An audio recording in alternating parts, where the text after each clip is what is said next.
We're here tonight for the Event 2 finals. Look at this for a shot. Oh, that's a touch or two, I reckon. Wow, well, that's a big-time drive. Oh, touch up to keep him alive. That is one almighty comeback. Could not have executed that any better. Oh, he threads the needle there, gets a touch up, but it all comes down to this. And he's just stolen it. This is just bowls of the highest quality.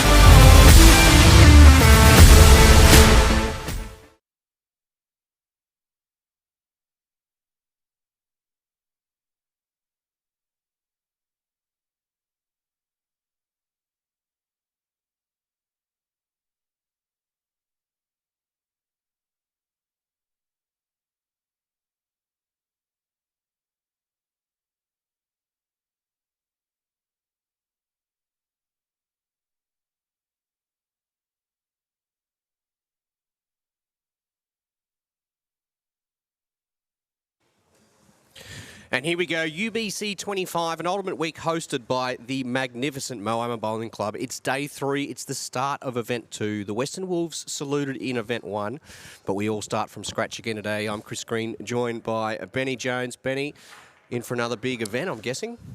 Yeah, good morning to you, Greeny. Beautiful day here in Moama. So that indifferent weather of the last couple looks as though it's cleared for us. We've got sunshine. A little gentle breeze, slight little zephyr, and yeah, looking forward to a big event too. Yeah, it was a cracking night of finals last night. We saw the majority of them dominated by fast-starting teams, jumping out of the blocks and then just either doing enough to hold on or just holding that margin at arm's length throughout the course of the final. Watching Gary Kelly with some weight here early in this matchup between the Lawn Bowls to you Windsor Centurions and Warilla Gorillas, who I'd suggest would have been licking their wounds last night, bundled out at the quarterfinal stage despite dominating through their preliminary matches. We found last night, in fact, too, Greeny, and it may have been a first for the UBC, that all of the teams that progressed directly through to the quarterfinals lost their quarterfinals. So the top 2 sides from Section A and from Section B, both out at the first hurdle. So what you read into that, I'm not sure. Maybe it was just one of those rare occurrences that that occurred last night, but the big delay perhaps between matches could have also been a contributing factor. I'm sure the Warilla Gorillas, though, won't be using any excuses, and I'd expect to see them bounce back in a big way in Event 2. Yeah, spot on, Benny. Still no touches in this match. Run through the scoring opportunities for those tuning in for the first time. Refresher for our regular guests. Every single bowl has the opportunity to score points. So every toucher is 3 points. So we don't work on shots in the UBC, we work on points. So every toucher, 3 points. The team holding shot at the lead crossover. So once the leads have both completed 3 bowls, and it'll be 3 points for the team holding shot. And that's where you see 3 for the Windsor side there already. And the conclusion of an end, there is 18 points on offer. 10 points for first shot, 5 points for second, 3 points for third. You get first, second and third. It is the 18 points, but it's also an ultimate end. Yeah, so we saw some of the high scoring, particularly early on in finals, ultimate ends to really build some quick momentum, and that's key here. If you can get the scoreboard ticking over nice and early in these matches, only the 5 ends, so you need to really make hay while the sun shines, and when you get those opportunities to record big ends, first, second, third shot bowls, ultimate ends, touches and the like, if you can do that, sort of break the heart of the opposition. But also, as we've touched on through these group games, every shot, every bowl that is delivered needs to be seen as a scoring opportunity, because whether you win or lose, there's a bonus point component that's come in recent years in the UBC. And the points differential, you're for and against effectively at the end of the 11 games in the group stages. Often we've seen that be the decisive factor between someone finishing second or third, or 6th or 7th. So every shot important. And these matches all need to be played out to that 5th and final end, because you just never know what small difference one toucher, it could just be one toucher, makes between qualifying for some finals or going home a little bit early. Yeah, massive start here by the Lawn Bowls to you, Windsor Centurions.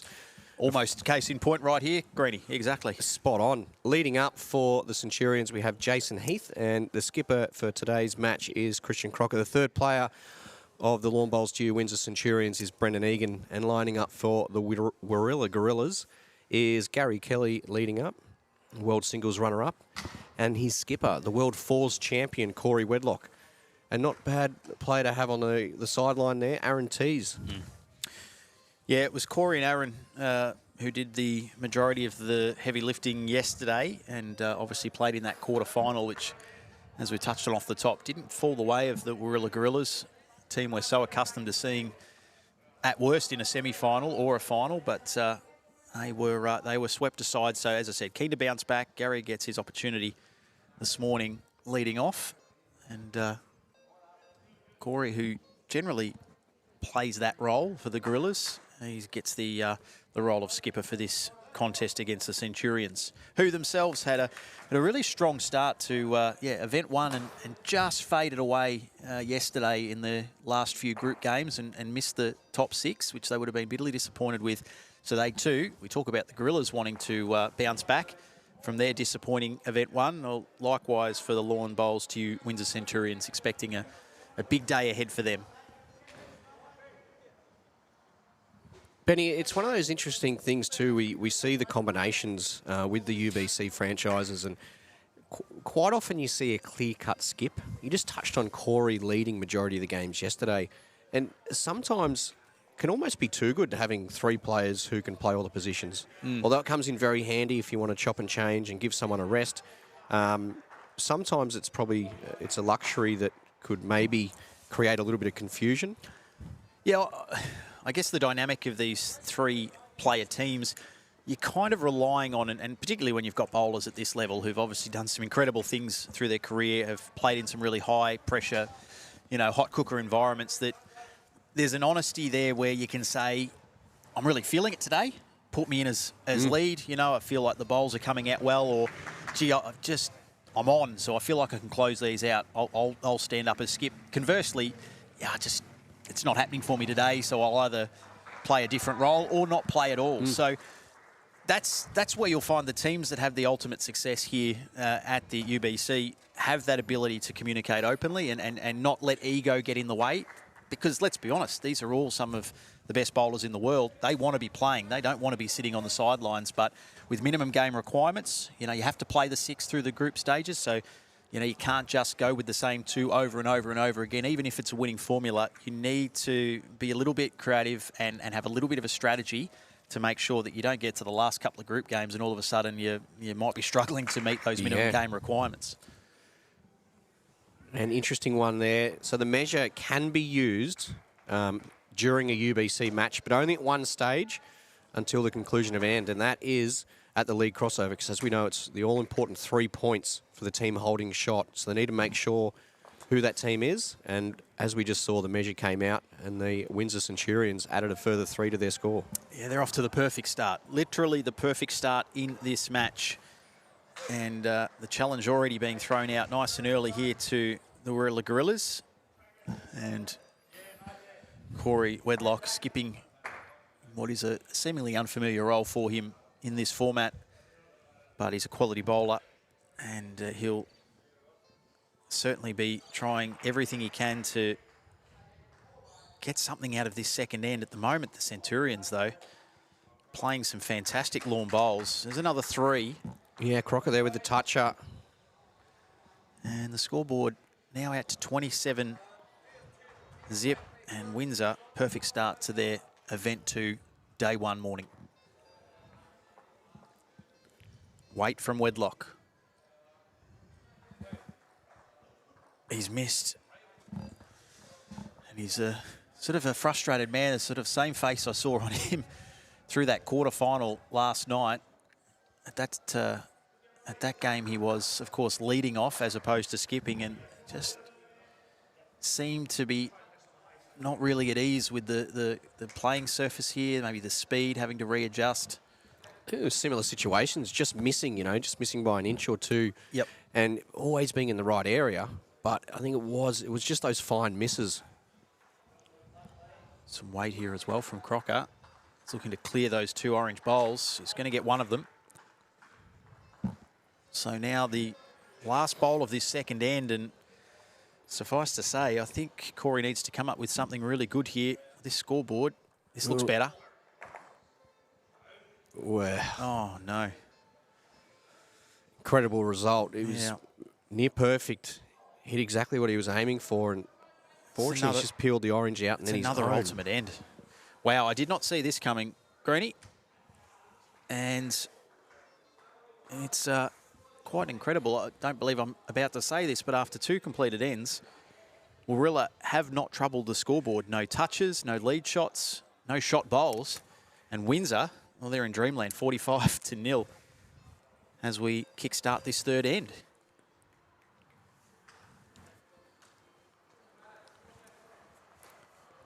You could have put any odds on the fact that there'd be Name your 0 price. points scored by Warilla over the opening 2 ends. Not sure a bookie would have accepted your bet. He would have thought you'd lost your marbles. Can Gary just register it, just a toucher, just get them going, just a score. That one's going to be great weight. It's going to go very close. Nice start from Gary Kelly to this third end. Just need to see some reward for effort here. Mind you, Windsor, they know a good, strong end here, and they can put this one to bed nice and early. That's the big thing with the scoring here too. You can't ease off.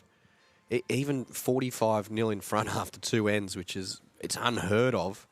There is still 3 ends to go, and there's still plenty of points on offer.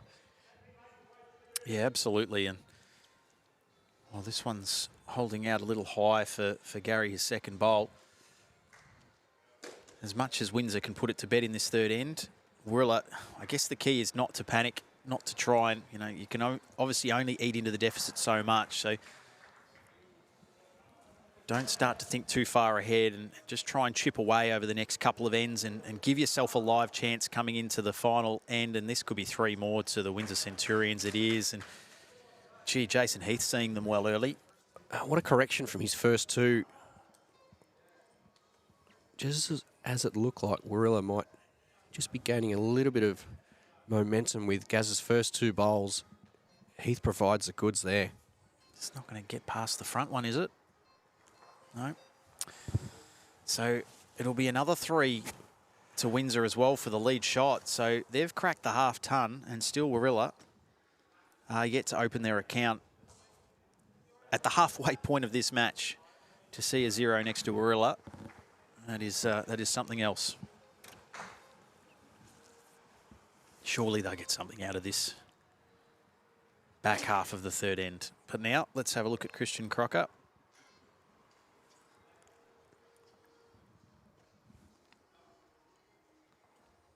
Playing around to that forehand side, looking to put one out to the back. Tactical bowls. They own the back too, do the Centurions. I imagine there'd be some players glancing up at the live score screen behind us on our main green and thinking there's been a technical issue. And that's much better there from Corey Wedlock. Yeah, he turns 1 down into potentially first and second. Definitely first, and that's confirmed on the board. You see in the bottom left-hand corner of your screen, you'll be able to see who is holding first, second and third, because they are the important shots come the conclusion of an end. Again, if Jason can work this through, it's turning, it's trying. So if you could roll the kitty through to the back, that's all Centurions to the back of their head. Now Corey Wedlock with his second last bowl. This could be points. We could be on the board, and we are. So at long last, it is Warilla who get the score of 3 points for the toucher. And as you said, Greeny, it's a funny game. They currently hold an ultimate end. And this is the last bowl for Jason Heath. We've already had 2 ultimate ends to start this contest. He's going to go wait. He looks good. He clears 1. Must make shot here for Corey. Just follow his last bowl down. He's played 2 really good shots this end, Corey. Well, last end he played a great shot as well, just no result there with the last. And following this bowl, we'll have a little look around the other rinks. If you want to follow up on any of the scores, of course, you can just head to ultimatebowlschampionship.com.au/scoreboard and you can get live updates bowl by bowl. Let's see how this goes for Corey. Can they He looks find good themselves again. an ultimate end? He does. He looks really good. And I'd suggest that is in nice and safely for second shot. Now, they will just have a look at third. Yeah, third straight ultimate end. And just what Warilla needed there.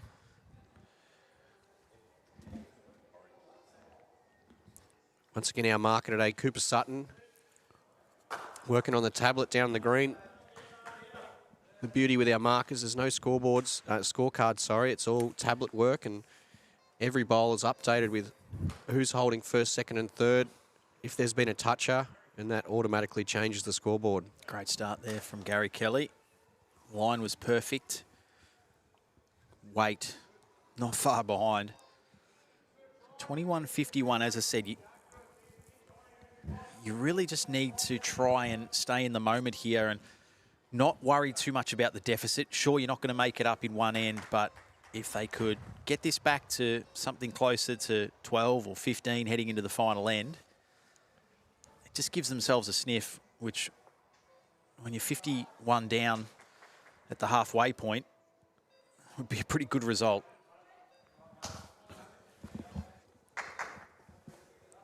So, Benny, some of those scores, we have the Carlo Koalas 40 leading the Aussie Cool Joeys 32. Musgrave started off the day very well. Wow.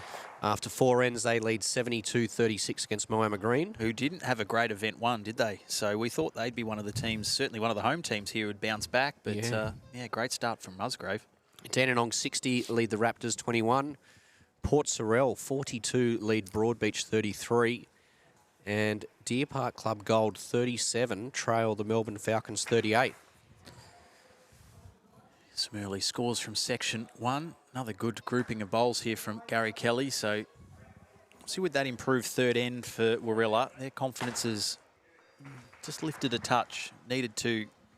They staring down the barrel of a very heavy defeat only about 2 or 3 minutes ago, but they're just giving themselves a little bit of a sniff here, and I was about to say maybe a chance to add another 3, but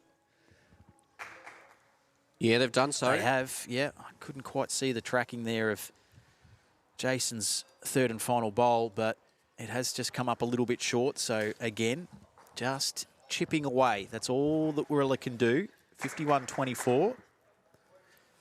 Now it's over to Corey Wedlock to try and eat into it a little bit further. I think that's the first lead shot for Gary Kelly after Jason had recorded the first 3. Yeah, there's a couple of tight ones. There's a measure for one of the ends. Wait here from Crocker. Just going to miss. Oh, that's incredible. And again, that gap, there's not much more than a bowl's width there, and he found it. He wasn't trying to find it, but unfortunately couldn't just get a clip on the orange on the way through. Now Wedlock. This looks really nice. Really nice. Probably won't be happy with that because it's widened that target. As he'll probably come to this other side, slightly more to the left. He's missed again. That was a big miss.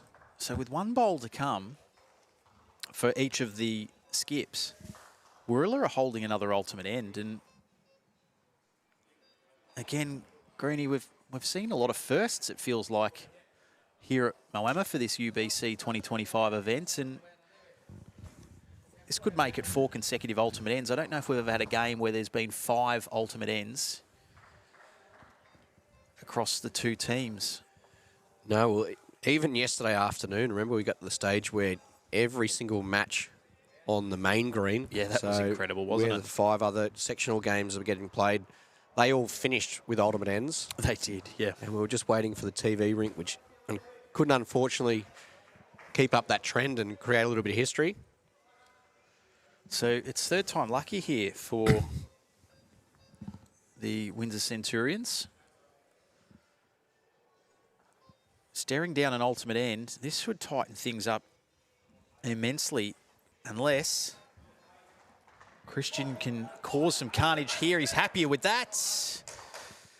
And it just stems the bleeding a little bit there for the Centurions, but might still, is it first? Yeah, they'll have a good look at the second shot here. Yeah, it's certainly first shot with Warilla, so you can add 10 to their score shortly. Gary Kelly is just going to get down to make sure of the measure here for the second. It's a really important measure, this, because if Warilla can jag it, an additional 5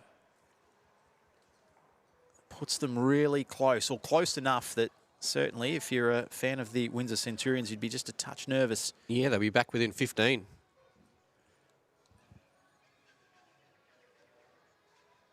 I think it might have gone the way of, well, they're going to have another go to the Windsor Bowl. Might be an umpire's call here. Might be that close that it, wow. So now it'll be Jason to just assess, have a look. It's not that there's any question over Gary's ability to measure, but it's just, I think, part of the etiquette of bowls, just to, he's given it to Warilla. So first and second shot, Warilla, that's 15 to their score. They'll move along to 39. Of course, Windsor will pick up the 3, courtesy of having third shot bowl. And as Chris Green alluded to, margin 15, which is effectively what I said, coming into that fourth end, if they could get it back to somewhere around this mark. Good start here from Gary Kelly to this fifth and final end. Before you know it, we could have a nail biter on our hands. Certainly didn't see this coming when it was 51 zip a few moments ago. Yeah, well, the score has been 39-3 for the Warilla side over the last 1.5 ends. The halfway mark, then 3, it was 51-0.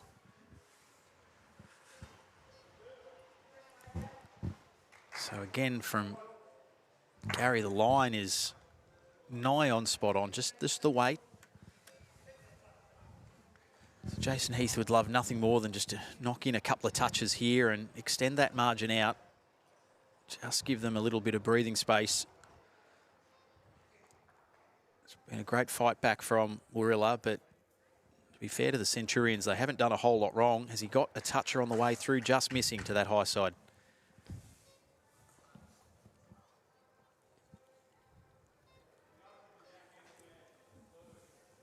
So I think there'll be a little bit of pressure for both sides here, but it's almost the more pressure now is on the Centurions. No, I agree. I agree. It's certainly, you feel now, Warilla, they can just have a crack. If they come up short, yeah, they'll be disappointed, but going off the start, probably not as disappointed. Whereas if Windsor were to drop this, they would be, they would be pretty gutted, I'd imagine. Well, especially after event 1 too, we saw after the opening day of event 1, the Centurions were in second spot in their section. And then the final 3 matches before the finals, they've dropped from 2nd to 8th and missed out in the finals berth completely. Just going to turn enough here for Gary. It's going to try real hard. Just needs it to go. Gets in there for shot bowl. So, again, unless Jason Heath can nudge this in a touch closer, margin will be back to 12.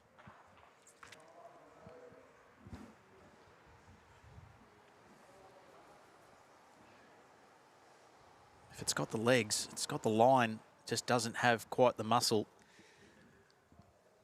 And now there is a potential for a draw. There is. Which, again, I'm sure if you'd asked Warilla 5 minutes ago, would you sign on the dotted line for that, they would have almost bitten your arm off.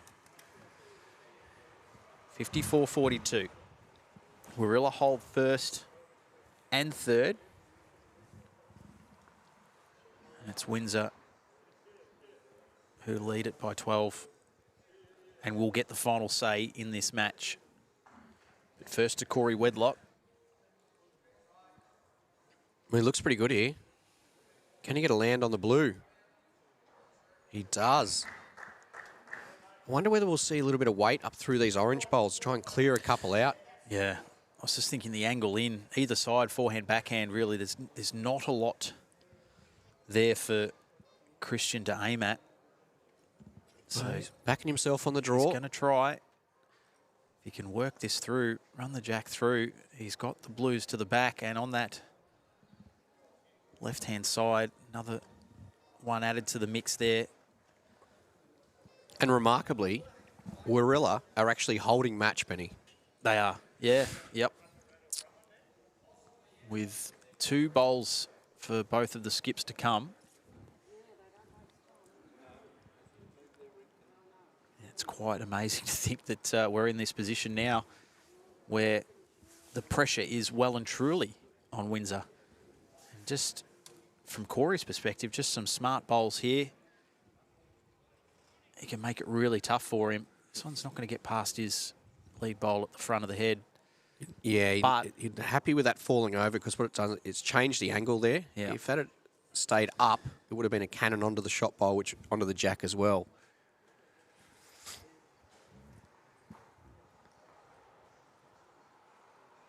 So this becomes almost one of those situations. We saw it last night in a couple of the finals, and particularly one that stands out, Aaron Sheriff for Broadbeach, trying to play with weight and the pinball effect of the jack. The delivery and the bowl and the execution was absolutely spot on, but just an unlucky bounce off another bowl, and all of a sudden what looked as though it was going to turn a situation into a match-winning one for Broadbeach, they actually ended up conceding an ultimate end, and it cost them that final. Well, there's that little bit of pressure we spoke about with his comeback from Warilla. Yeah, this is outstanding. I'm not sure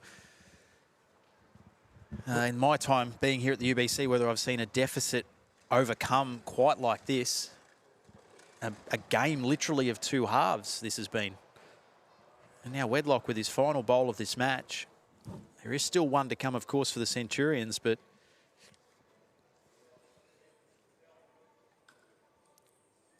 Gary Kelly watching it closely. It won't just sneak past that leading blue bowl. Now it's all down to Christian Crocker, and he needs to come up with something here. Doing the math, I mean, even a 3rd shot bowl isn't going to be enough. Yeah, and there's players heading over to the TV rink who have just finished their other matches and probably looking at the score going, oh, this is a close match. This would have been really hard fought by both sides all the way through. But as I said 10 minutes ago, if they'd looked up at the live scoreboard, here we go. This is the weight I thought he would have been playing earlier. 3rd shot bowl would be a tie. It's not going to do it. Well, 3rd. Who's got 3rd here? Well, if it is blue 3rd, I think we're going to have a tie. We've got a tie. I mean, they're looking at 2nd. 2nd's fine. That's with Warilla.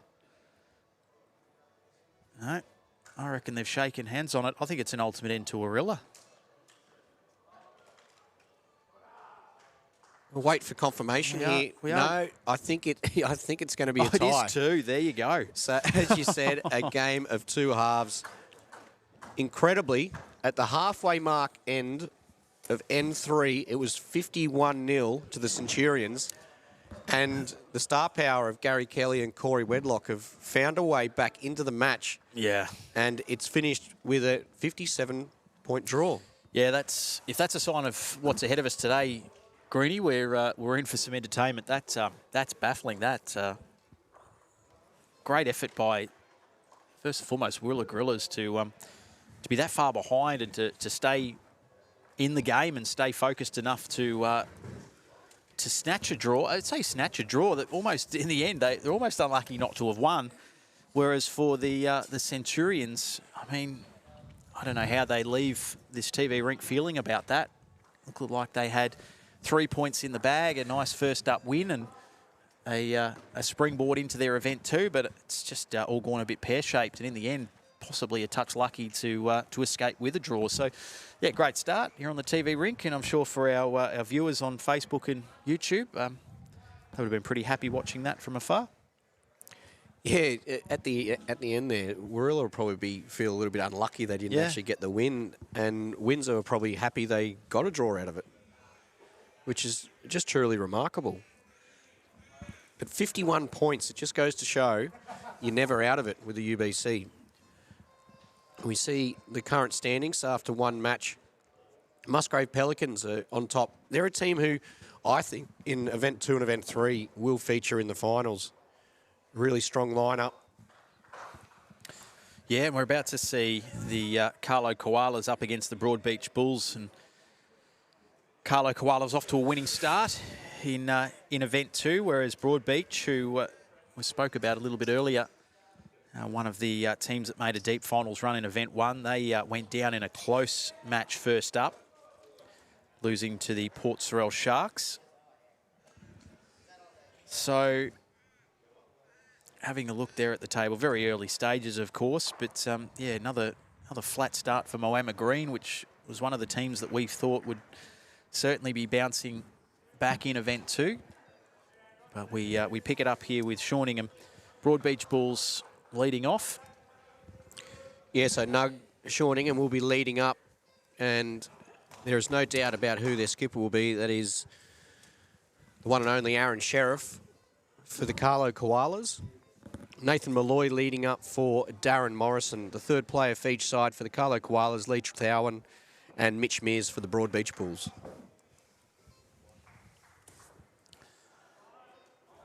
So the Carlo Koalas, new franchise here to the UBC in 2025, and I think they were just probably one of those teams looking to find their feet in Event 1. Didn't make it through to the finals, but I think after a couple of days of group game action, we'll have a better feel for everything UBC and be one of the teams to watch with interest to see if they could sneak their way into a debut finals appearance over the next couple of days. Early points to Broadbeach, courtesy of a toucher to Shawningham. I think if you look at the most effective leads in UBC history, Shawningham would be right up there with touches, effectiveness, and also just his record. He's played for a few franchises. He's had success with Aaron Sheriff before, with Exodus. It's a decent opening by Nugget. Look at that grouping of bowls. All just past the jack, all really tight and in close. So he obviously had a good night's sleep. This could be points for the Koalas. It is. It's going to be. Great response there from Nathan Malloy. Squares things up at 3 apiece, and they'll get the shot bowl as well at the crossover.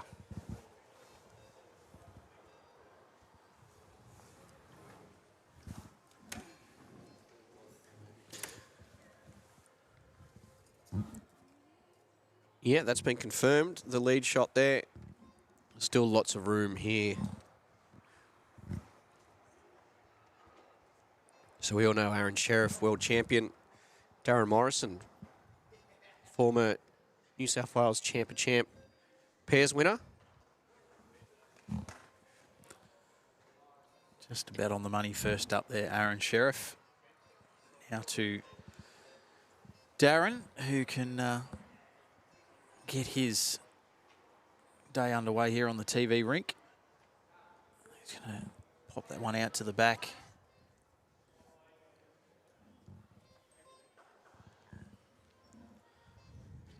Undecisive as to who has first shot here at the moment. Still plenty to play out in this end, but you will see that on our scorecard indicated by the half and half blue and orange bowl. That clears it up for you. No concern now, though, after the toucher from Aaron Sheriff, and that is clearly shot bowl. So you'll see that scoreboard change shortly. 3 more to Broadbeach with the toucher, and now holding first and second. It's a fair response here from Darren Morrison, though, just coming around the high side and about 1.5 feet past the jack.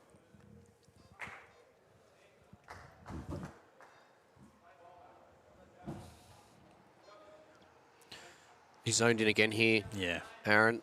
Just no warm-up for Aaron Sheriff. He is just straight on. Now, will this trail through to the blue, though? Will. Gets 3 for the toucher, but it does concede shot bowl to the Carlo Koalas. Can Darren Morrison find a way to get close and maybe ease in for a second? Just to get in front or closer than that lead orange bowl. Don't know if it's going to have the legs. It's not. So shot bowl, Carlo Koalas. Second and third, Broadbeach. Tight start to this contest. Yeah, and both teams scoring points, and Broadbeach already 3 touches out of their 6 bowls.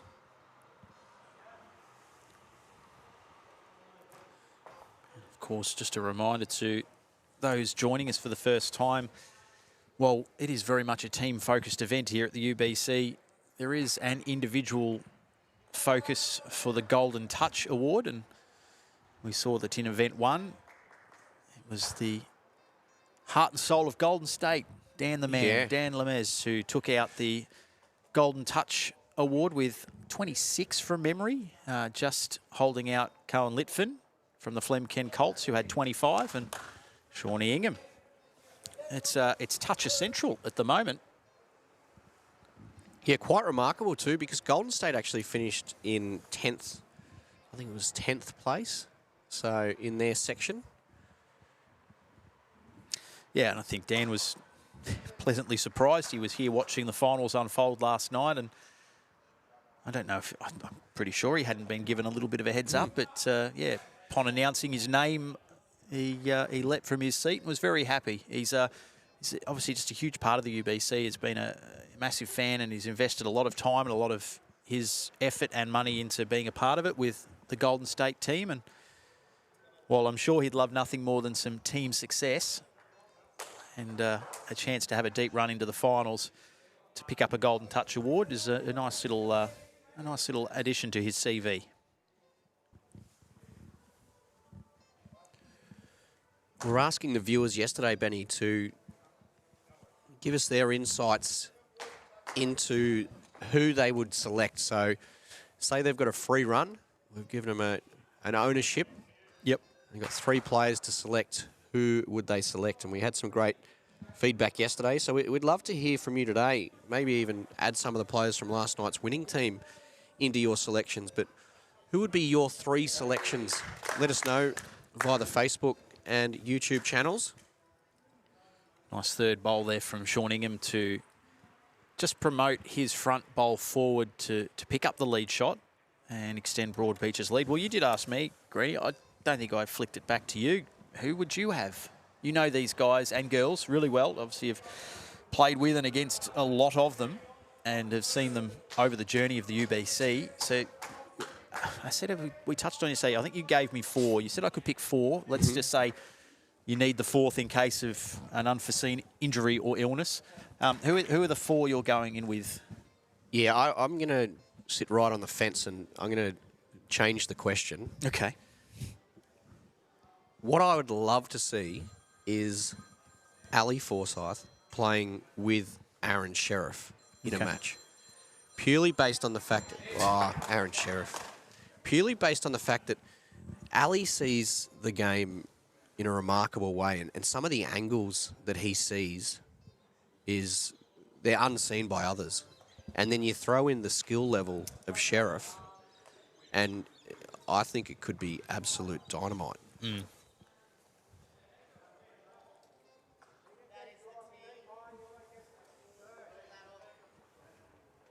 So have you got a third to join the team just along for the ride? Maybe a hype man or a hype girl that can just... Me. Yeah, it's you. Just me. Yeah. Just you. Purely there for... And I think we'd change the conditions of play for that event, and it would be there's no minimum. So right. those 2 would just play every single match. All 11 group games, just pencil them in. Holding an ultimate end here, Broadbeach. So this becomes a pretty big bowl here for Darren Morrison. Needs to try and upset the front of this head, and I don't think he's going to do it. So now for Aaron Sheriff, he can really have a crack here at a toucher without too much risk of affecting this ultimate end. And you wouldn't put it past him, would you? It's starting wide, working now. Here it comes. It's trying really hard. Gee, it's not going to be far off the mark. Look at that grouping of bowls. So huge end there for the Broadbeach Bulls. And they take a stranglehold on this game. They lead 44 to, I think that was 16. Yeah. Scoreless end for the Carlo Koalas. Not just the ultimate end, but They've got 3 for the lead crossover, and then they also get 3 points for Nuggets' first bowl and for Sheriff's first bowl. So 9 points there scored prior to the conclusion of the end. Yeah, 5 touches already, and maybe 6. There we go. And that'll teach me. I've put the toucher initially in the wrong end, crossed it out for Nugget. Now he's just gone and actually recorded a toucher anyway. So I could have just left it as is. That is 6 touches through, what's that, 13 bowls for Broadbeach. 1 in 2, just under 1 in 2. Amazing. Can Nugget do it? Can he go 5 ends with a touch with his first bowl? Yeah, well, he's 3 from 3 thus far. He's done the hard work. The way these two are firing at it, Golden Glove could be on too. They might have a competition between the two of them. So Sean Ingham just popping this one out to the back. Yeah, the beauty being, and it is only the third end, but they've got a nice, handy 31-point lead. They've got a front toucher, so the access to the jack is limited. If he is to sort of set something up jack high, it gives Nathan a chance here for the Koalas to get back to the jack. I think he's just got to try and get past the jack and beat the closest blue bowl here.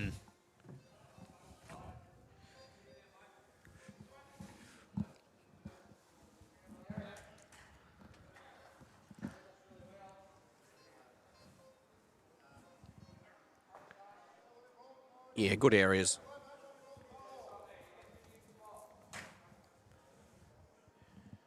So now Nathan Malloy, his third and final bowl,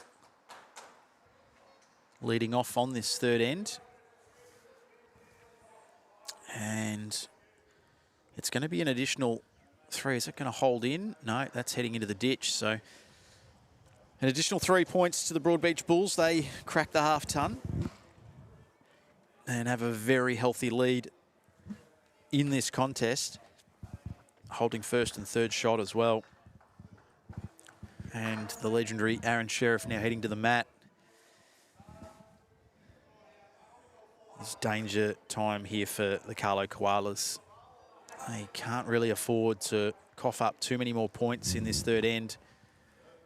They're going to find themselves staring at a massive deficit with 2 to play. They can take some confidence out of last game, though. It's very true. Still trying to wrap my head around what we witnessed in that last game. And that from Darren Morrison is just going to miss to the low side, through to the back and into the ditch. So 2 of the Carlo Koalas bowls now out of play. I think Aaron has got a fairly good idea of what the play is here now from Carlo Koalas. So just looking to put another behind the jack.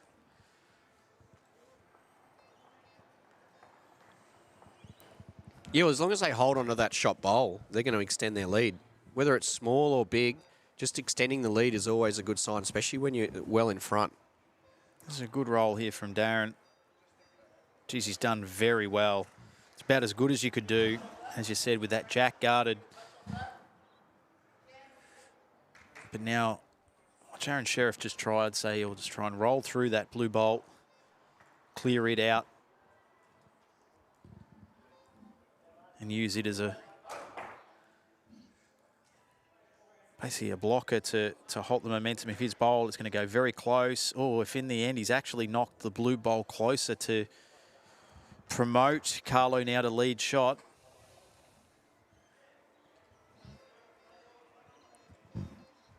So that you wouldn't think the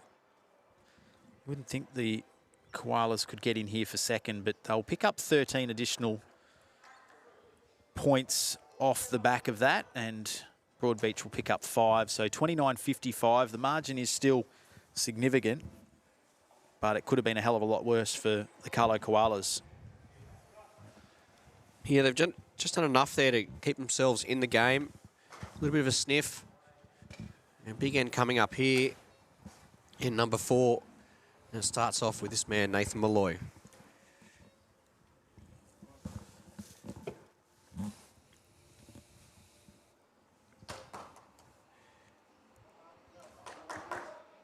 So So the line great from Nathan, just about 1.5 foot past the jack.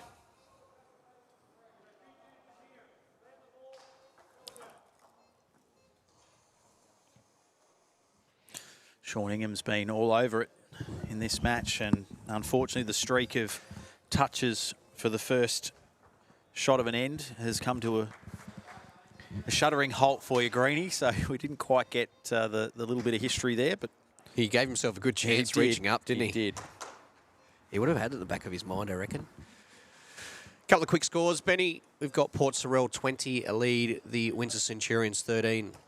Dandenong at 28, and they're trailing the Deer Park Club Gold 50. Melbourne Falcons 33 trail the Aussie Cool Joeys 48. The NCE Raptors 60 lead Musgrave 36. And Moama Green 22, Warilla 35. Yeah, well, we mentioned yesterday that the Aussie Cool Roos and Joeys might have had a few home truths delivered yesterday. They both franchises had, I would say, less than desirable event ones. So while the Joeys did get beaten in their first match, it looks as though they're bouncing back a little bit better in the second. And Moama Green again battling away there against Warilla, who we just saw on our TV rink play in that stunning draw against the Warm Bowls to you Windsor Centurions. The Nuggets going to go close here again and gets the There's touch. a touch. So he keeps one record alive, and that is a toucher in each end. And with his 4 and Aaron Sheriff's 3, early contenders perhaps for the Golden Touch Award. A lot to play out, of course, before we get too deeply invested in that, but both of them certainly on this morning. And a touch is just what's needed here for the Koalas. The 3 blue bowls sitting just past the jack there. Look, I know it's all very hypothetical, Greenie, but, you know, you look at the tally of touches, 7 of those, 3 points for each. That's 21 additional points Broadbeach have scored. You peel that off their tally at the moment, and it's a much closer contest naturally, but just the one for the Carlo Koalas. So there's an 18-point advantage right there just off the back of touches, and Aaron Sheriff giving that a nice roll as well. Line was pretty much spot on. Yeah, the lead shots as well. 3 have been scored by Broadbeach. Just the one on the first end by the Carlo Koalas. Yeah, so effectively 30 additional points right there. That's the game. That's the margin.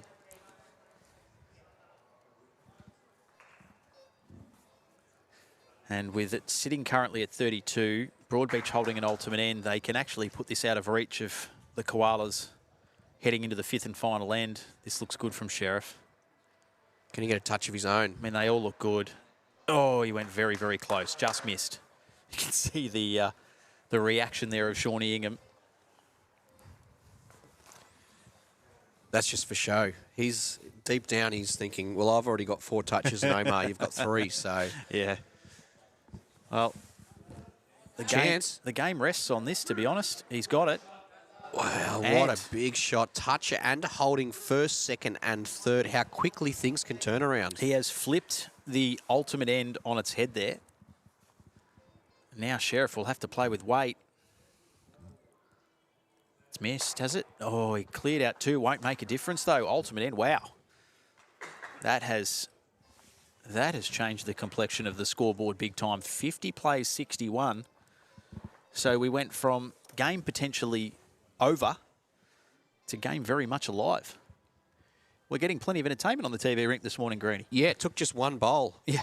Changed everything. Yeah, if Darren Morrison isn't making that happen, as I said, that was the game done. It was just going to be academic for the 5th end and a matter of seeing how many points you could score. The win would have been in the bag for the Broadbeach Bulls. Now they've got some work to do. And for the Carlo Koalas, you know, an opportunity to pinch this one, which very similar to our first game this morning on the TV rink, didn't look like it was likely to happen about 5 minutes ago. And a little match in the match. Can Nugget finish with a touch at every end? Should we let him know that he's had 4 from 4 so far? We think he'd know that already, probably. And that last bowl, too, from Darren Morrison at that 4th end, this is the second toucher for the Carlo Koalas. It could not have come at a more important time.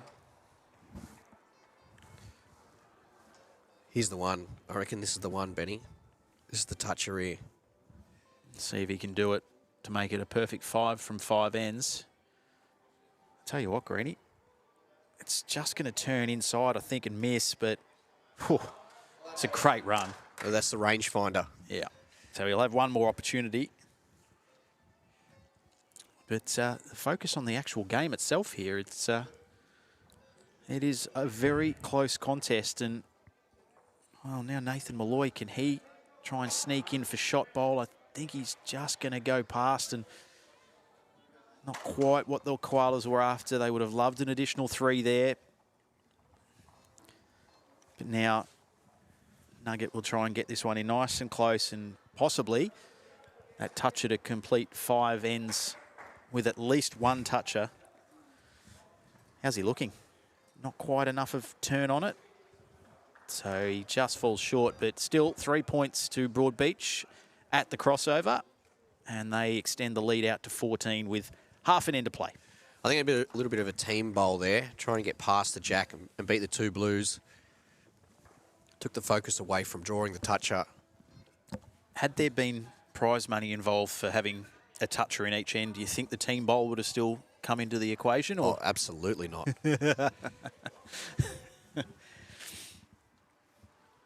So what can Darren Morrison deliver here?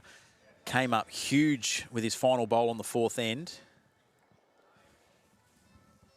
Still very much a live chance here, the Carlo Koalas, but keep saying it with Aaron Sheriff at the mat. You either need him to bowl poorly, which is about as rare as hen's teeth, and you need to come up with something special yourself. I'd say that's probably about a poorer bowl as you'll see from Aaron, and even that's being pretty hard. Now to Darren Morrison. They trail by 14, the Koalas. They trailed by a hell of a lot more than that just a few moments ago, so He's after it. can it get around the front? It's not going to. In fact, it's promoted the orange into second shot. Potentially 1st, 2nd and 3rd. Worth noting too that Sheriff will have the final bowl of this match, so just adds to the pressure for Darren with his final bowl shortly. He's going to have to not only come up with something really special to get into, well, you'd have to suggest even 1st and 2nd won't be enough for the Carlo Koalas. He needs almost a toucher here, and to somehow work this jack to set up an ultimate end. Toucher would be 3, 1st and 2nd. Well, that would work. A toucher in 1st and 2nd, and they would lead by 1 on the projected score. He's gone with weight. Just looking for some sort of carnage here. What can he create? Oh, it's a good effort. It's a good attempt, but I don't think it's going to be enough. Yeah, so close for shot, but he'll just look to draw the shot here. Yeah. With a lead as they have and holding at least 2nd and 3rd, match is safe. Yeah, it's just a matter of the margin now. This looks good. Aaron wants it to go. It's not going to. But it won't affect the final result. Really good contest. Well done to both teams. Again, at stages there, it looked as though it could blow out, but we'll just check 1st and 2nd here. Certainly shot bowl being measured first. That's the it's going to be the most important one, just to confirm that Broadbeach will go on to win. And it's a shake of the hands all round. We'll just wait for that confirmation. It will be Broadbeach 72 defeating the Carlo Koalas 60. So it was Carlo that ended up with shot bowl. Second and third went the way of Broadbeach. They finish up recording a 12-point victory. Yeah, just as we look at some of the current scores around there, the bottom one, Moama Green 43, Warilla 59. As we said, Moama had a very slow start on day one of event one. It sort of cost them. They didn't get a chance to get any momentum building. We're going to see them next on the TV rink. So if they can't get a win here, it makes that game ever so important. It is only early on, but to be none from three, it's a long way back to finals. Yeah, and the Raptors, who took on Musgrave in a match just completed on Rink 5, Musgrave flew out of the blocks, winning their first game against Moama Green. But they've been given a decent old touch-up by the Raptors. So they were a team that performed really well in Event 1, but fell out a little bit sooner of the finals than they would have hoped. So they'll be keen to improve on that in Event 2. And yeah, as you touched on, Greenie, Moama Green, one of the home franchises here, looks like going on the live. So they do hold an ultimate end. And Deer Park Club Gold there, 82-50 winners over Dandenong. They just missed out, finished in 7th position in Event 1, so just missed out in the finals. And that was based on 4 and against. So they've had 2 from 2. Nice handy start. Just looking at that Moama Green score against Warilla, I believe 1 bowl to come. They hold an ultimate end and they hold the match as it stands. Projected score there of 61-59, but as we wait for that score to be finalised, you would think Warilla would maybe 1 bowl to come. We'll find a way to avoid conceding an ultimate end, but as I said, we will just wait for that to it's be confirmed. clicked over. It has. There you go. So, wow. Moama Green, 1-1 now. A little bit of a confidence boost heading into this match on the TV rink. That's a significant, and that's, you know, Warilla a draw here in their first game, and now a loss, conceding an ultimate end in the 5th and final end. Go down by 2, so they're off to a slowish start. Yeah, 2 incredible matches for them as well. One that they've fought back and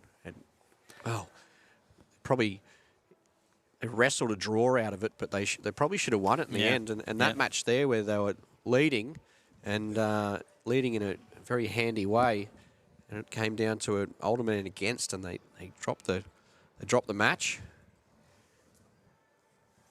Port Sorell and the Windsor Centurions just starting their 5th and final end, and there's just 1 point in it. That's anyone's match. The Aussie Cool Joeys have held on against the Falcons. Yep. And the Raptors, who they were impressive in Event 1, so they're looking to keep that momentum going. But that Broadbeach side, they always look pretty safe, and it was just a little bit of magic from the Koalas on end number 4 that kept them in it and gave them a sniff, but it was just Sean Ingham, Aaron Sheriff, the difference being the touches. Yeah, and that's, you're absolutely spot on, Greenie. That's basically what it boiled down to. Both teams bowled really well. It was just a touch more efficient from Broadbeach, and 12-point margin in the end. Probably had 5 additional touches across the duration of the 5 ends, and that's effectively where the match is won and lost. Mitchy Douglas on the Facebook was cheering on the Koalas. Thanks, Mitch, for tuning in. Aaron Tees must have been watching the coverage while he was watching from the side of the green in that first game Warilla were involved in, because he actually asked the boys to lift at one stage, and they obviously heard him. It was an unreal game, said David Clark, and yeah, it's a good way of describing it. Andrew Evans has got the Welsh flag posted there. Good on you, Andrew. And Dean Martin says, good morning, everyone. Good morning to you, Dean. Hope you're enjoying the coverage of this Event 2 Day 1. And this is Section A action, and we're about to get stuck into Round 3. NCE Raptors up against the Moama Green, who, dare I say it, Greenie will be well and truly up and about. Yeah, spot on. Just what they needed, that win there. I wonder if we'll see Big Kev on the stream. Doesn't look like it.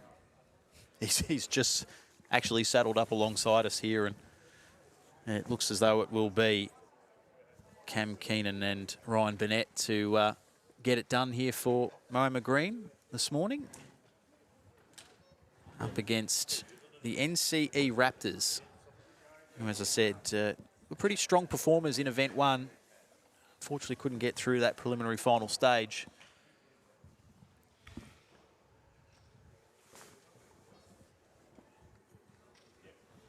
Just trying to get the attention of the players so we can get this one started.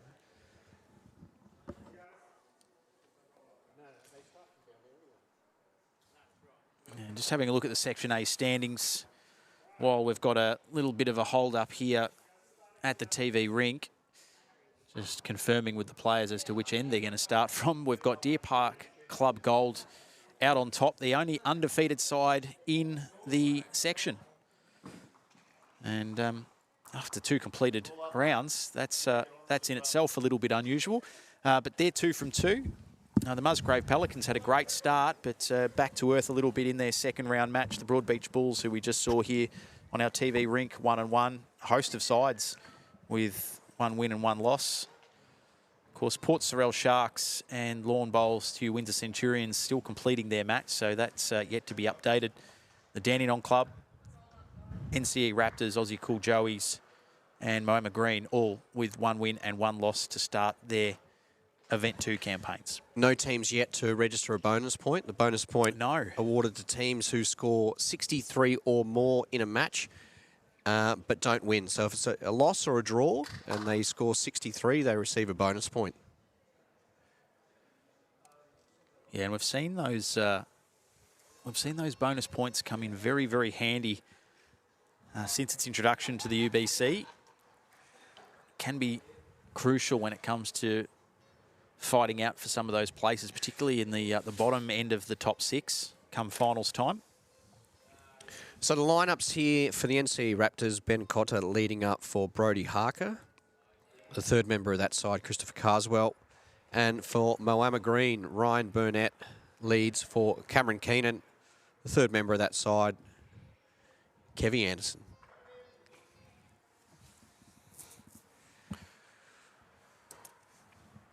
Kev watching on up here in the spectators viewing area and watching a little bit of an indifferent start here from both Ben and Ryan. As we said, that adjustment from the main green to the TV rink, a few players have noted it.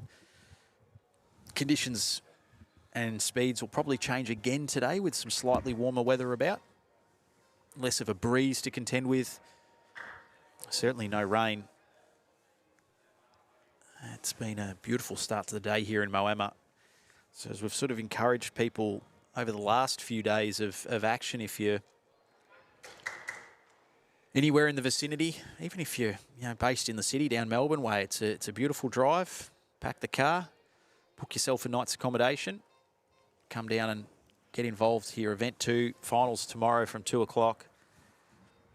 And you can enjoy what the region has to offer. Some beautiful restaurants, plenty of entertainment. And not to mention some pretty decent bowling. Yeah, and the beautiful weather to match. Yep. And only getting better as the week progresses. How I'll handle the 35s and 36s on Thursday and Friday remains to be seen, but we'll worry about that when we get to it, Greenie. No, I think we've got official UBC singlets and we have an official shorts. UBC pedestal fan in front of us here. And then also, and not to mention the Mozzie repellent. If they're anything like they were a couple of years ago, yeah, they're very friendly. That in itself could be a challenge. Moama Green with the first points in this contest following the crossover, the lead shot as the skips now go to work.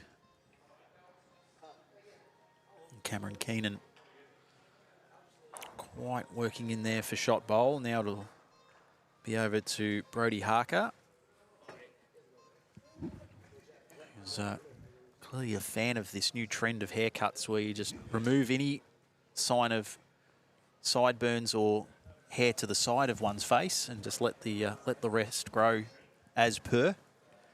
I'd love to be able to try and pull that off, Greenie, but I've got about 3 haircuts left in me before I pull the plug and just shave it all off, mate. I'm going to really embrace the last few conversations I can have with my hairdresser, because after that, we are going to become strangers. I would have thought you would have had a personalised hairdresser just for that beautiful moustache. It's the only place I can grow hair now, it seems, as the rest of it falls out in other areas. The top lip still manages to put together a decent body of work, but this is a cagey start, let's put it that way, from both sides here in this one. It's the Raptors holding shot bowl, but one to come here from Cameron Keenan. Third shot bowl is a little bit indecisive as to who owns it. It's starting this very wide. It's going to have to work late. Ryan Burnett asking it to move. It's not going to. So shot bowl Raptors. I'll get the 10 for that. Moama with the second. And the Raptors also pick up third. So they take the early lead after one completed end here on our TV rink. Yeah, nice little easing sort of end to start things off. Unusually here on the TV rink, not an ultimate end to start with. We've become accustomed to those, Greeny. You would have to check the stats, but I reckon the live stream rink is probably one of the most high scoring, most highly effective ultimate end rinks.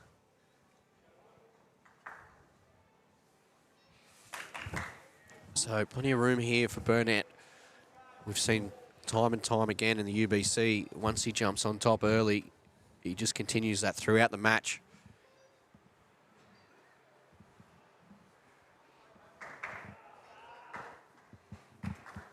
Just a line, really. I love that weight to be playing in the UBC. Just give it that chance.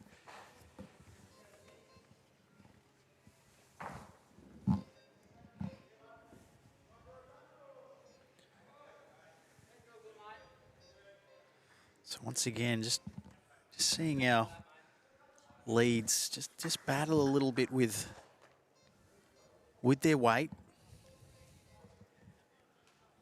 Also the line, just a touch of an issue, but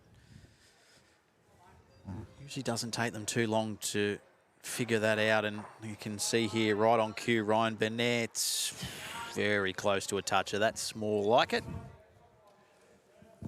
Probably expect Ben will do exactly the same here.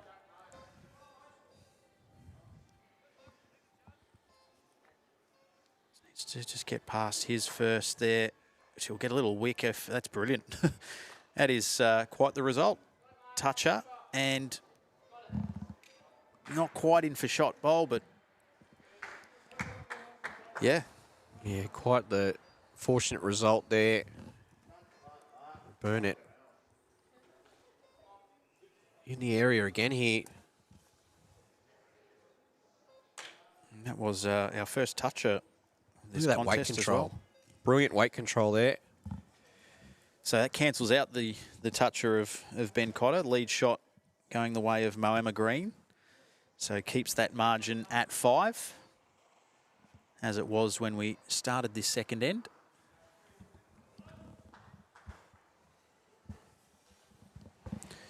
Now it's over to the skips.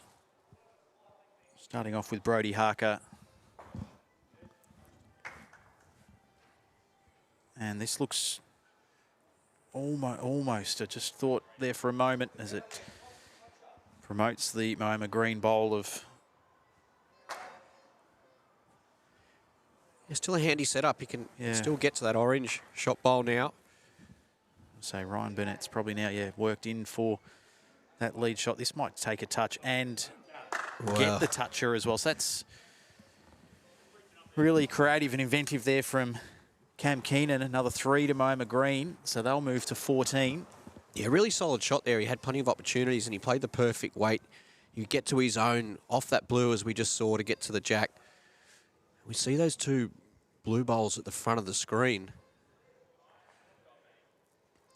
Yeah, well, it's going shot for shot here at the moment, and that lead shot keeps changing hands. It goes from Moama to NCE and back and forward. It's done that a few times in this end so far.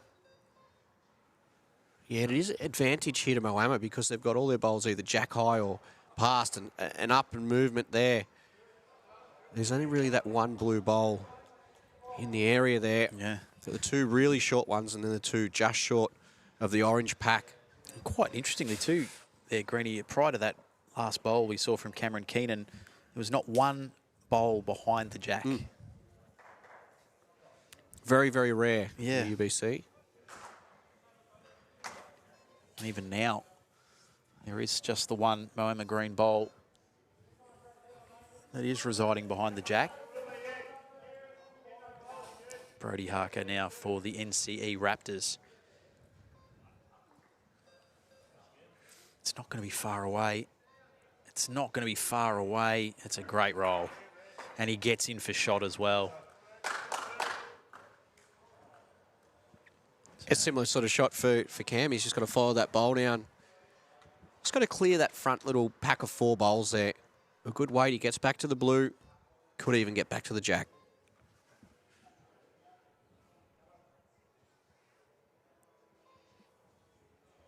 This is going to turn too much too soon. What's it promoting? Well, it's promoted the blue as well, so potentially that could be the second shot. First, second, the way of the Raptors. Get down and have a quick little measure here to have a just have a look and confirm. So, minimum of 10 going here to NCE, courtesy of the shot. No, it's a pretty clear-cut one, that. Second shot bowl as well to the Raptors, so they'll pick up 15 additional points. Just the 3 for Moama Green. 31-17 the score. And the Raptors now by 14 as we head into this third end. Certainly a good battle between these two teams, both having recorded a win and a loss so far in this event too. Early stages of our group matches this morning. We just had a question as well come our way with the scoring, as we always speak about with the lead shot at the crossover being 3 points. If, say, both bowls are the exact same distance away, they could be touching or just the same distance away, well, then what happens there is each team are awarded 3 points. Okay. Nice and friendly. Yeah, I think that's the best way to go about it. It gets a little bit different at the end, at the conclusion of an end, if we have got some which are equal distances. I'll quickly run through it. And then if the question gets asked again, we can just refer them to back to N3, bowl 3 of the Raptors Moama game to have a quick listen through. So if the first bowls are equal, then it's 10 points to each team, and the third shot receives 3 points. If the second bowl of the head is equal, it's the first bowl will get 10 points, and the second shots will get 5 points each.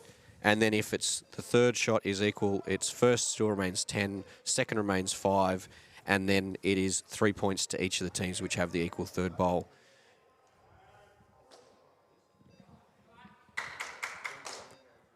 So if you've got any other queries or, I wouldn't say concerns, certainly questions regarding the UBC format, perhaps you're a business owner and maybe you're involved with a bowls club that has a piqued interest in maybe wanting to get involved in 2026, get along to the Facebook page.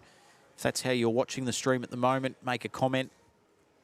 I'm sure someone from the UBC will be more than happy to get back to you. You can do the same on the YouTube channel as well. Head along to the website, ultimatebowls.com.au.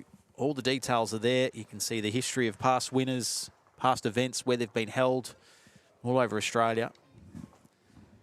The opportunity for team owners, new team owners, to come into the competition. We've seen a number of them in 2025, and so far have all had a really good impact on this week here in Moama. And here on this Tuesday morning, the opening day of Event 2, we've seen some great action on our TV rink.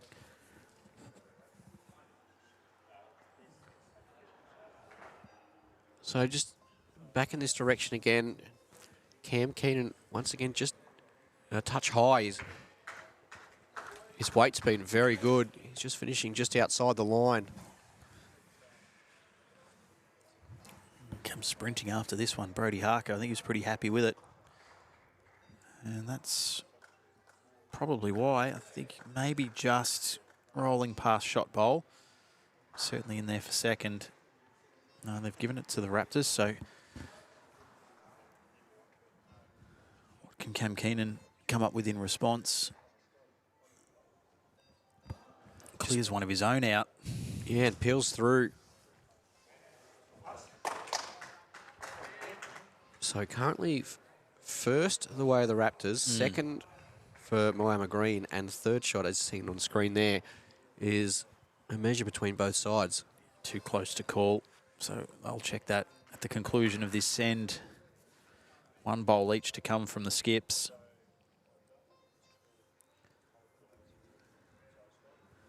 Just want that to take a touch off the inside of his leading bowl there. Brody Harker just didn't have the weight quite as he wanted it. See, frustrated there in the background as Cameron Keenan goes to the mat. Speaking of Matt, that gets flicked out of the way by Brody Harker. He wasn't too impressed. Now this needs to pump the brakes. Okay, we'll wait and see if the measure comes out here. Shot bowl Raptors, so they'll get at least another 10. Will they pick up another 3? That is the question.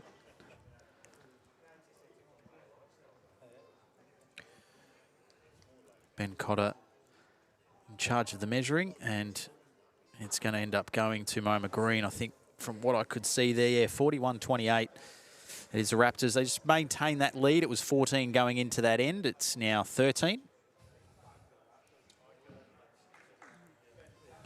Yeah, 13. It's a nice little buffer, but as we've seen, it's first and third shots. And that's a relatively low scoring end for this format. So we had 10 points picked up by the Raptors and 11 points picked up by Moama Green. That's sort of the bare minimum. 21 points for the end. So obviously you've got your lead shot, your 3 points for your changeover, and then the 18 they're on offer for your shot bowls. So no touches. Yeah, it was the same as the first end. 21 points scored on that end as well. Currently, the match has only featured 2 touches, one for each side. One for Ben Cotter and also one for Cameron Keenan.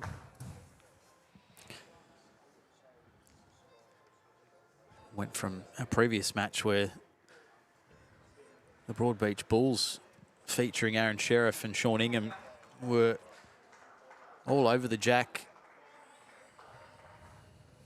and almost couldn't miss at times. It's been a little bit harder going for these two teams out here on a TV rink for this round 3 match. Keenan just asking that to hold up. He's pretty happy with the end result there from Ryan Burnett. Just a little look around at some of the other scores. Musgrave 45, lead Deer Park Club Gold 12. Port Sorrel Sharks 24, trail the Warilla Gorillas 30. Windsor Centurions, the Lawn Bowls to you, Windsor Centurions 34, lead the Carlo Koalas 17. Melbourne Falcons 51, lead Broadbeach Bulls 24. And Dandenong Club 40, lead the Aussie Cool Joeys 38.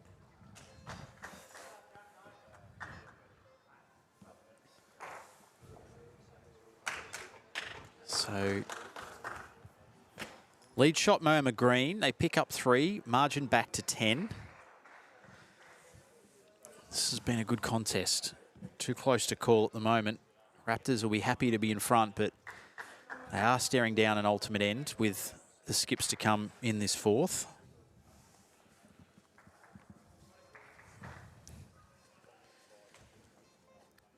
Greenie, you may note a little bit of a pep in my step shortly. You've got the word through from the other half that the little man is on his way. Going to come and visit and see a bit of UBC action at the tender age of 10 weeks old. Bit young to get out there on the green and roll a couple down, but looking forward to seeing him here in Moama. It'll be his first interstate trip as a Victorian. He's going to cross the border momentarily. Oh, that's fantastic news, mate. Some would argue we should get him on the stream. He might speak more sense than the old man too, even at his tender young age. But yeah, looking forward to that a little bit later on this afternoon. Kitted in the Liverpool or Collingwood gear today? I don't. As his mother has dressed him, I would imagine they went right to the back of the wardrobe. No, he'll be dressed in something very appropriate, I'm sure, for the weather and the conditions. So, yeah, I tend to get the eyes roll in the back of the head from Mum whenever he is presented in those sort of outfits.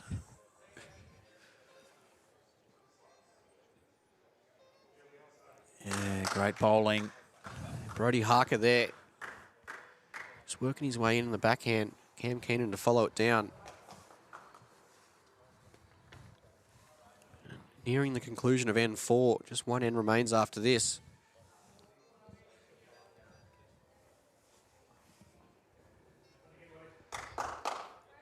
And of course, the way day one goes for each of the events, so this is day 3 of the Ultimate Week, but it is day 1 of event 2. We have 5 sectional games for Section A, and then we will have 5 sectional games for Section B. And then this evening, we will actually have alternating rounds. So there'll be 6 matches played, and they'll be alternating between the 2 sections. As a player, Greeny, if you were in this format, do you prefer the block of games back to back to back, or do you like having that little bit of time off in between? I mean, everyone's going to be probably different, but for you as a player, do you just like to, have that continuity or a little bit of downtime in between matches? Well, I think it works both ways. If you're running hot, the blocks are good, but if you're just struggling to find it, those broken up matches can be a lot better. Look at this for a shot. Cam Keenan wow, the jack just continues to head to the back of the rink, but it will be a toucher, will be second and third. So at the end of that bowl was actually worth 11 points. Hands over the shot bowl, which is 10 points. So does just bite into that deficit ever so slightly. Yeah, going into that 4th end, margin was 13. He's now back to 9. Very gettable. So we have a very live 5th end here to play out on our TV rink. The NC Raptors 51, Moama Green 42. Big game for both teams. If you could get that win-loss record ahead of the ledger, just builds that momentum with a couple of games to go this morning.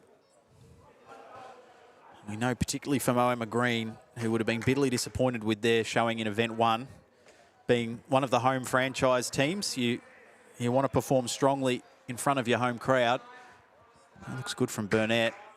Yeah, solid start there. We saw, Moama Black have a pretty solid Event 1. And for the NCE Raptors, like I said, made it through to the finals yesterday, but not as deep a run as they would have liked to have had. So for both teams, this is big. It's crucial as far as just building that confidence throughout the early stages of Event 2. This looks even better from Burnett.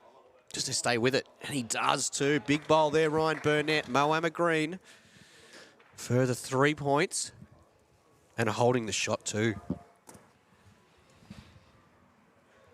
Yeah, so that 6-point margin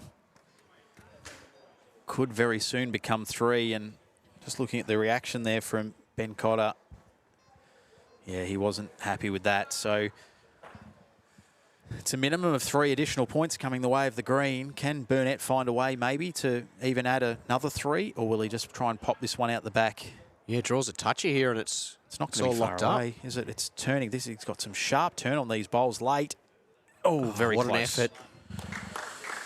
Righto, so we turn for home, Greeny. It's just 3 points in it. 51 plays 48. And we have the skips to bring it home here. Brody Harker for the NCE Raptors. Cameron Keenan for Moama Green. And up next, we'll be seeing the Aussie Cool Joeys up against the Musgrave Pelicans. Yeah, it's all down to Harker and Keenan now.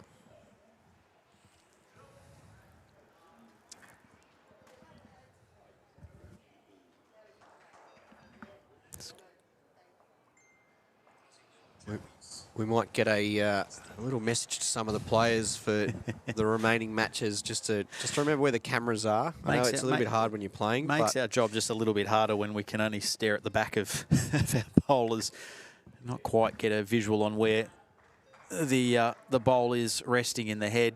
Yeah, it's great for the advertising for the team supporters. Not so much for our vision.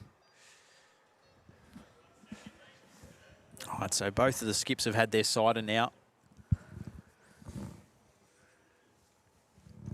51 plays 48. Anyone's game, 4 bowls to come.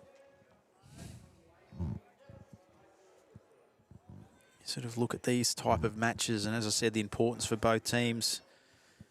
You might look back on this at the end of the day and say that's where things really started to click into gear for us, or conversely, that's where it just started to go a little pear-shaped, just off the back of maybe one moment of brilliance here. Can that moment come from Cameron Keenan? He's just started that a little tight. Also the weight, so you can almost get a sense of, you can feel maybe the nerves in both skippers realising just the importance that is going to come with these final 2 bowls, the fine margins between success and failure here. When the margin is so tight, maybe just a little bit tense in the delivery and bowls not coming out the way they normally would. Well, for the Raptors here, 3rd shot will be enough. They're leading by 3. Currently holding 2nd. If they can get 2nd and 3rd. His weight was perfect. Has it done enough to fall in? Mighty close, isn't it? Okay, Ryan Burnett having a real good look at this. There is 1 timeout per team per match. So you can take his time here, Cameron Keenan. Yeah, so you can see there on our scoreboard, the 3rd shot, too close to call. Timeout. He does take the timeout. Yeah, it's called the timeout. So as long as he gets that signal to the timing attendant before the 30 seconds elapses, but no issue there for Cameron Keenan. So it all boils down to this. Final bowl at the end. Don't think he has. Greeny, to be honest, I'm not sure he's getting past that first grouping of bowls. So we're going to see a measure come here. So first, Moama Green. 2nd shot, Raptors. And this measure will decide the match. It will, because Moama, they projected score now is already at 58. The Raptors would be 56. If the Raptors take it, they win by 1. And just waiting for that confirmation. Still to come through. Players not giving us much. I think they've got up, the Raptors. They have. They have got up by 1, 59 to 58, courtesy of the 2nd and 3rd shot bowls there. Null biter here on our TV rink. It literally went to that last bowl. And the NCE Raptors, well, Moama Green in their game prior had an ultimate end to finish and win by 2. Unfortunately, they've gone down by 1 here, so... Yeah, we're seeing some tight scores. Not so much the case in the Musgrave v Deer Park Club Gold. No, we're about to see the Pelicans as well. Yeah, they're looking hot today. 77-37 leaders. 2 bowls remain in that. 5 bowls remain in the Warilla Gorillas up against the Port Sorell Sharks matchup. 65-43 the way of the Gorillas there. The Carlo Koalas 53 lead the Lawn Bowls to You Windsor Centurions 49. Melbourne Falcons have had a big win over the Broad Beach Bulls, 80-40. So it's the first win for this event for the Falcons. And it was a big win against the Broad Beach Bulls. Aussie Cool Joey's 62 defeated Dandenong. No, sorry, there's still 1 bowl left in that match. So, and it is a toucher, and oh wow, this looks like it's a big turnaround there. Dandenong have claimed a toucher, 1st and 2nd, on the final end to win by 2, 67-65 over the Joeys. We've got the Joeys here on our TV rink next, so they've gone from possibly, dare I say it, hopping across to our TV rink full of beans to now they're going to be licking their wounds a touch after going down on a final bowl toucher. And Dandenong, one of the perennial powerhouses of the UBC, didn't have a great event 1. Started event 2 much better, but yeah, that's a heartbreaking loss for the Joeys. And they will have to rebound pretty quickly. Do you like that, Greeny? Joeys rebound? I do, and you know what else I like? Over here to the TV rink, yeah. Young Cooper, our marker, he's going to be on camera watch. So he's going to let the players know before each of the matches, just a reminder where the cameras are. So just so all our viewers at home can see it. Little flick on the back there. Is that's camera watch? That's how we. I think so. He's got a little whip. So most of those games are completed now. Yeah. Yeah. The Falcons Broadbeach score that really sticks out. Broadbeach, such a strong side, and they've been given a bit of a pantsing there, 80-40. And what is good to see though is the Lawn Bowls Tew Windsor Centurions. They're actually on top of the table at the moment, and it's funny how sport is. You've seen it so many times, Benny, and in various sports, teams react differently to sort of mishaps. And I'd say probably that first game today was a bit of a mishap for them, even though they got a draw out of it. It started so brilliantly, didn't it? Yeah, but they've backed it up.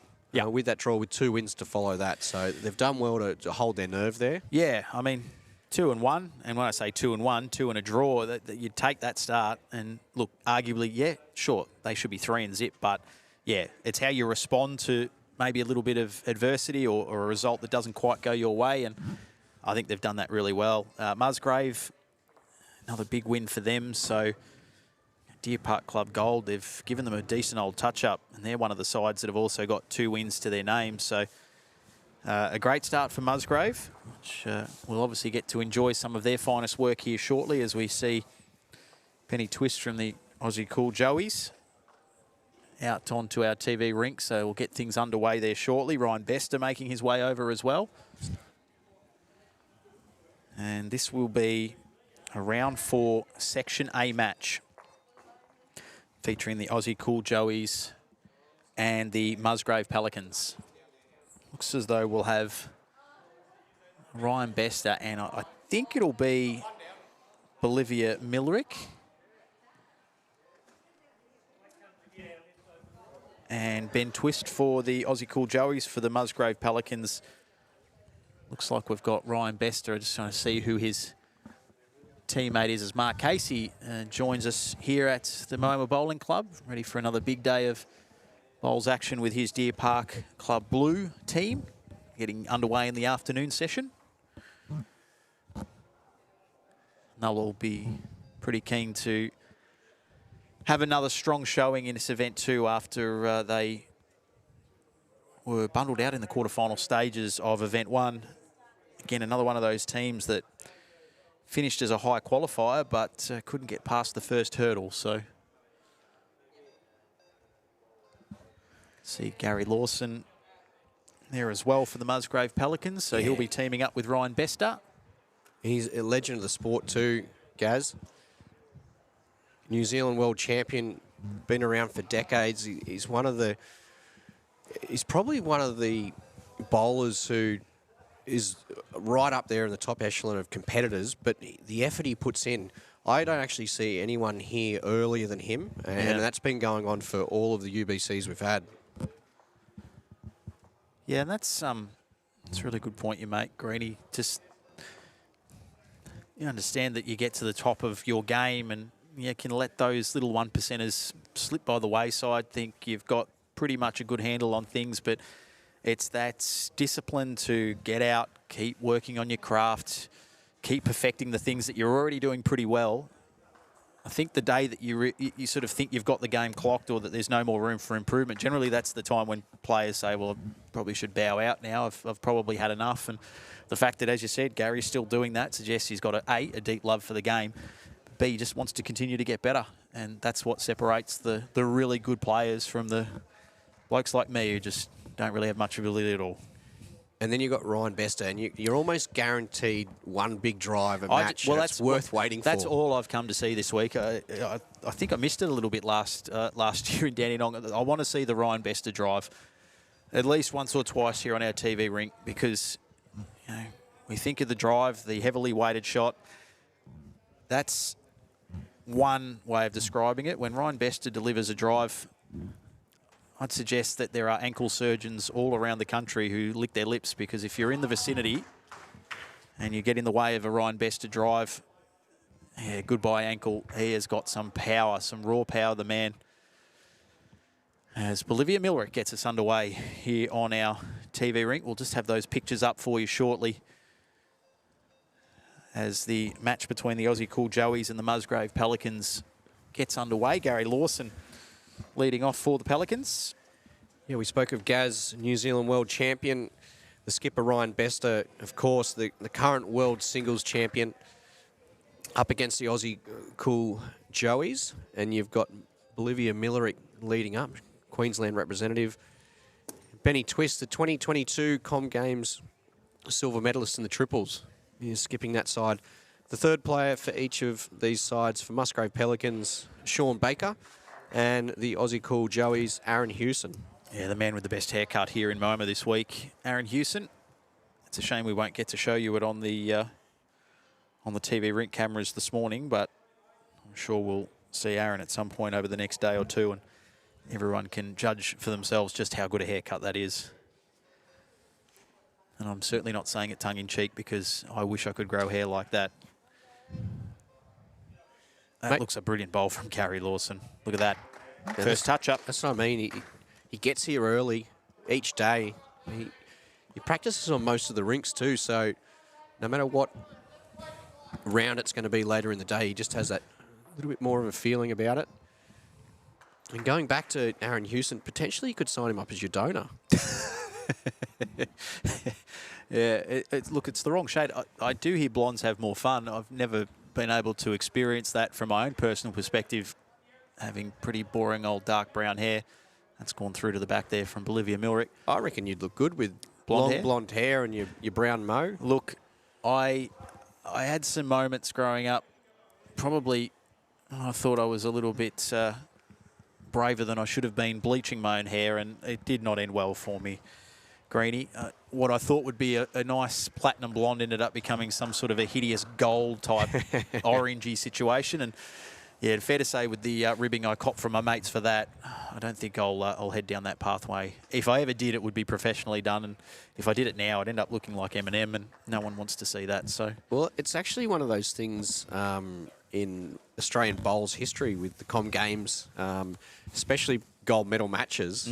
A number of our players have actually bleached their hair. And, I mean, Barry Lester's a prime example because he knows hair products better than anyone. But there has been some cases where we've had tinges which look very much orange and golden. Yeah, I think it's a job best left for the professionals. Speaking of professionals, we've got two amazing skips here in Ben Twist and Ryan Bester. It's a formidable lineup, isn't it, Musgrave Pelicans, when you look at it on paper. And as you said, a team that you're expecting big things from in this second event. Greeny?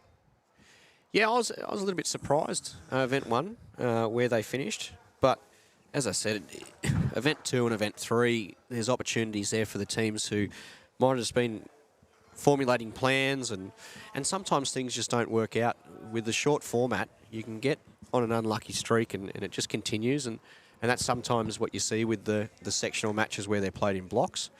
So if they can have a really good session here and finish around the top leading into this evening's games, it gives them the perfect platform to work towards finals tomorrow afternoon. We speak about Bester's big drives, but his deft touch on the draw is sensational as well. Yeah. His complete package. At the moment, Musgrave doing all the scoring and holding an ultimate end, with just one bowl each to come from the skips. We've seen plenty of ultimate ends here on this TV rink. But here's the weight from Twist.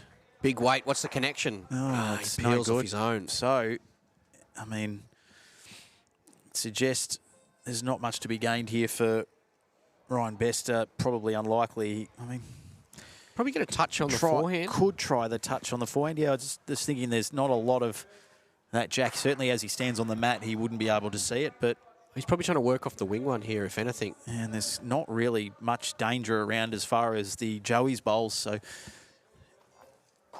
I think they've called that one relatively early, but it's an ultimate end and a fast start. Musgrave 24-0. Not for the first time on this TV rink today. Not for the first, and something tells me, Greeny, it probably won't be the last. It just seems to be that adjustment for teams coming across from the main rink over here to the TV rink. And I'm not making excuses for them, of course, and they wouldn't make any themselves, but it just seemed to have this regular occurrence of an ultimate end to kickstart things here on the TV rink. That's exactly what Musgrave have done. Toucher, lead shot, and 18 points from their shot bowls. Gary Lawson, that line was tracking beautifully, just the way to touch underneath, but still a very solid start. And now Bolivia Millerick needs to dial in here as well for the Joeys, get them rolling, maybe get some early points.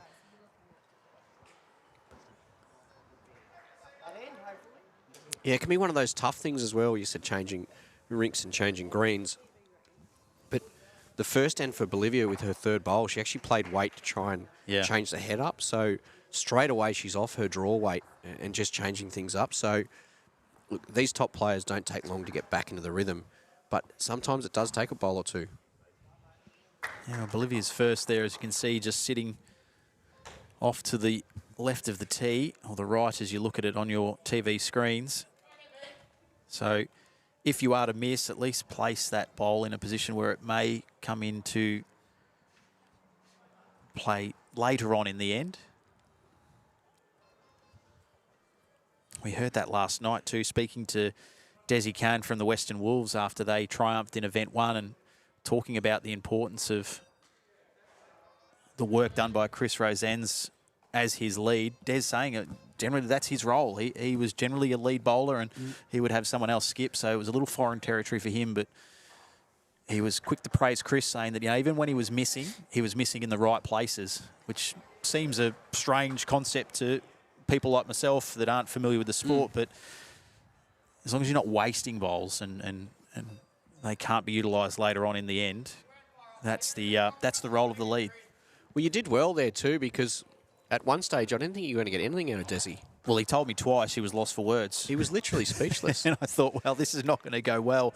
It's very hard to interview someone who doesn't have words. Eventually, I think a lot of emotion getting around it. Des has been involved with the UBC for a long time and it probably hasn't enjoyed much success from a team point of view, so it was a lot for him to take in.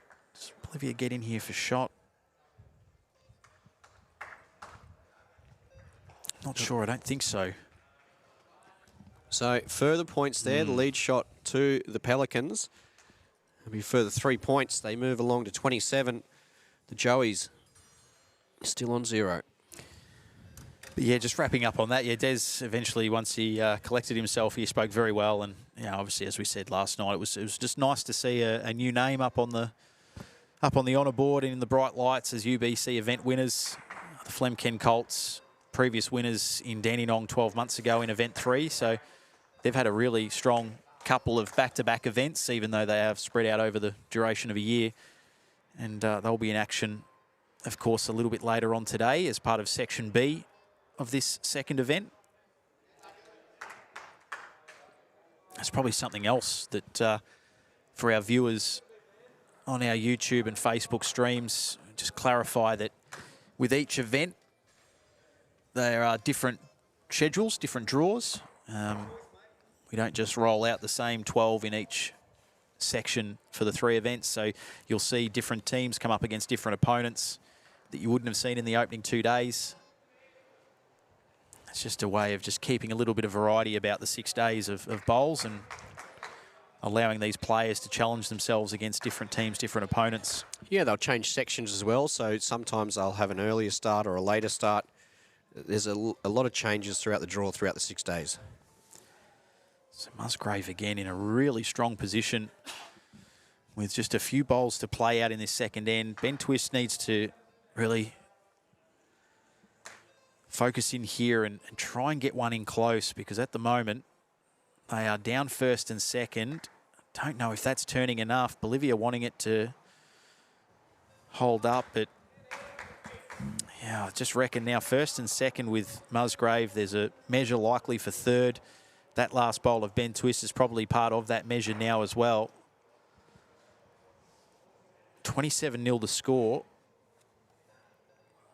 Now Ryan Bester with his final bowl of this second end. Yeah, he can really apply that extra pressure here. But I think not a bad move heading in out to the side of the rink. There was a little bit of danger there. 27-0, so leading by a lovely margin, plus holding first and second, potentially third. Possibly a third, possibly another ultimate end. So this becomes already sort of a crunch bowl in this match. Concede another ultimate end here, and you would suggest it's going to be pretty hard for the Joeys to stay competitive in this match. Let's see what Ben Twist can come up with here. Don't know. I don't think so. There's probably a weight factor more than anything there. Now, so this is going to be interesting to watch. So we've got first and second. Looks as though first and second clearly with Musgrave. And we're going to measure for third. So second goes out there. You can see Bolivia just kicking those two scoring bowls to the side. So it's just to make the measurer's job, the marker's job, a little bit easier.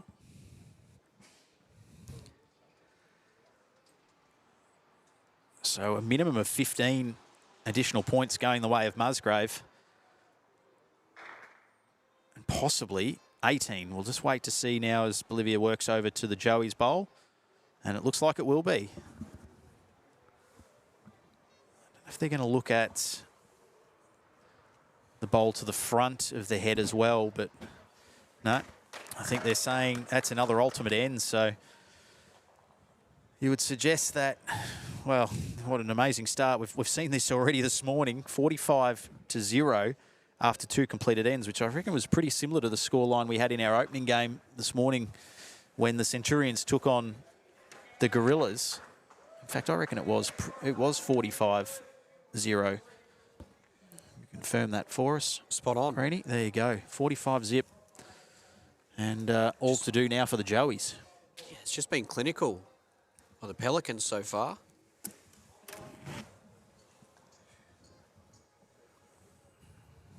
But as we saw in that opening game, quite incredibly, despite being 45 points behind, Warilla very nearly went on to win it, and in the end managed to get out with a draw. So anything is possible. Yeah, they held match for the majority of the back half of that fifth end. They did. So it all has to start from somewhere. You're not going to make up 45 in an end, so you just got to chip away.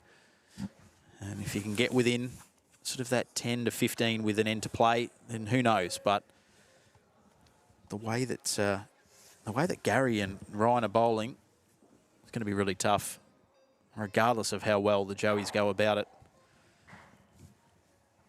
And almost on cue here, Gary Lawson will get a toucher. And again, just puff the chest out a little bit as a commentator. When you say something like that, really complimentary to a bowler, and then they deliver something along those lines, you feel pretty good about yourself. Brilliant from Gary Lawson. Yeah, spot on, Benny. It's just that continual scoring.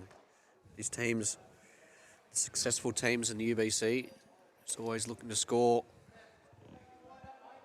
Must touch on too, Benny, the uniform of the Joeys. It's like the away strip for the Roos. Yeah. The mascot. Any word on the mascot being involved this week? I think it's still in hiding. Probably finishing sectional finishes of 12th and 11th. Yeah. Don't really set up for the use of the mascot. There's another toucher too, Gary Lawson. And you got the big pelican on the back of the Musgrave side. And of course, all the uniforms and designs supplied through our great partners, Sports Centre. So if you're looking to get any uniforms, whether it be bowls or cricket, any of the sports you desire, make sure you contact Sports Centre. Quality gear, Australian made. Yeah, love the UBC kit designs and the teams that are a little bit adventurous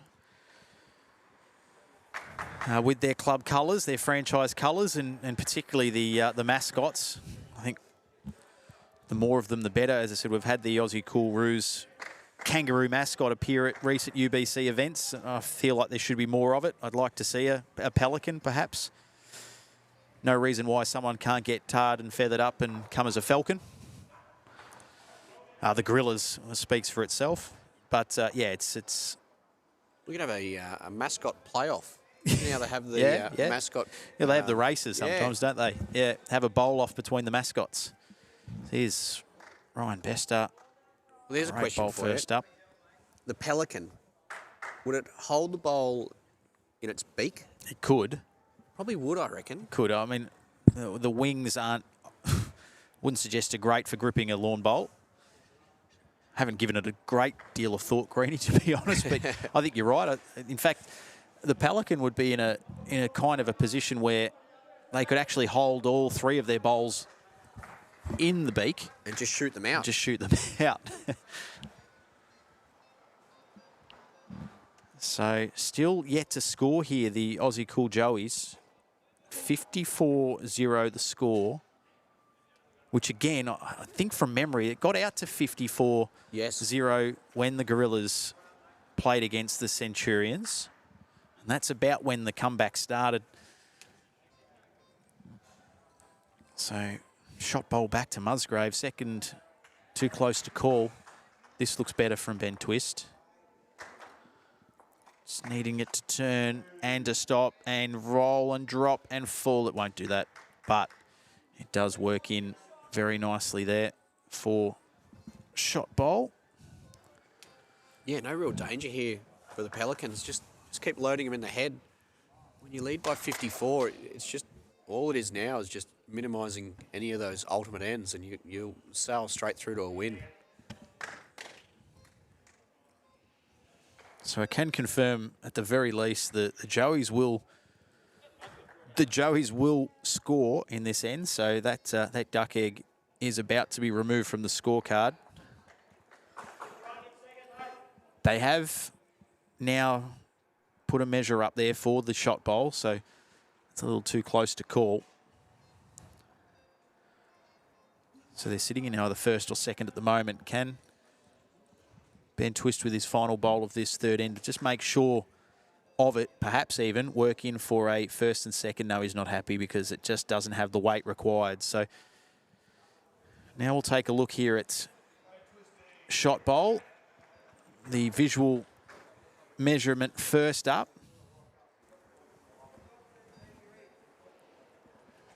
Gary, tape in the bag trick. Yeah, Gary's tape going to in the bag. Trot up the rink to go and grab a measure. So we'll have a little delay here, and maybe it might be a good time, Greeny, to head around some of the other live scores with matches unfolding behind us. Yeah, the Raptors 43 lead Warilla 29. The Windsor Centurions, it's been a good day. 53 lead the Melbourne Falcons 34. Dandenong 31. Broadbeach have bounced back from their last game defeat against the Falcons. They lead 74-31 over Dandenong. The Deer Park Club Gold 32. Moama Green looking to register their second win on 67. And the Carlo Koalas 22. Port Sorrel Sharks 47. So Bolivia with the measure here. It looks as though blue has it. So shot bowl blue. Points. And points on the board. The Joeys fans rejoice. They're on the board. But Musgrave pick up second and third. So they move along to 62. The Joeys, they're on 10. Yeah, despite having the shot bowl there, it is still a winning end for the Musgrave Pelicans. They've extended the margin from 45 now to 52, courtesy of a couple of touches from Gary Lawson.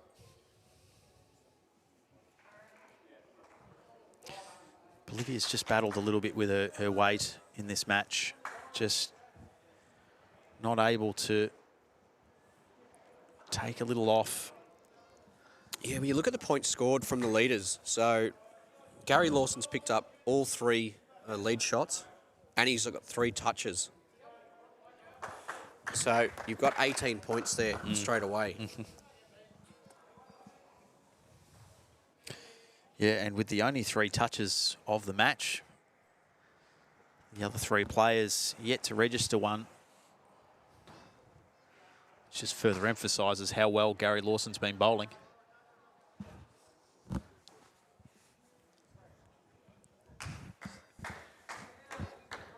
Again, Bolivia just rolling out to the back about 1.5 meters beyond the jack. This is the last, well, second last, sorry, round of this sectional play for Section A.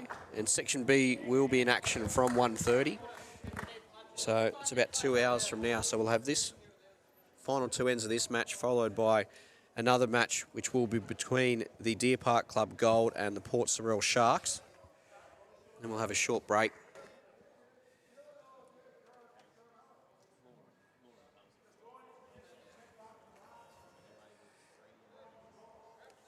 And once again, just through to the back. Olivia was giving that the chance, though, to get down and get the jack herself. It will be a further 3 points here for Musgrave. Gary Lawson very precise with his delivery.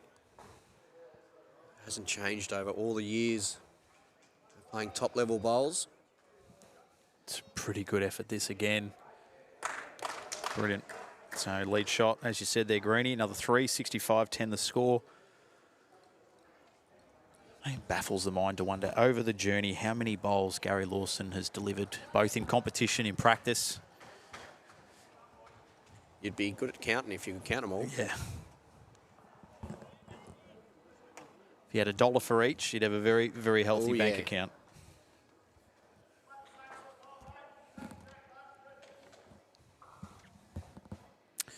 So Ben Twist for the Aussie Cool Joeys. In the area, what's the connection like? Just peels off the front. It does run to the back of the rink where you can see all the 4 blue bowls there located closest to the tee. There's no real need here for the Pelicans to draw a shot. It's just about covering around the back because, as we know, with those big margins, you just got to stick away from dropping the ultimate ends and you've got the game in the bag. That's spot on, Greenie. They just have to play really smart. And if you want to call it conservative bowls here, because in even conceding an ultimate end at worst, still there's a massive deficit that the Joeys have to overcome. So no need for heroics or anything too out of the ordinary. Solid bowls for this last end and a half, and they'll run out pretty convincing winners. And it will continue their pretty strong start to this event too, the Musgrave Pelicans. As I said, on paper, just a really powerful unit. And after an event 1 in which they probably just found their feet, found their combos, maybe event 2 is one that'll prove to be the event for them to make a deep finals run. Near perfect here, Bester. Near perfect, Benny. Look at that. He's drawn the second shot. You can't get much closer to the tee. That's where the respot will be. For Twist and the Joeys, he's got to hope for firstly to kill it, and then hopefully bowls that are promoted can get rid of that orange bowl. Big weight here on the forehand. Let it go. They're watching it. He's got the jack. So it stayed in. His touch has gone out of bounds. So it won't change much at all, really. We'll get the 3 points for the touch-up. Looks to be shot bowl the way of the Pelicans. And there's plenty of room here for Ryan Bester. Yeah, first and second. See the frustration from Ben Twist as he picked up the mat there. It's been one of those games, first and third. It's going to stay in. Brilliantly bowled. Ryan Bester again. Musgrave will just extend that lead a touch further. 1 end to play. 80 play 16. So we've got triple figure alert. We're on watch. And you would suggest, take a brave person to suggest they won't rack up at least another 20 points in this 5th and final end, starting with Gary Lawson. The way he's bowling, could add another 3 right here. Yeah, for all the big starts we've seen today too, Benny, we haven't actually reached that 100 on the TV rink.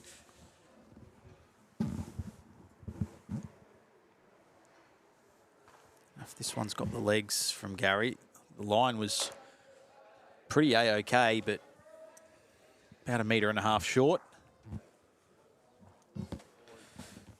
As we watch Bolivia Millerick send this one down, up next, we'll see Deer Park Club Gold up against the Port Sorell Sharks, who have started Event 2 pretty strongly as well, the Sharks. Deer Park Club Gold, touch indifferent. The receiving end of a 36-point loss to Moama Green in their last match. As I said, the Sharks look like they're home in theirs, so we'll come into the next game here on our TV rink off the back of some different form. Yeah, Moama Green have crept up into the top 6 now too, courtesy of that win.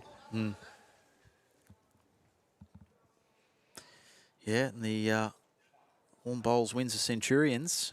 They just keep on keeping on now, 3 wins and a draw.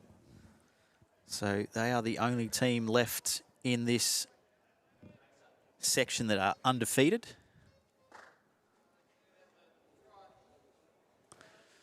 Now just 1 bowl each to come from the leads.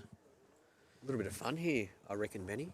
I think I just heard Ryan, and he's got a bit of a smile on his face. I think he just called for the bowl of the jack here. We do. We see weight here on the backhand from Lawson. Well, he removes the back one, so he got something out of it. I think you can get away with playing those sort of shots when you're leading 80 to 16. Yeah, and it's a sort of time where I guess you can get some real match practice for a situation that may eventuate later in the event, which in a game a little closer than this may call upon a bowl of that nature. So why not have a sighter and get a feel for it? But in the end, the lead shot, first of this match for Bolivia Millerick to register an additional 3 points for the Joeys. So we'd need maybe a toucher and an ultimate end here for Musgrave now to crack the ton. I don't think we'll get a toucher from that one from Bester, but at this stage, I'm sure the Pelicans will just be very happy to wander off with a win. And with that win, they'll stay in second spot, and their points differential is going to look absolutely fantastic after this. They're doing a lot of hard work early, and they're getting the benefits there of that differential, which, as we know, come the last few games in the section, you've got that big differential. It's almost like having an extra point or two. Yeah, absolutely.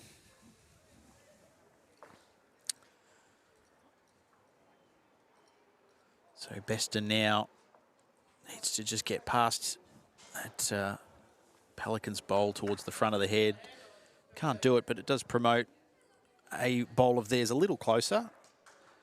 So they'll now hold second. Penny twist.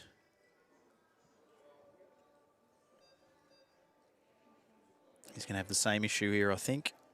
Just crashing into that front bowl. And in the end, that actually promotes the Pelicans into third. 1 bowl to come from each of the skips. Musgrave Pelicans going to run out big winners here on our TV rink. Wait from Bester. He's going to come through. He's going to just miss the jack. I reckon very close to running the snicko on that.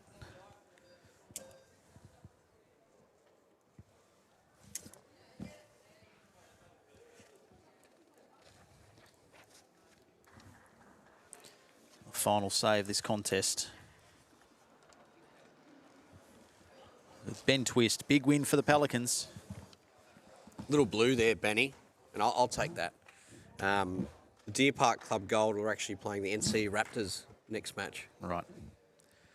That's all right. We all make mistakes. I was waiting for my little booklet to have a little bit of an error there. Well, we're well into day 3, mate. I think to have come this far without an error, we'll take that. A toucher to finish from Ben Twist. But in the end, it's all academic because it's a massive win for the Musgrave Pelicans. Just wait for that score to be finalised. 85 to 35, so a little bit of respectability there at the end for the Aussie Cool Joeys, but they were simply outclassed. That was a dominant performance from Musgrave, and they continue on their merry way as we get set for our next TV rink game Just a couple of scores finalised. Windsor 69 defeating the Melbourne Falcons 63. Moama Green, as we said, big winners over Deer Park Club Gold 78-42, and the Port Sorell Sharks 63 defeated the Carlo Koalas 54.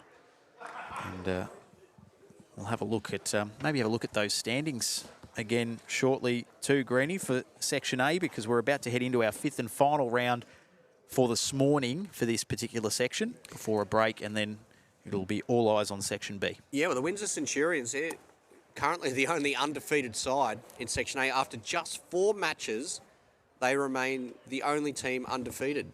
So we've got Centurions with 3 wins and 1 draw. The Pelicans, 3 wins, 1 loss. Warilla, 2 wins, 1 draw, 1 loss. And then all the remaining teams have had either 2 losses or more. And let me have a little bit look further down. There's only 2 teams with bonus points, the Falcons and the Joeys. Yeah, and just again, you look at that, the points differential for the Lawn Bowls to you. Windsor Centurions is fascinating to have 3 wins and a draw, but only a points differential of 16. So that means that in their 3 wins, a combined margin of just 16 points. So they've played in a number of close matches. Obviously, we saw the the incredible draw first up against the Warilla Gorillas here on our TV rink. But yeah, they're getting accustomed to and could come in really handy come finals time when the stakes raise, the games get a little bit tighter and more tense. So to be winning these close ones, I reckon they'll be pretty happy with that. So Deer Park Club Gold and the NCE Raptors, which I think we've just had that confirmed now. Yeah, I'm unsure the weight. Not sure about the reason for the NCE Raptors. Maybe they lost track of where the TV rink is. Well, maybe they were reading our form guide. Yeah.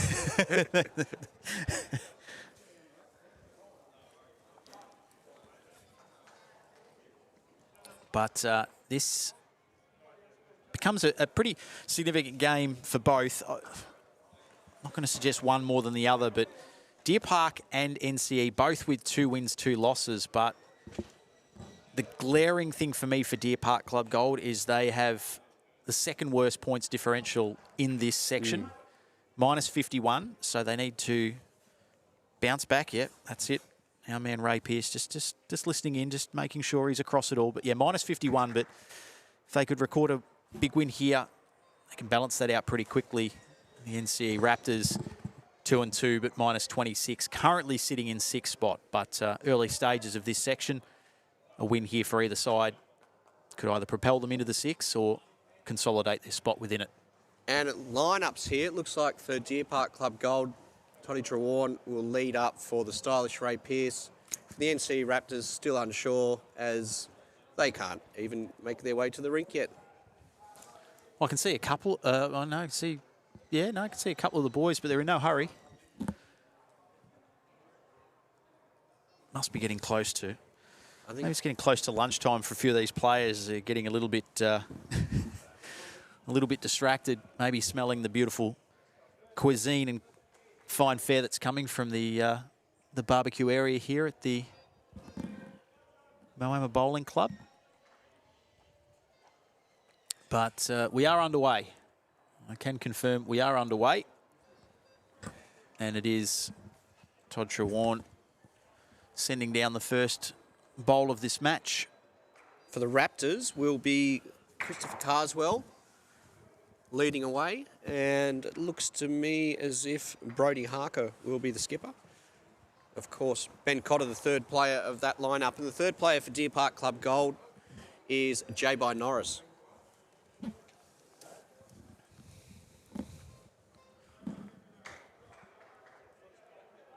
So again, we're seeing it with the leads. First 2 bowls, this is better from Todd, but the first 2 bowls, one very short, one pretty long. So that's a better correction from Todd Trewarn, much closer to the mark and about 1.5 foot away from the jack. And again, I think there's an instant correction here too from Chris.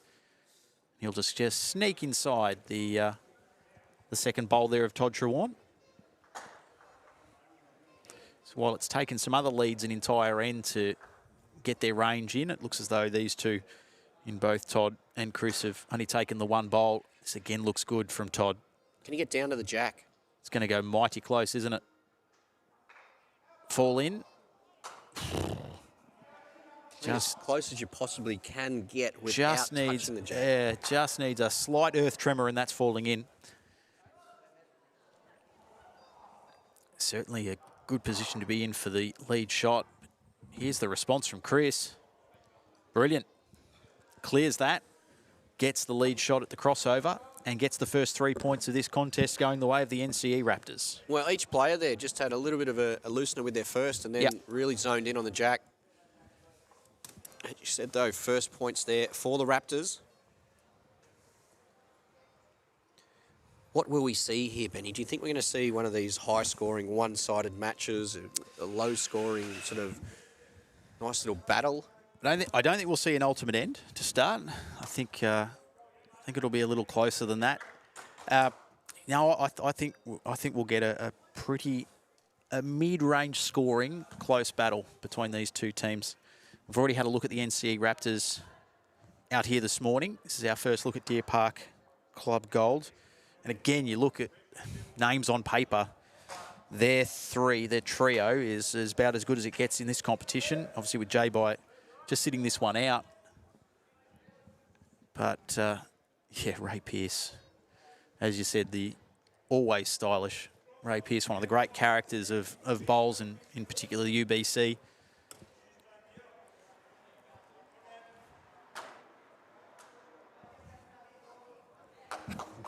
Highly sought after talent. Has represented a few different franchises over the journey. Now finds his home with Deer Park. Looks, mighty through that close. How was that missed? Took the little touch off the inside of Chris's bowl, and it looked as though it was just going to wobble into the jack, and it wobbled left when it needed to go right. Still fantastic bowling. Now Ray Pearce. What's the chances here? What's the connection? Gets the jack. Jack through. 3 points for the touch out. Will be shot. There's still plenty of room, though. Yeah, of course, Razor calls Tarrant Point his home club. He represents Deer Park Club in the Melbourne Metropolitan Pennant. Deer Park Club Gold here in the UBC. He's represented Cabramatta before. He's represented the Point. He's won a UBC with the Geelong. Yeah, so it was Geelong. That was in Dandenong, from memory. Yeah, and they had I think they won and then were runner-up. Yep. So their first two events, I mean, I'm not sure what state they were in by the third, but they had an amazing first 4 days of that week. I think they were unsure where they were on day 5. Yeah. And certainly not to be blamed, you know. I think at that stage it was something in the vicinity of closer to 60, 70,000 they'd collected over the two events. So, yeah, that was a little purple patch for Ray. Who was he teaming up with in that event from memory? Harley McDonald. That's and right. Nathan Harley. Bush. Yeah, Bushy. Yeah. Yep. Big shout out to Nathan Bush too.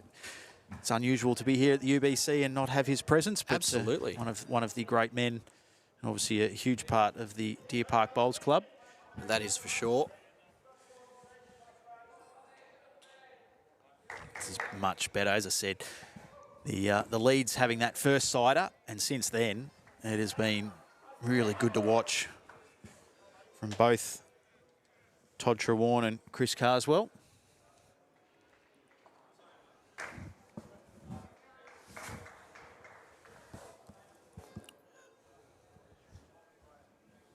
Interesting as well here, Benny. You don't often see the leads playing different sides of the green.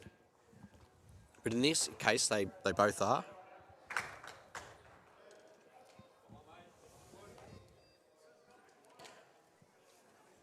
So 16-8 the score. The Raptors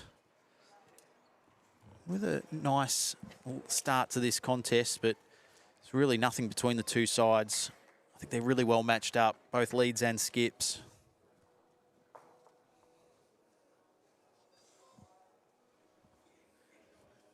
Now Todd Trewarn,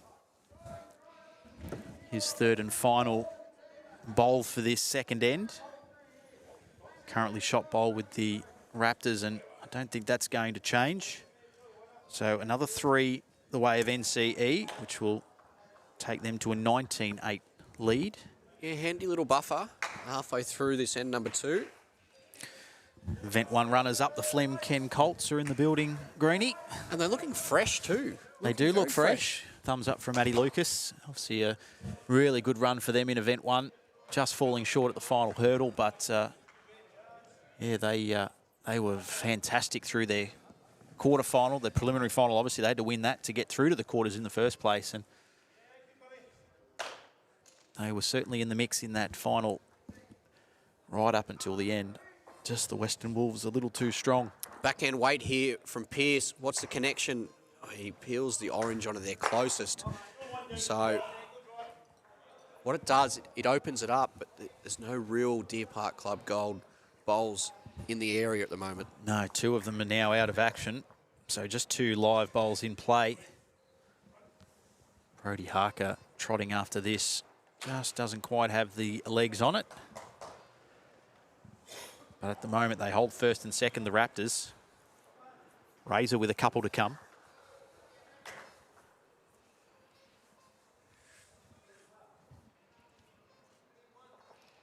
Always very expressionary, Ray, when he's watching that bowl make its way down the green. He wasn't happy with that.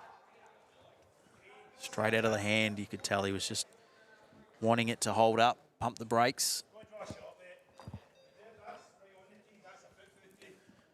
Now he has 1 to play along with Brody Harker, his final bowl of this second end. Can he work in here closer to third to set up potentially an ultimate end for the Raptors? Yeah, what he doesn't want to do, though, is fill the gap. So, toucher? No, that's a perfect shot. Wow. That's perfect. Still leaves the gap, gets 3 points for the toucher. Razor, backhand once again. Looking for that shot bowl. He's played it. Has he killed it? He has, and he's run through to the tee. Hats off from Toddy Trewarn. That is unbelievable. Down an ultimate end and facing a margin of 36, and yet he's turned it around into an ultimate end of his own and a 4-point lead after the second end. Yeah, so that in itself, if you just encapsulated those last 2 bowls, it just shows you the absolute calibre we are dealing with here at the UBC, because, I mean, the bowl from Brody Harker prior to that was superb, but as you said, it just allowed Ray that target. You've still got to hit the target, and the drive to kill the jack, to have the 3 Deer Park Club Gold bowls at the back of the green and pick up an ultimate end. Like, I mean, we're here for 6 days, so you're always worried about running out of superlatives, but I reckon off the back of that, I'm out. I'm done. I don't know how you explain it any better.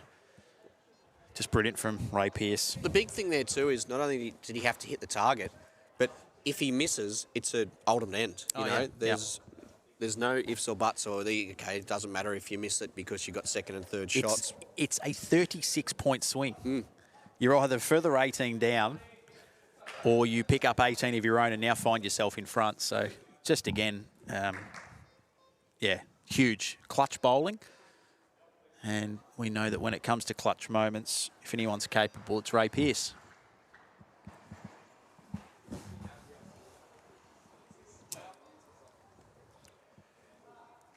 I knew it must have been a good bowl because I saw the Deer Park Club president, John Berry, up and out of his seat. He had his hands waving around the air. So the excitement levels were at a max rinkside. Can confirm, despite the early start this morning too, breakfast went well for the boys. Yeah, they always give us a little bit of a breakfast rating. Lucky Neil Cromie's here to talk some sense and let us know. But a big shot there from Toddy Trewarn, just following up on that great work from Ray Pearce at the previous end. Yeah, and you know, again, it's a team event. The confidence that that last bowl from Ray would have given Todd as he headed to the mat for this third end. Again, you talk about sliding doors moments. Todd could have been going to deliver his first bowl of third end facing a 35-shot deficit. Now he's actually in a position where they've picked up another 3 for the lead shot here. They lead by 7. And again, it's off the back of that stunning last bowl of the second end from Ray Pearce. Look, it's in traditional formats of the game, it's really important after a big end to follow it up. And in the UBC, it's more important than ever because, as we know with the momentum, and if you're a side who's just had a big play against you and then the team eases off, lets you back into the game, you know, it can get you back in a nice run. But if a team can continue on from a big shot, it's just like nailing that last little nail in the coffin. So watching this closely, Brody Harker. Can he promote his own bowl forward and closer? Look, it's a great result. Very nearly does it fall into a toucher. It still gets the lead shot. So we're seeing some really quality bowls here on our TV rink. Our final match before we take a short break and then shift our attention to Section B. But we've been treated to some great entertainment this morning. Yeah, brilliant weight control there from Harker. He just gave himself all the chances. Look at this.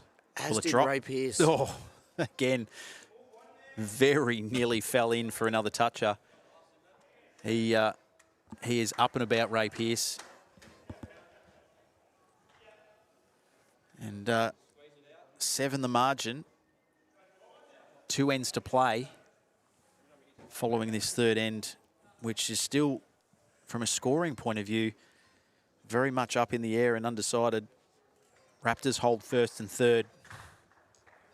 Well, the way it stands, if the points are added to the scoreboard, the Raptors actually jump in front by 1 point. They do.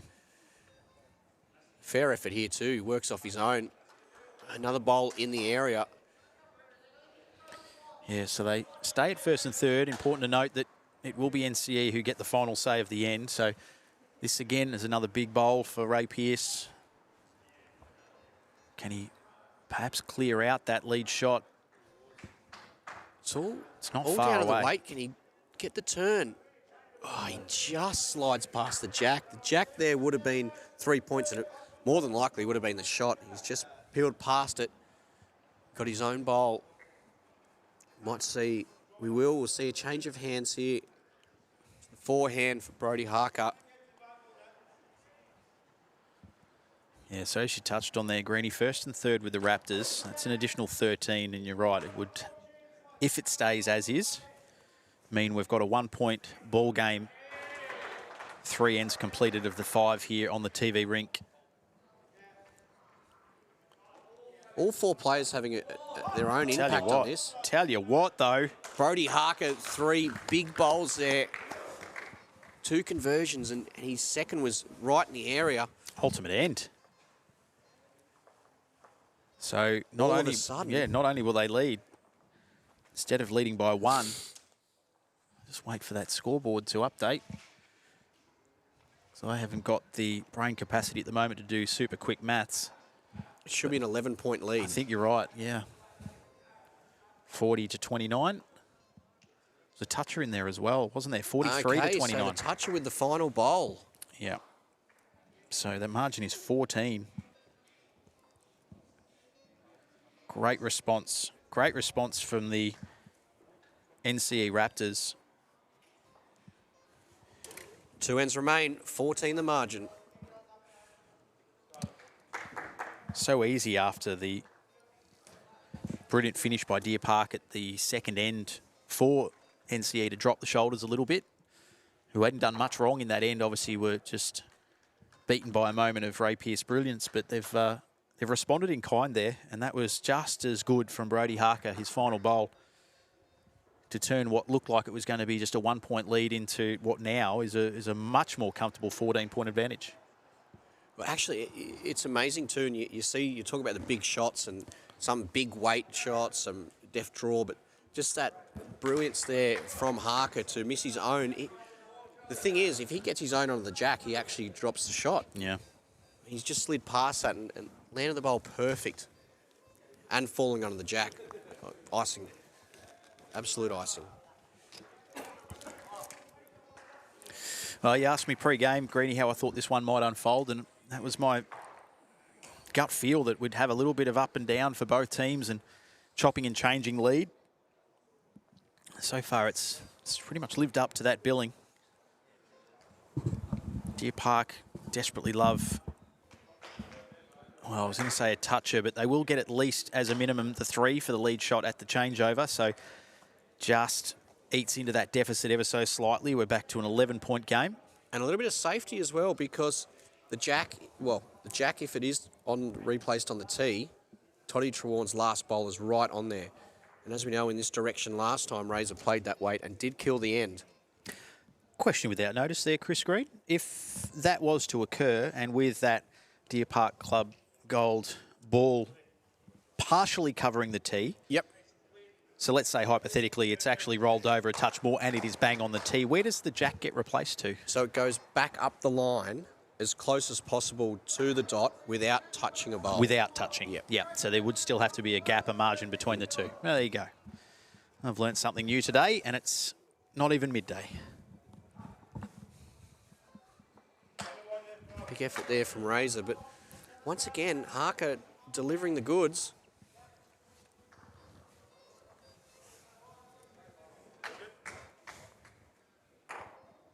Yeah, really good battle between these two skips. They've both had their moments. And you get the sneaking suspicion they'll probably both have another one or two before this game is said and done. Holding an ultimate end now, the Raptors. Pearce with 2 bowls to come, one of those which is en route as we speak.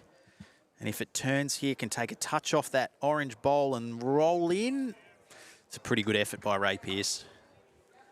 Certainly clears out that 3rd shot bowl and works his way into 2nd. Now we'll see the Raptors, Chris Carswell and Brody Harker, just a quick consultation before Brody trots back to the mat. 15 seconds on the clock. Yeah, all quick deliveries with these players. There's not many who, well, even given 15 seconds, get down with inside the 5. See, that would have me cowering in fear to get to the mat and know I only had 15 seconds left. But they already know the shot they want to play as they run back to the mat. This looks great. Yeah, brilliant. He's been very, very impressive here, Brody Harker. And now, again, similar for Ray, he might be a little slower getting back to the mat. He knows he's got a timeout up his sleeve if he'd like to utilise it. But again, he'll pick up his bowl here. He'll turn around. He'll step onto the mat. And he'll... Yeah, I think there's 2 shots here. He's either dead drawing it on the backhand or he's running through that last orange bowl, looking to just shift it. Even if he shifts it onto the jack. He's giving himself the chance just to get down here. Gee, I tell you what. Oh, he just needed to clear that bowl. He would have got to the back shot bowl.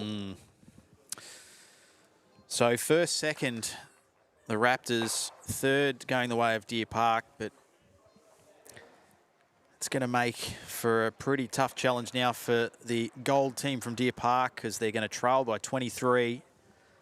It's not insurmountable, but coming into the 5th and final end, it's a pretty big ask.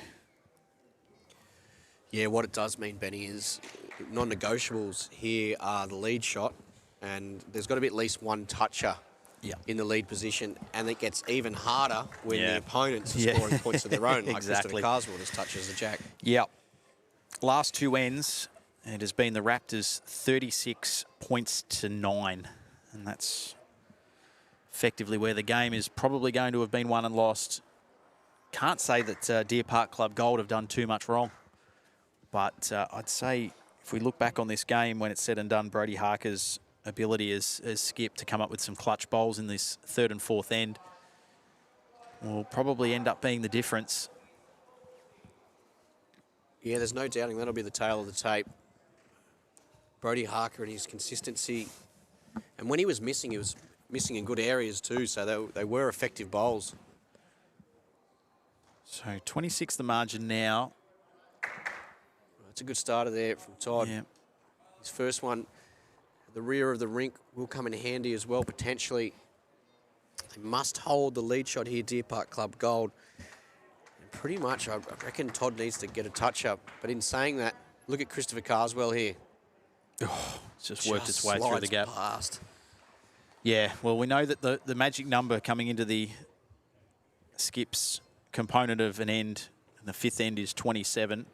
That's the most you can score with an ultimate end in 3 touches. We're not quite at that yet. to 26, as you said, Todd would love a toucher here. Can he get a touch off the inside? No, he did, but he'll get 3, but it makes it pretty tough here for Ray Pearce. Margin will reduce to 23, which by my math requires 2 touches and an ultimate end. And while saying that, it also requires the Raptors not to get a toucher of their own. So when you start relying on those kind of eventualities, that's why we say it gets pretty tough. And the way Brody Harker's bowling, why not just get a toucher straight up? Oh, very close. Very close. It's remarkable how many bowls slide by and missing by the smallest of margins. Sometimes it can be the difference between winning and losing. So Razor. Well, there's one. There's one. There is one. Does make it hard to get the next. Yeah. Look, typical of this format and the quality of these bowlers, you never say never, but margin back to 20, ultimate end, one more toucher.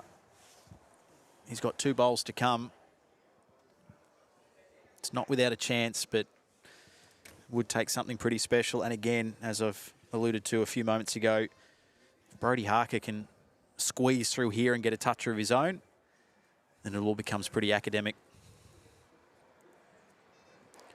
Don't think this is going to get down in time. It'll drift to the back and be very close to the tee. Problem for Deer Park is that, again, trails the jack through to the back here is not really much. We can work off this blue. Back of the green. There's a good effort.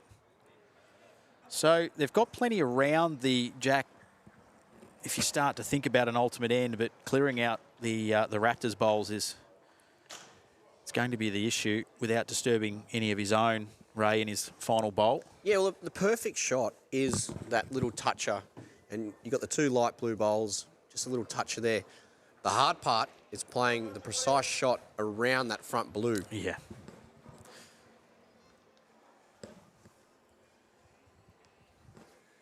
Yeah, weight is one thing, and then obviously having the right direction. So Brody Harker, final bowl of the match for him. He has been a star in this Section A round 5 match, and he's just, well, in the end, it actually doesn't move his closest bowl, but this is, well, it shows how hard Razor's shot is. Yeah. Because he's got to play that perfect weight. And we just saw that pretty much perfect weight then from Brody, and he didn't get back to the inside of the bowl. He's done it once in this game already with a final bowl of an end. That was in the second end when he turned what was an ultimate end down into an ultimate end up. We'll soon know. Watching closely. Watching really closely. Oh, you're kidding me. Oh, Ray dear. Pearce, he gets the toucher. He's played the hard shot, but the jack has moved past the blues to the orange.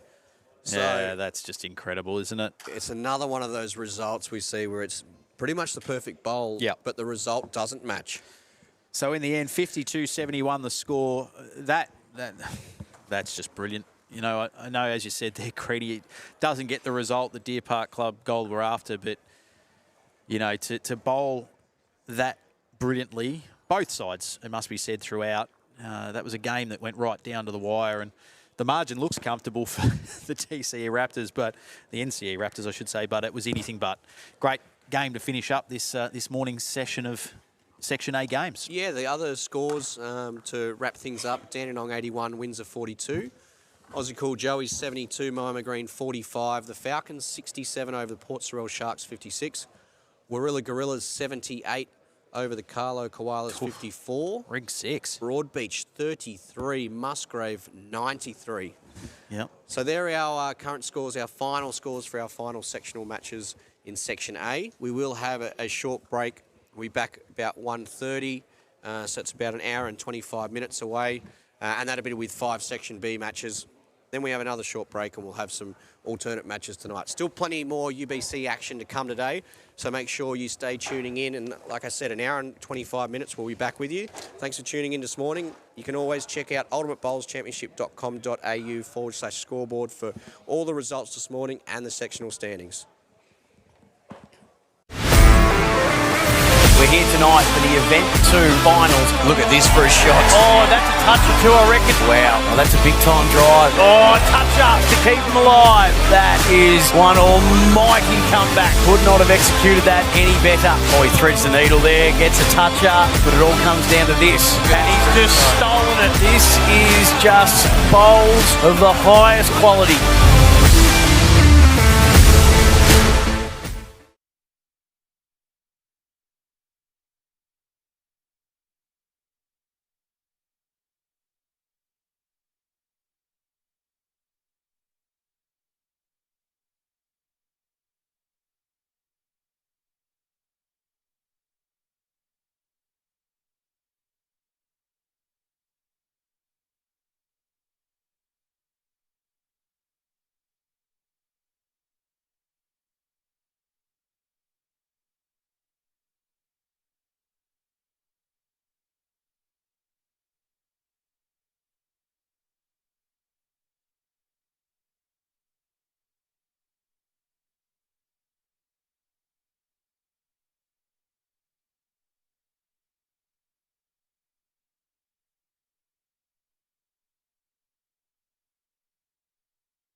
here tonight for the Event 2 finals. Look at this for a shot. Oh, that's a touch or two, I reckon. Wow, well, that's a big-time drive. Oh, touch up to keep them alive. That is one almighty comeback. Could not have executed that any better. Oh, he threads the needle there, gets a touch up, but it all comes down to this. And he's just stolen it. This is just bowls of the highest quality. Moama, it is the afternoon session. Section A have played their first 5 rounds. Now it is time for Section B. Things are starting to heat up here. The sun is out at Moama, and it is Adelaide Heat, Event 1 semi-finalists up against the Event 1 runners-up in the Flem Colts. I'm Chris Green, joined by the Deer Park Gold's Ray Pearce. Welcome, Razor. Thank you, Greenie. It's good to be here, mate. Looking forward to the match ahead. It's going to be an interesting one because off the back of Event 1 and such a successful, run for both of these teams, they'll both be looking to start off hot again. Adelaide probably left a little bit in the tank in their semi-final, so that was their last match here on the TV rink. They're back on here again, so I reckon they want to rectify that. Well, 4 pretty good players, so we're probably in for a good game. And speaking of the players for the Adelaide Heat, we have Michael Stevenson leading up for Cody Packer. Third player of that lineup is Mitch Sidebottom. And for the Flem Colts, Matty Lucas leading for Cohen Litfin, and the third player, James Webster, providing support from the sideline.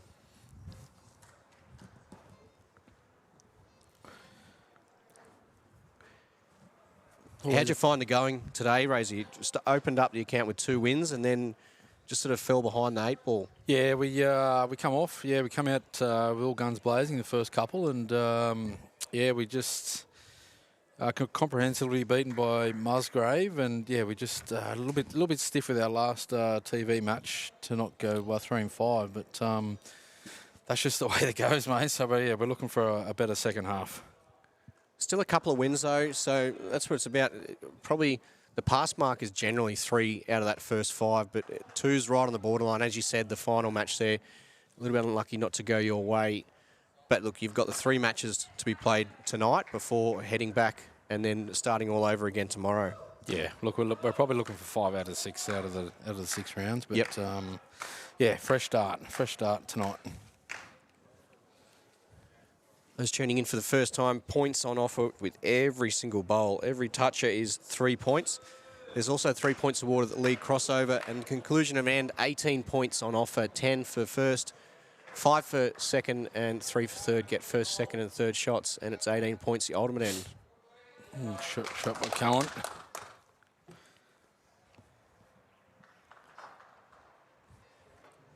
You played on this rink both morning and night, have you? Or Yep. Is there much difference? I think it's more down to the temperature of the day. I think if it's a bit colder, it'll run a little quicker. Tomorrow and the next day is going to be interesting. As Cody draws a back hopper. We've got some really hot days coming up in the next couple of days, so we'll see how the green runs over the next couple of days. But usually when it's a bit colder, it'll run a bit quick. And on the hotter or more humid days, it'll be a touch slower. Pretty impressive start here from both of these skippers. Oh, great shot. Oh, I was unlucky there, Cohen. Another toucher, though. Brings him another 3 points for Flem Chem. Yeah, so last night would have been an interesting scenario too, because even though it was quite cold, around the green there was a lot of people, so that would have increased the heat. Might have had... So he's pretty good again here, Codes. He's got to get down really hard. He might get back to the jack for another toucher. 2 absolute crackers as Cody raises the hat. Yeah, plenty of Adelaide Heat support here. And as you said, just raising the cap there to the supporters on the sideline. Pretty much the perfect start from Packer. Yeah, I think we'll see some pretty big weight here from Cohen. It's pretty close for the respot. When do we get a toucher out of it? Oh, he's underneath. All right, can Cody draw another one for an absolute perfect start? Well, his furthest bowl at this stage is just over 1.5 inches away, so... And he's got probably 4.5 inches to draw. Well, I'll back him in. Shot? Yeah. I'll back him in, mate. I'll back him in.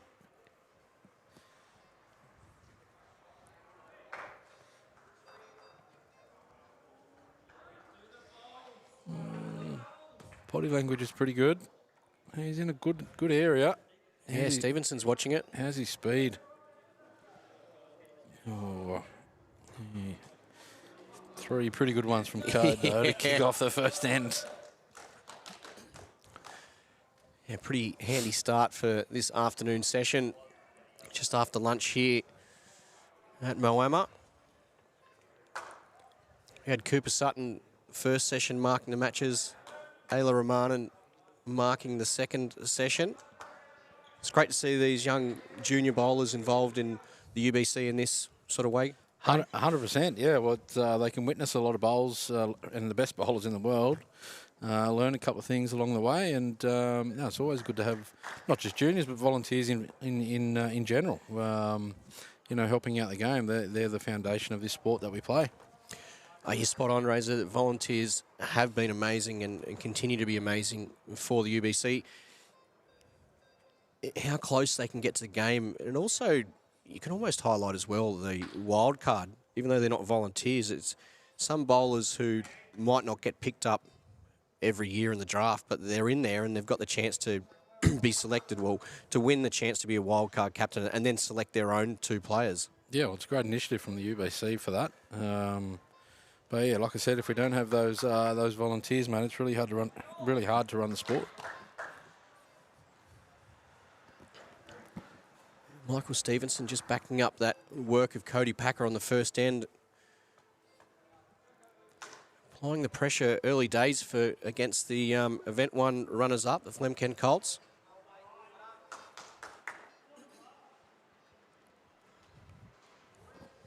Yeah, Matty's overdone it, but any bowl past the head in the UBC is handy.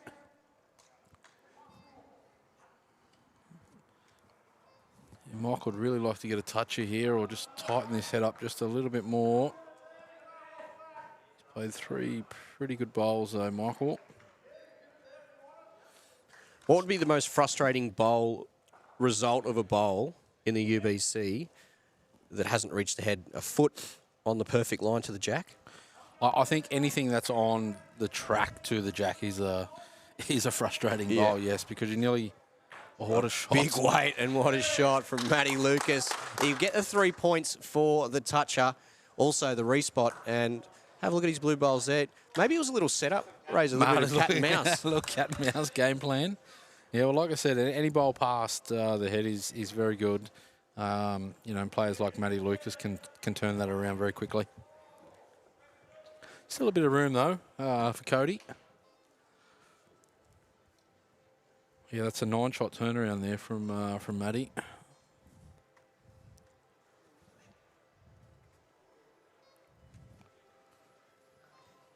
He's on a handy line here, Code. Looks pretty good if he's there. Yeah, he's all over this, I think. Yeah, great opener from Code. Got his, he started this match very well. He's absolutely spot on. Oh, Cody's on the attack. Oh, what a shot. And a piece of the jack. Oh, great shot. I think he did touch that. Yeah, he did. Yep. Number 3 points. Goes to Flem Kent. I think these 2 teams are still in finals mode. Yes. Intensity's very, well, the start of the game's been very good.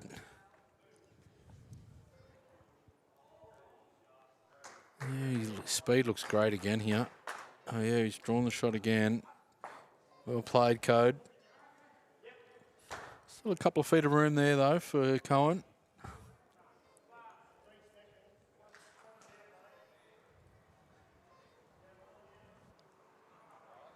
Speed looks okay-ish.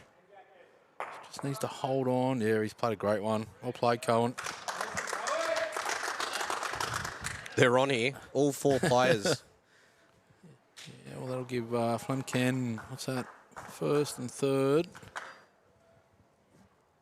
These are the tricky ones, Greenie. You want to make sure that you're there, but he's only Jack's only a couple of feet off the ditch, so he needs to be a little bit careful with his weight. He's running after it. Speed looks pretty good too, isn't it? Oh, he's just under. Has he done enough for third? Yeah, I think he has. Well, Cohen, simply just the same bowl. If he does get a piece of the jack, he can make an ultimate end. Yep.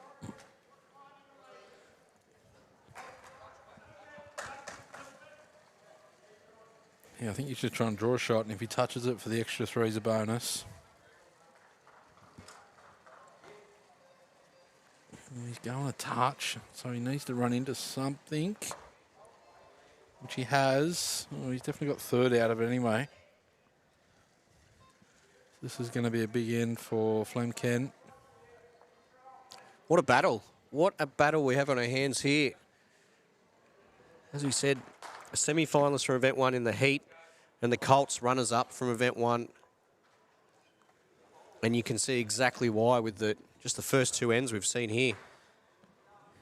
31-23. Colts take an 8-point margin into end number 3.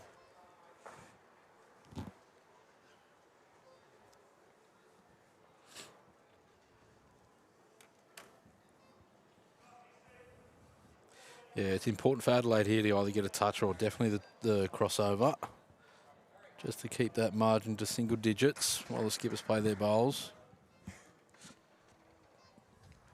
Yeah, it's impressive from the Colts. They're 8 in front, and Cody hasn't done much wrong at all. Yeah.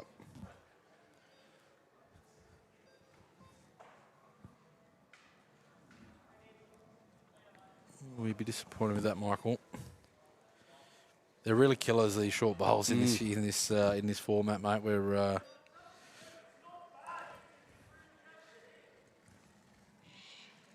yeah, those bowls that fall short, which are on the line to the jack, it's just, I can just imagine how frustrating it is. You just know you're always trying to reach, give yourself a chance because you're finishing in good areas, but you're giving your bowl an opportunity to get to the jack. Yeah, tricky. Like when you're behind on the scoreboard, like sometimes as a natural instinct of the bowler to try and be real perfect. But you should, yeah, give yourself that permission. Just be nice and confident within your action. Just like this one. That's a great correction. Great correction from Michael. Will we see once again just that a little bit of an attacking shot here? Probably not as much weight as last time, but it gives himself that chance on that forehand. Yeah, he's got a bit of a shelf there too.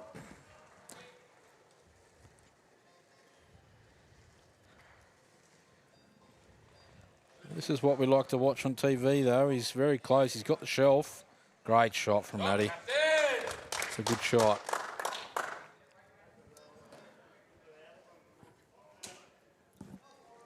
You've got to be able to play every single shot in the book.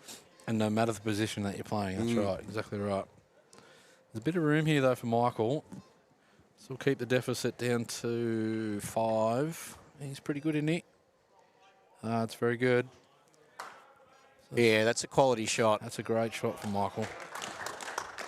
Adelaide will get the 3 points on the crossover, which will bring it down to 5 points.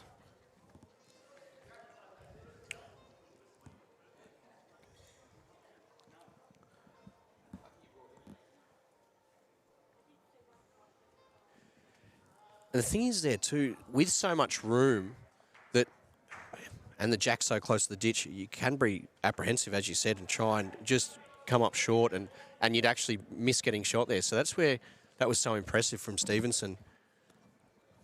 Cullen looks pretty handy here too. Oh, he's all over it. Oh, he's just held off there a little bit. Yeah, I thought he might have got back to the jack there. So the tricky one for Code, like, does he draw for second or does he try and get to it first, Greenie? I think because Cohen's already got one in the ditch, I reckon he can give himself every chance. Yeah. I mean, if he can get down to the... If he can stay out... Oh, he's very... He's going to get back to it. Oh, try. Yeah, holding shot, I like just that chance to get to the jack, because you'd hate to sort of leave something jack high and it'd look quite big and make it a target where, even though he's gone in the ditch, there's no real target. You've just got the bowl and the jack there. And so Cohen's had to change his a little bit. So I think now it has to be a draw shot for Cody. Try and get that extra 5 points. If he can finish just on the centre, it's going to make it really difficult for Cohen. There's not much correction needed. I think he's made that correction too. He's probably... Yeah, weight-wise, he's got the jack. Oh, he has the jack. Oh, how do you not get a touch there, Greenie? Yeah, I think Cohen's got to take a punt here. He's just got to give himself a chance. Get to one of the bowls. Oh, he doesn't like it. His body language is not good. So we could be looking at an ultimate end here, which is going to be a big turnaround for Adelaide. There's probably just reward as well for, like, Cody's first 2.5 ends here have been outstanding. So for an ultimate end, I think that'd be the true reward for the bowls he's delivered in this match so far. Yeah, I agree. Yeah, he can really put his foot down here if he draws a third shot for an ultimate end.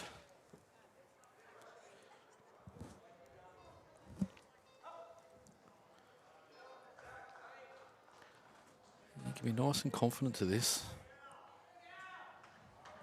He's just got to clear that front one. He's not. Oh, he hasn't sent it, Greeny. Either way, it's still a very good end for Adelaide to hit the front. Yeah, and the Colts get away with one there. But the Heat, as you said, first and second, they'll take the lead. That has been confirmed. The score of 37-44, the favour of the Heat. 2 ends remain. What do you found is the number that's not quite comfortable as a lead for a game? Well, the first match this morning, the Windsor Centurions led 51-0, and then that was after 2 ends. After the crossover of the leads, the score was 54-0, and then they were lucky to get away with a draw. Oh, they had a draw in the end of it. Wow. Wirrala went on a absolute scoring spree. Yeah, right. And held a convincing match lie, and it wasn't until the final bowl. Wow.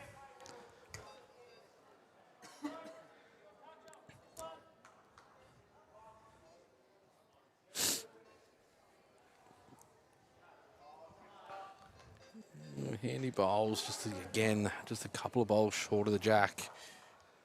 This is the one too where you quite often see the bowler who's gone through a couple of feet make the overcorrection, but you don't need to make that much of a correction. There's still plenty of room to draw the shot, and you give yourself a chance to get that jack yourself. Yeah, exactly right. And Matty's played that weight. He's played that same weight, but again, he's got 2 pretty handy bowls. Michael just needs to make sure he gets to the jack, and if he hangs high, he gets back to Matty's blue ones. Look, he's done that too. Yeah, he's got past them, so he's covered the tee. Pretty good leading from Michael.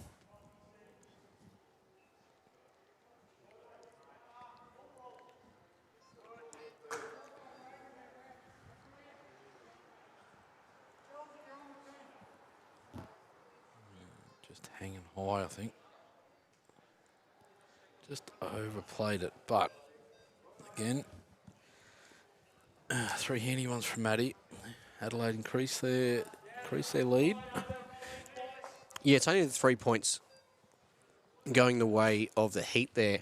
At least he gave himself a chance. He's got 3 bowls in that area there, and we've seen time and time again Cohen trail jacks. When you've got a pack of bowls waiting, it looks very inviting. Yeah, the last thing Cody wants to do is finish jack high to this jack. He really needs to get a toucher or get past the jack. Oh, he doesn't. It falls over. It's good, but that's going to be a juicy target for Cohen. It's a tough weight to play on this carpet, but the ability of Cohen can definitely make it.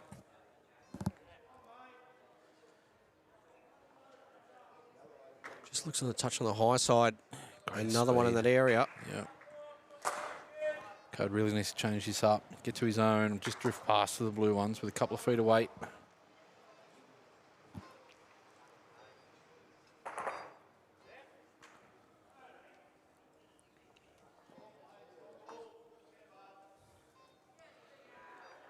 Just on the high side.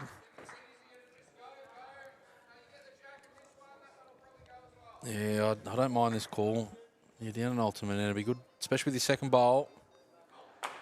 What's the area like? Oh, He's got the shot. jack, and he's got the The back orange, which was called by Matty Lucas. Hats off. We spoke about the Adelaide support crew, but the Flem Colts, I'd say, matched them, if not a little bit better. Definitely just as loud.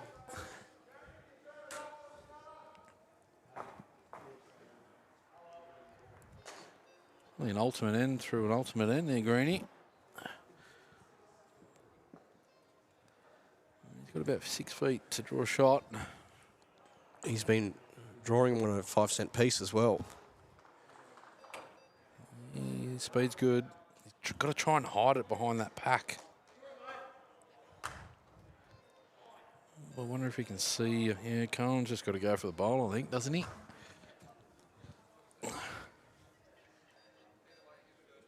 Oh, yeah, I think that's the shot for sure. Problem is, there's a fair bit. Yeah, there's about a metre to draw the shot, which they'd give him first and third. Yeah, I think he's got to play whatever he's confident. Is there a toucher in the ditch? No. Oh, there it is. You'll see him draw the shot here, I think, Greenie. Yeah. Looks quick out of the hand, but track's really good. Does it get back? It'll get back. I just think he's just overdone it, mate. He has. Must not have been able to see all of the bowl. Yeah, that's right.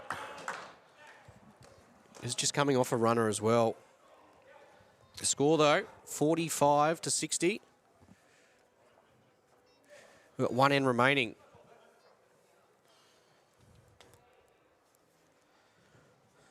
So going back to that margin question you asked me, and I said about that remarkable game this morning. Yeah.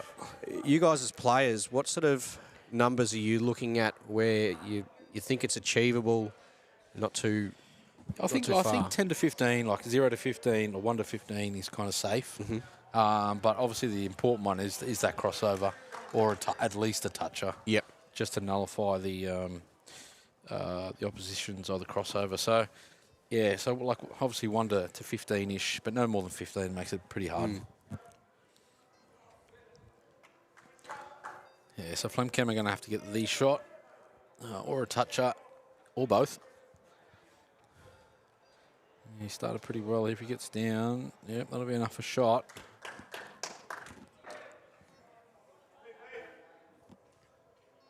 It makes it hard for the opposing side too when a team's got a lead and then drop one right on the front of the jack. Yes, that's right. Yep. Yeah, because you're nearly forced to attack with your second one just to get it out in the open for your last.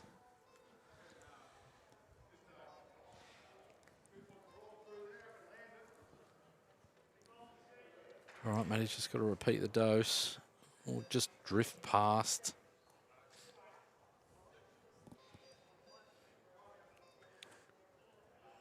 It's just a little high, didn't want the speed. Quick look around at some of the other scores. Moama Black 63, leading the Southern Stars 48. Western Wolves 64, Event 1 winners. Lead Deer Park Club Blue 38. Kawana Thunder 48, Trail Golden State 51. Bundoora have started off today well. 85 leaders over Exodus 26. And the Great big shot there. from Michael. And the Aussie Cool Roos 56, Wildcard 34. That's a great shot from Michael. Really needed that. Just puts the lead back out to 18. And holding that important lead shot as well. Exactly. So Matty's going to have to try and get shot or toucher, which is very close here. He's very, very close. He got the toucher. Oh, And he's got the shot. Wow, that's a big turn. This game continues to be a case of whatever you can do, I can do better. Wow. Grab 6 points out of that. Brings the lead back down to 12, which is huge.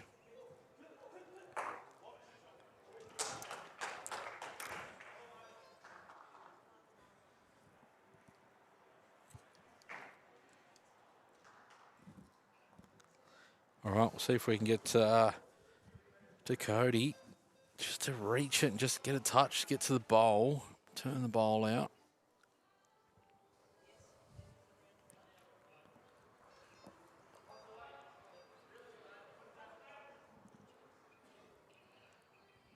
A pretty good line here if he's here. If he's there to the jack, he's very, very close. Just peel it out. Oh, that's enough. That's a great shot, Code. Played very well so far in this match. One thing you'll notice, though, Razor, as will the viewers, looking at the head, the orange bowls are either jack high or only just past the jack. Well, the boy's turning it on here, Greeny. Oh, And a Jesus. touch. You got a toucher. Oh, And there's a number of blue bowls past the jack. So if there is weight to be played later in the end, it's advantage to the Flem Colts. so back to 9.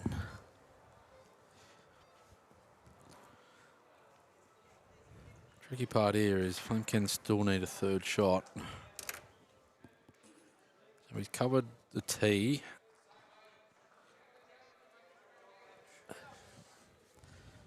Yeah, so he's going to need another toucher. Oh, he's not happy. Out of the hand. Looking back at the mat. Oh, it's a tricky one here for Cody.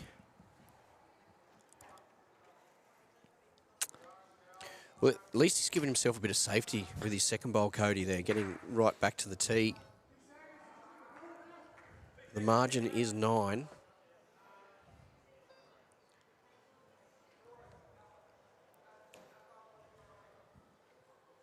So first and third is 13, but you lose the 5, so that's only 8. So it wouldn't be enough. But if it stayed first and third and you managed to be able to get a toucher, that would be enough. Yeah, I think Cody needs to get to the right side of the screen. Just get back to the head. Yeah, as we look at the screen there, he really needs to get to the right side of that jack. Anything higher the line. Oh. Yeah, I think he's overdone that. Cohen just draws down for the front of the jack here, yeah? Well, I think he can get some of the bowl, and that orange bowl is going to pop right out. He can move some of the jack for an ultimate end to win the game. Oh, I think he's high, is he?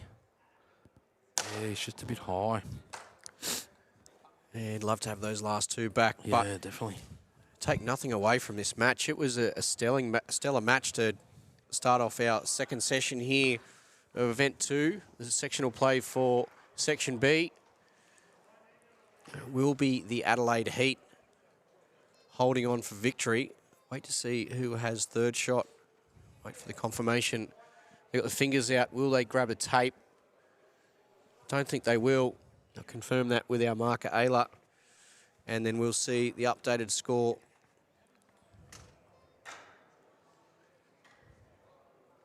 And the scores have come through there, 64 to 71.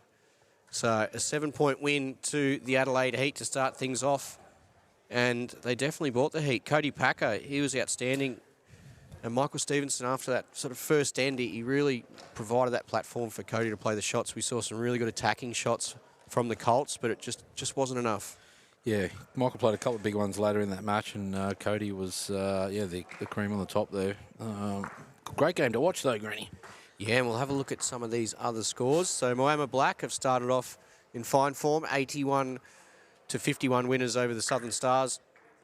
Western Wolves 64 hold a 20-point lead over Deer Park Club Blue with 2 bowls remaining in that match. Make that a 23-point lead. Chris Rosan's just drew a toucher with his final bowl. Kawana 54, defeated by Golden State 69. Bundura almost cracked 100 in the first game of sectional play, 95 to 34 winners against Exodus. And Aussie Cool Roos 62 lead the wildcard side 49. 3 bowls remain in that match.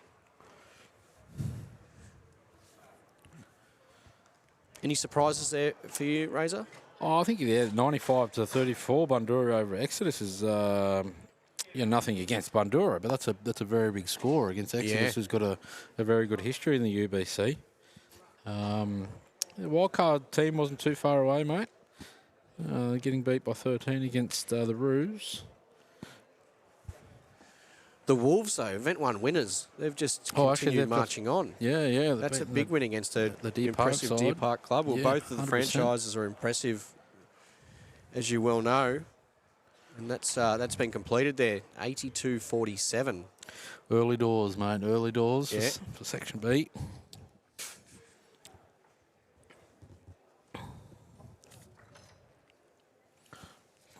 Next up, though, we will feature the wild card, and we've got some friendly visitors now. The heat started to pick up here in Moama.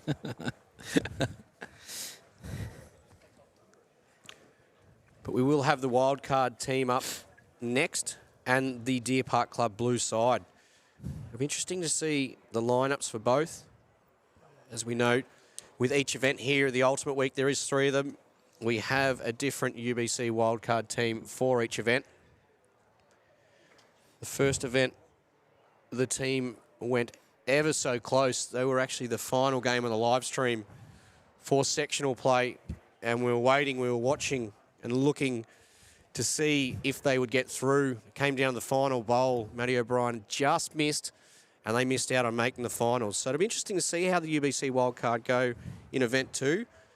Brand new team, Blair Davidson, Sheldon Baggery-Howley and Nicole Rogers. So a nice little mix of the world there. We've got a Scotsman, a Kiwi and an English representative in Nicole Rogers.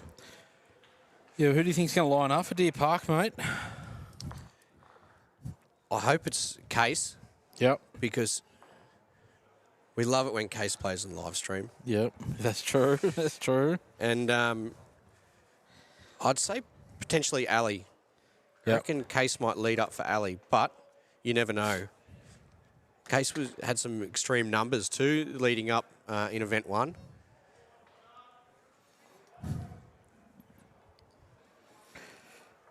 Who's been a player that's stood out to you? Has there been anyone who's stood out to you or anyone who's surprised you who you may not have heard of or seen from before?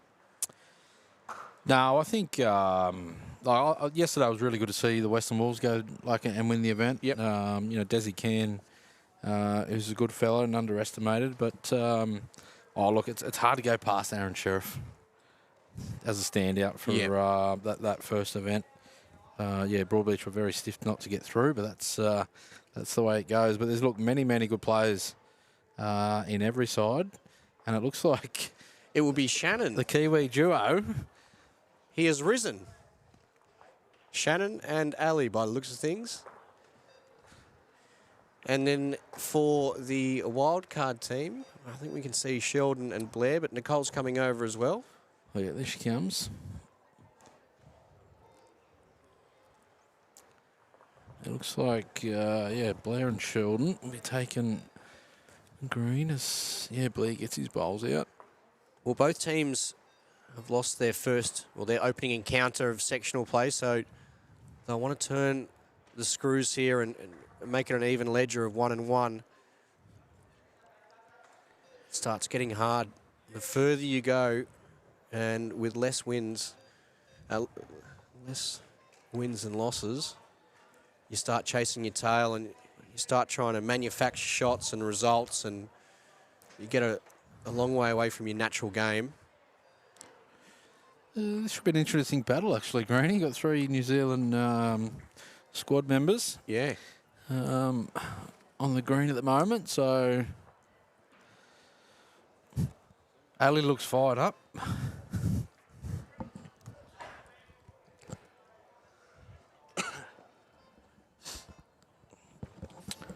So Case is sitting out this game, and Nicole Rogers is sitting out for the UBC wildcard side.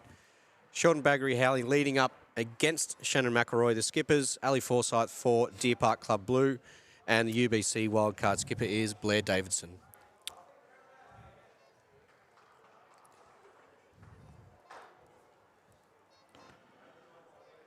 Should be an intriguing battle up front with Sheldon and Shannon.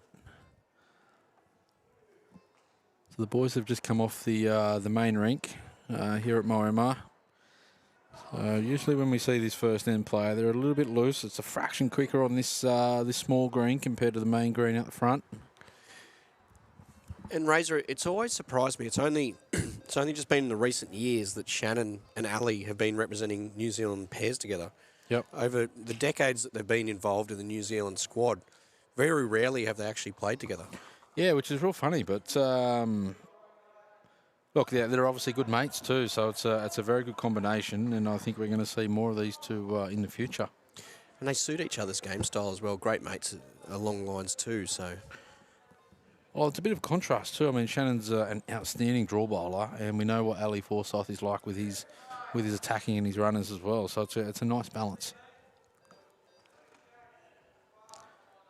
Yeah, so the boys are just floating over the green over the jack at the moment, just a metre or two, just to find their range with a quickie green.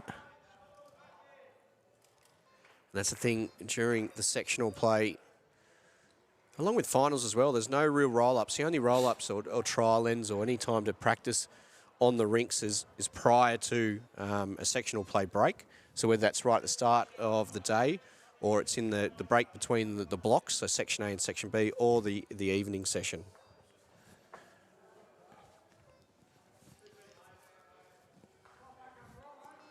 Right, maybe a change of hands here for Shannon. Bloody cool dude with those glasses, mate. Yeah, he's looking sharp. Probably... Yeah, we've done enough for the turnover, mate, so... He's almost as sharp as you were looking. Well, you not were looking, you are looking.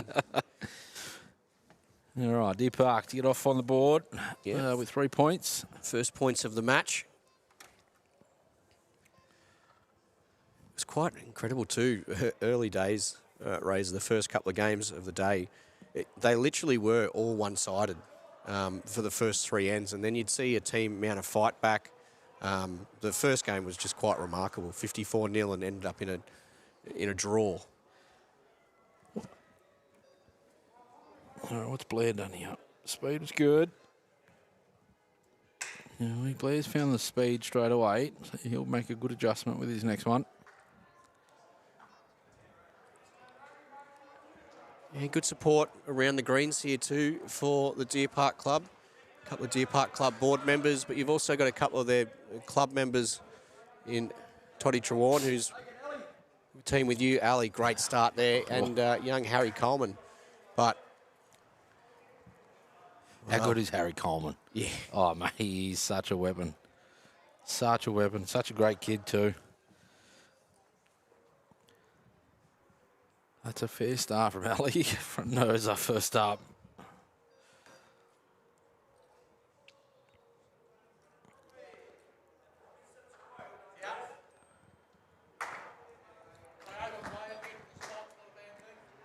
Yeah, well, Shannon's just getting Ali to change. Set up on that forehand is pretty good, so he doesn't want to build that target.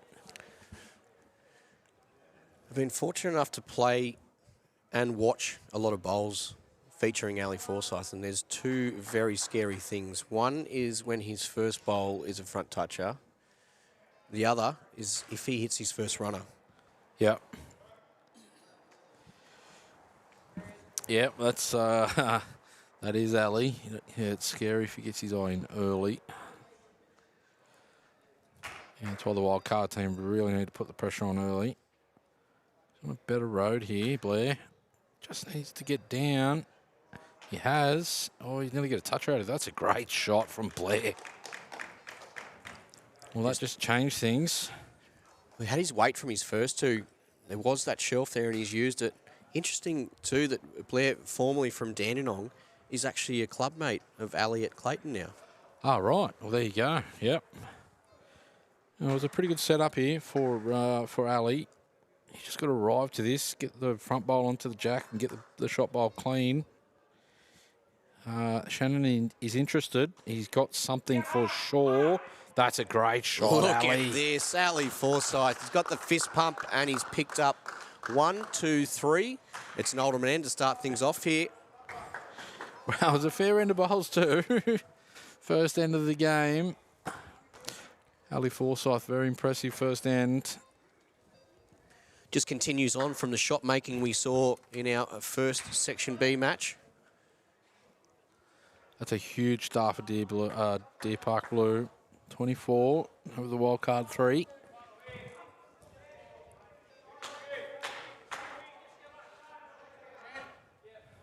How's Shannon going here? Yeah, well, he's backed it up. That's what you want after an ultimate end. It's huge, isn't it? Like traditional bowls, if you score a big number, you want to follow up with an end. If you're not picking up a shot, you're only conceding a small number. Yeah. It's much the same here with these ultimate ends. You need to follow it up and keep that scoreboard ticking over. Yeah, if you're not ticking that scoreboard over, especially after an ultimate end, the game can get away from you very, very quickly. Especially with bowls like that. A short bowl after an ultimate end is, it's not great. But he has two more to correct on that. And you see with this format too that there'll be a lot more changing of sides with leads. Generally in the traditional format, a lead will stick to one side. Yeah. And even if there's a bowl short in the way, it's just, pick your way around that, either over or under. But here, if the jack's open on one side, players will tend to swap to that. Yeah, well, normally the leads are just trying to build ahead for the rest of the side, but not in the UBC. No. We're going to need to chase those points, as much as possible. Well, the beauty with the UBC format is that the leads can have a scoreboard impact as much as a match impact. Yep. Yep, that's exactly right.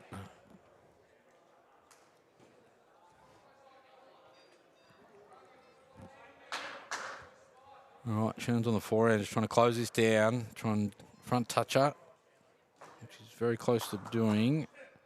Yeah, he's got a little piece bit of of it. and the shot. That's very good.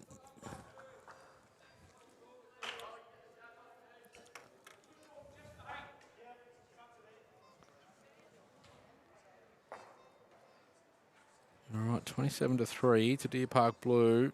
Sheldon either needs to get the crossover here or at least a toucher. Probably work off his own here. Could, he just missed it. Great speed for it. So it'll be further points. There was 3 there for the toucher from McElroy. Now 3 for the lead shot, the crossover. We've just moved along to 30-3.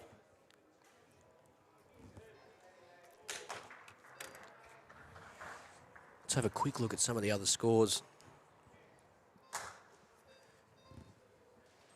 Well, in complete contrast from the first sectional play game, Exodus 40 now lead Western Wolves 26. We'll just wait to recognise this toucher of Ali's. Great start, G. Flem Colts 16, Golden State 17, Southern Stars 35, 38 now, and Bundoora 13. Aussie Cool Roos 19 lead the Adelaide Heat 11. Moama Black 18 lead Koalas 9. Just sliding through there, Davidson.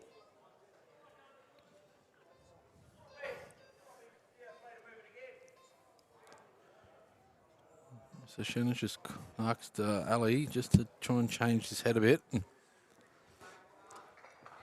Another turn of the jack. If he drifts high, he's going to be handy. It's a little bit of... it's another bowl past.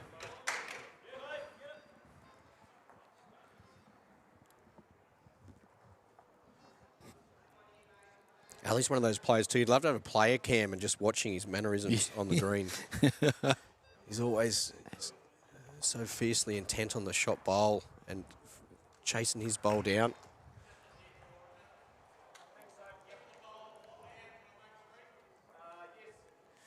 Back to dead weight here.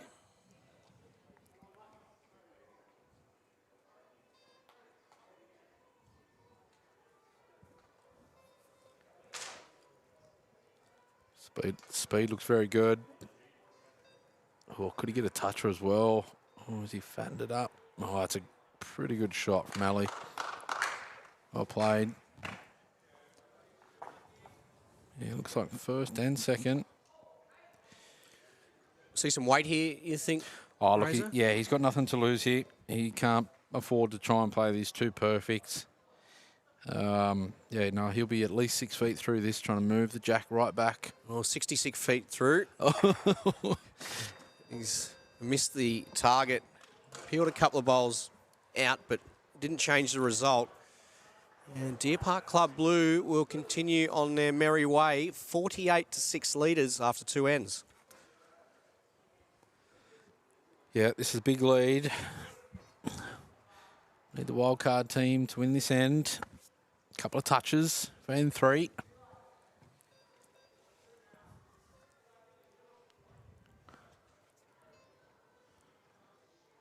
You know, the scoreboard looks a little bit lopsided, but it's easy, and there's a lot of points, you know, up for grabs. One of the big things is consistent scoring. The first two ends, the Deer Park Club Blue have scored 24 on both ends. Yeah. Have you had any sights on bonus points at any stage throughout the last day and a half, or 2.5 days, sorry, where you get to a stage where you either can't win, so you're aiming for that bonus point, or is it something that's in your sights at any stage? Oh, look, I think if you're at least scoring 62, I think you're close to winning the match anyway. So I don't think any of the sides are really looking for that bonus point. I think it's as it's named. I think it's just a bonus if you were to get it. So yeah, look, usually, you know, somewhere between 60 and, you know, 75-ish, you should be winning the match anyway. So yeah, I don't think the teams are striving out to get it, but it's definitely a help as you cross over the 11 games in your sectional play. What it actually came back in Event 1, and I think it was the final sectional play match with UBC Wildcard and Flem Colts. Yep. And at one stage, it looked as though, with the scoreboard how it was, Flem actually only needed 1 point, and they would have been safe. And it looked like they were in a little bit of trouble. And 63 was right on the radar for them. So we were actually thinking, you know, that was a really good pass mark. Probably that is the only real time that it does become the main focus, if you just do need that one. Yeah. So wait there I suppose teams need to be conscious of, you know, where they are on the ladder, and if a bonus point is only needed, yeah, not to be too silly as that game plays out.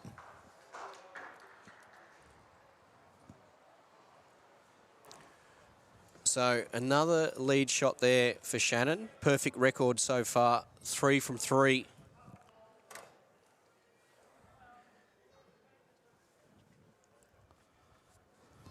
There's not much going right here for the wildcard side, and on the flip side of that, Shannon's leading up well, and, well, you can say what you like for Ali, because he's been simply brilliant.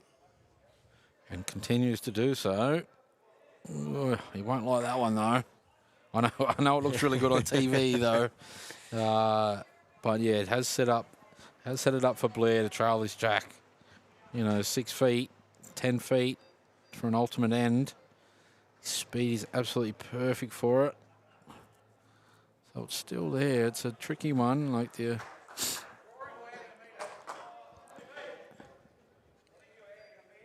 Yeah. I think that's a good call early on. I think Ali just needs to change the shape of this, or is he just drift past? He's going to be in a handy spot. I like that too, sticking on the same hand. Yeah. And adding that meter, because you see you finish wide and you go into a good area. You try and chop and change with which side you're playing. Yeah. And if he's tighter, he gets to his own. Even half of his own and half of the jack would have been a good result. Yeah. So Blair, he's on a high line here. He's getting down now. Is he getting down enough? No, he's not. No. But again, there's another bowl pass. It looks really.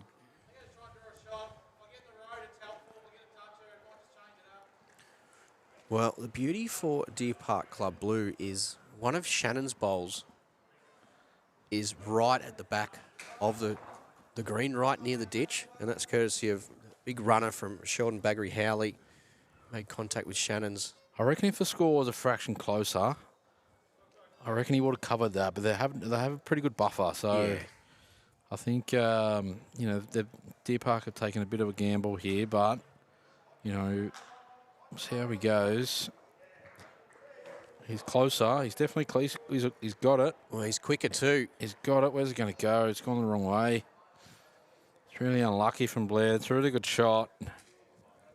Yeah, it goes on the other side of the line. It's an ultimate end, but in this case, it's gone to the left or the right of the screen. Yeah. And it is first and second the way of Deer Park Club Blue. But again, it's all about the start. I mean, Shannon really set that head up again. And then Ali's drawn that shot. Yeah, Deer Park Blue have come out very consistent in round 2. Couple of the other scores. Exodus 64 lead the Western Wolves 26, plus they hold first, second and third with 2 bowls remaining on N4. The start of N4 and the match between Golden State and Flem Colts. Just 2 points between them. The Colts lead 40-38. Southern Stars 55 lead Bundura 29. The Aussie Coolaroos 46, Adelaide Heat 29. And Kawana, Moama Black. Blockbuster match there. 32 the way of Kawana, 34 Moama Black. There's 2 heavyweights of our sport skipping against each other. Alex Marshall and Jeremy Henry. 2 of the absolute greatest.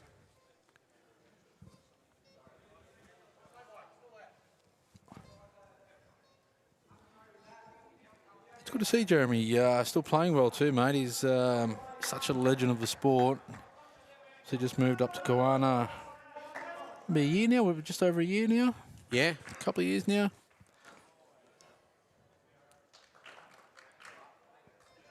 Yeah, he's outstanding. And just a top guy to match it. Yeah.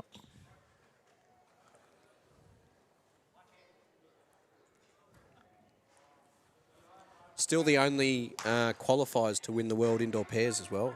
Him and Macca, Ian McClure. Oh, yeah. They tell a cracking story about that when they went out and had their pre-roll up the morning before their match, and they weren't out there long because their bowls weren't the greatest. So they thought, well, we'll go to plan B, and then they came back that afternoon, evening, and were absolutely unbeatable. So it'll be the first lead crossover shot there for the wildcard side. It was all Deer Park Club blue, the first 3 ends. The margin, 51 points. It's probably a bridge too far. It is, but it's really important, even for confidence going into the next couple of games, to narrow this margin. As we know, margins will come into it after the 11 rounds and after the 11 games.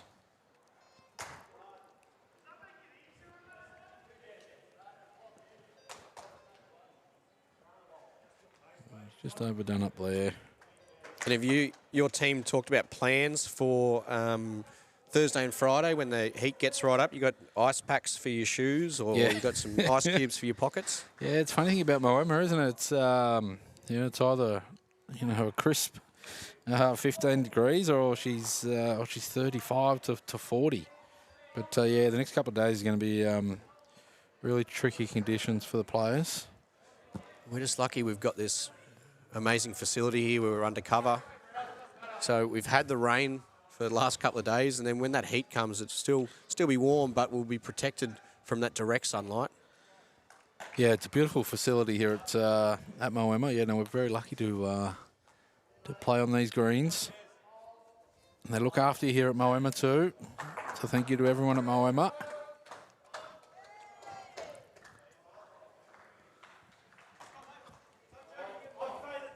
That's a loose one from Ali. Well, the guys can, from the wild card side, can get this margin down. They're holding one down, so he needs to. That's unlucky. That's given Deer Park blue first and second. And the lead increases for Deer Park blue, 81 to 18, going into the very last end.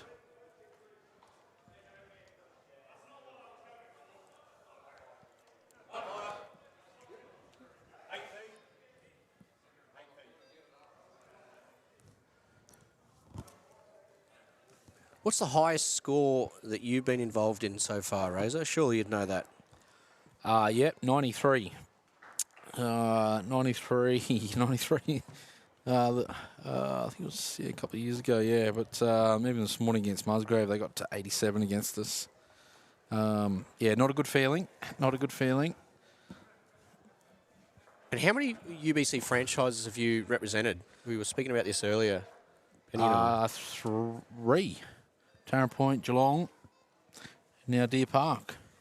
You never played? Didn't you play for? Did you play Cabramatta one year? You didn't play. You didn't make that squad. Nah, I wasn't good enough for that squad. There's too many good players at Cabramatta at the stage. Actually, no, you're right, Greenie. Actually, Aha. no, I think you're right. Actually, yeah, make that 4, mate. Yeah, you're right. That was a test. Yeah, you knew that too. Greenie doing Greenie things. That was a test. Yeah, that was at Warilla. Yeah, that was was that the very first one, Greenie? That was. Yeah. Yeah, that Gorilla Bar was really going off on. Yes, that finals was. nights. That was. It definitely was.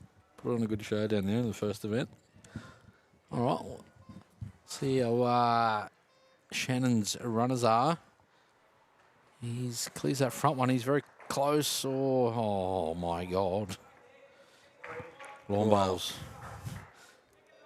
When things are going right, things are going right. 100%. Shannon puts his hand up and says, sorry. Oh, it's the worst feeling as an opposition. But that's the game we love. Well, if you're a wildcard supporter or you're part of the wildcard crew and support crew, the satisfaction you can take out of that is it wasn't to win a match. Correct. If that was to beat you in a match, then there might be a certain level of frustration which is a touch higher than it would be now. Yeah. You just got to get on with it when it happens.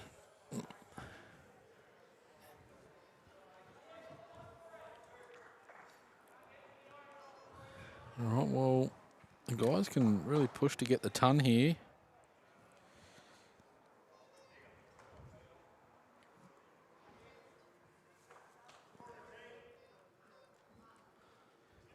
Yeah, Blaze just on the forehand, just trying to squeeze the jack. Just needs to hold on. Oh, great effort.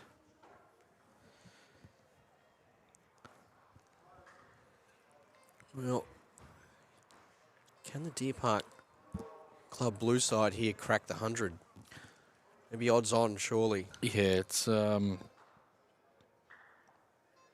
this is it's a bit of a shell for Blair. Wasn't too far away. He doesn't have to change too much at all. He's on a better line, I think. Oh no, he's just holding off there.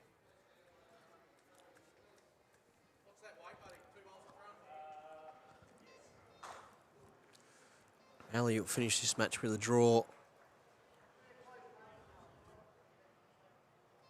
He hasn't really been required to play much big weight. He's just playing those finesse shots perfectly.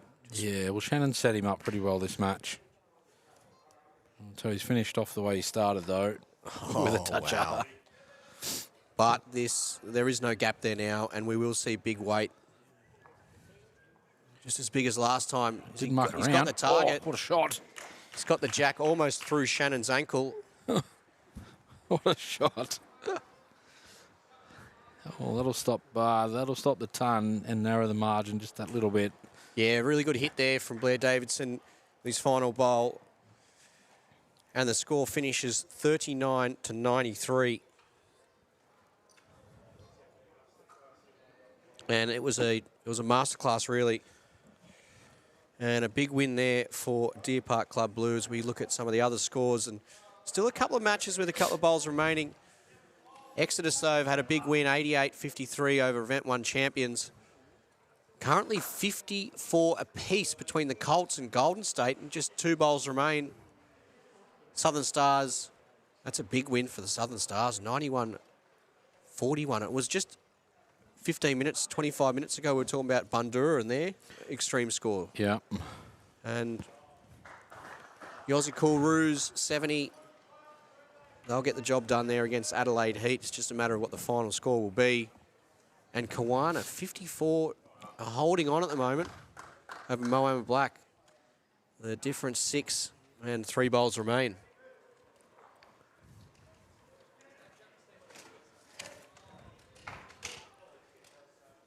So the Western Wolves up next, back on the TV rink, which was the ultimate glory for them last night. And up against them will be Bundoora, who have had mixed results so far this morning. If we have a quick look at the standings so far, the wildcard team, after that big loss, they're sitting on the bottom of the table. And we're looking to bounce back quickly. Kawana, prior to that, were on the bottom playing against the team on the top. As we see the standings, the Aussie Koalas up the top, and that's what they'll be looking for after a disappointing first event.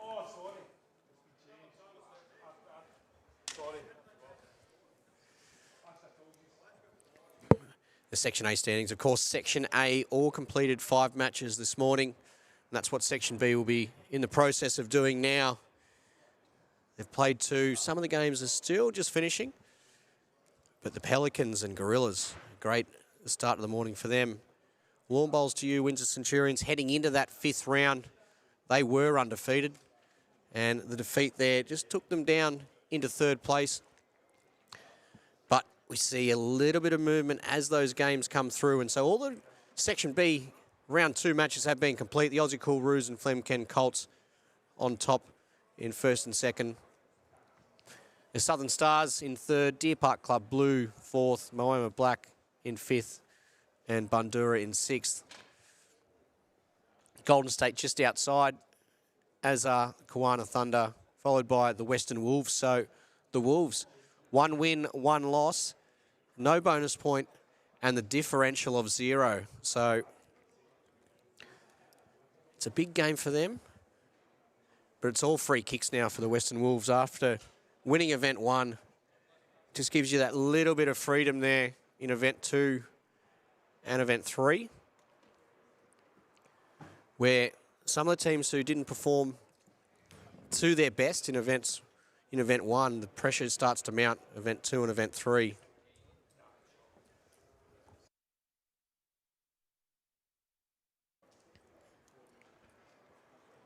So not long, and this match will get underway. So it'll be Bundoora, and it looks to be Ben Winther and Caleb Shaw. We'll just see how they line up. And it'll be James Pearce and Des Can lining up for the Western Wolves. So Benny Winther will be skipping for Bundoora, former Australian pairs champion. His lead, Caleb Shaw, a former Vic under-18 representative. And I'm a bit surprised to see Benny on the rink and looking so healthy. I heard he was just in hospital.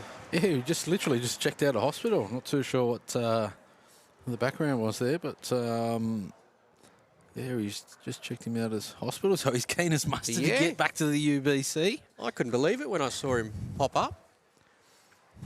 Well, it's good to see him anyway. Benny's a good, very good player. Of course, the Western Wolves, just a slight change from the lineup we saw during the finals last night. And it's James Pearce, Victorian representative. Desi Can skipping. Blue bowls for the Wolves, orange for Bundoora.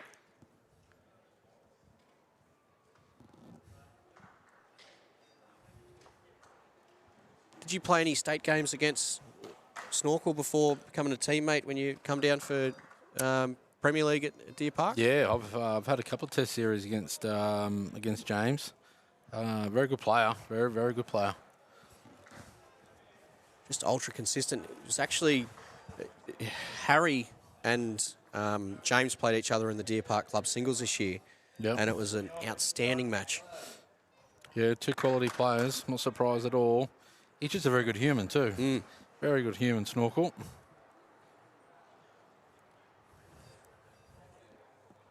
Caleb Shaw opening up the scoring for Bundura with a touch of just his second bowl. Yeah, James Pearce, not too far. He's got to get down here. He's done enough a shot.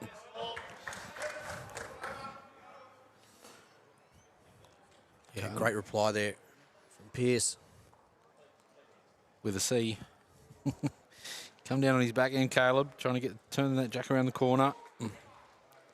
Just don't know if he sent it. Yeah, it's caught a couple of people out with you playing some games for Deer Park this year, Razor, and you've got there Pearce with an S, and Snork's got the Pearce with a C. Yeah, doesn't matter. Two good blokes. Two good blokes. Yeah, it doesn't matter, the C or the S. Nah, doesn't matter. Quality all round. So 3 apiece, lead shot to the Wolves.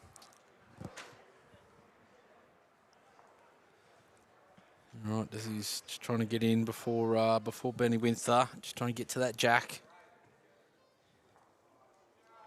Seen that a couple of times, actually. First bowl just hanging out a touch Yeah, there. it does hold a little bit. You know what I noticed as well? Because that breeze, we haven't had that gusty breeze, which we've had the first couple of days. Yeah. There's just a little bit more open there. That maybe that's just affecting the bowls just a touch with how still it has been today compared to the previous 2 days.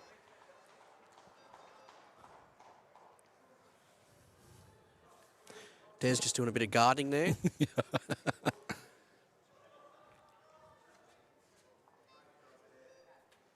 It was amazing to see how much that victory last night meant to Des. It really, really hit him at the end there with the presentation, how speechless he was, and been involved in a number of teams, and it was a great success story. Wow, he's another good person in the bowls fraternity. Very competitive player. That was good to see Desi win that last night in event 1.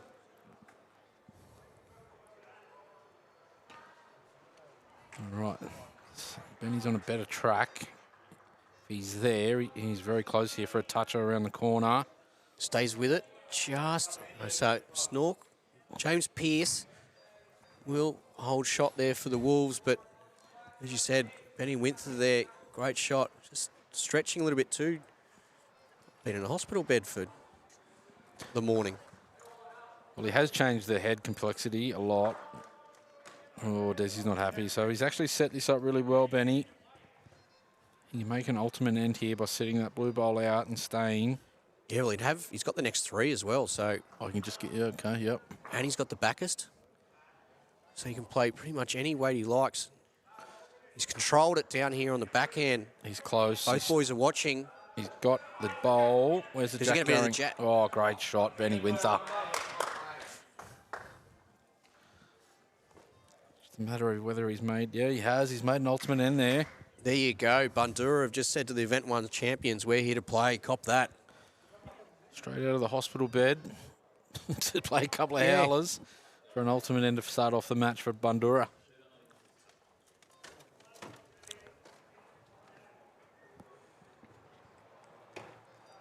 I was surprised the Western Wolves haven't put a protest in and said he hasn't spent enough time out of hospital to play, almost like when Kawaja couldn't come in and bat in Perth after the first innings break because he spent too much time off the field. It's too good. Oh, Caleb backs it up. Front touch up. Another 3 points goes to the total.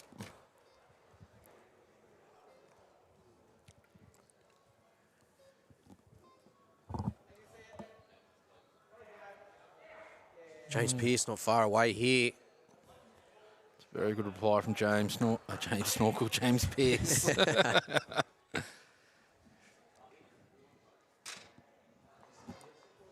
So Caleb now on his forehand. First bowl toucher on the backhand over to the forehand. It's a pretty good changeover too. I think he's played this. Oh, he's played 2 great bowls. That's a great shot, changing hands as well.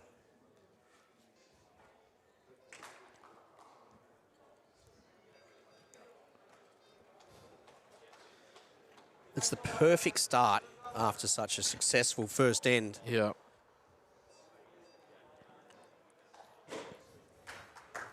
in the areas. It's actually pretty handy there too, because you can only see that sort of half of the jack. So if Des is to come down with any weight, or even James's third bowl, and get half of that jack, it's heading straight in that direction. Yeah, I think it's important for the viewers at home too. Like normally you just try and build the head up. But yeah, because the guys are chasing points and trying to turn heads over just about with every bowl, that's why you'll see these guys, you know, overplay some bowls when they're down at the head. Really trying to chase and get every point possible. He's on a better line here, James. James Pearce. He's got bowl jack. Great Look shot. at that for a shot. No wonder he's part of the Event 1 winning side. James Pearce, ladies and gentlemen. Toucher. So the lead shot goes to Bandura, but the toucher there for the Wolves.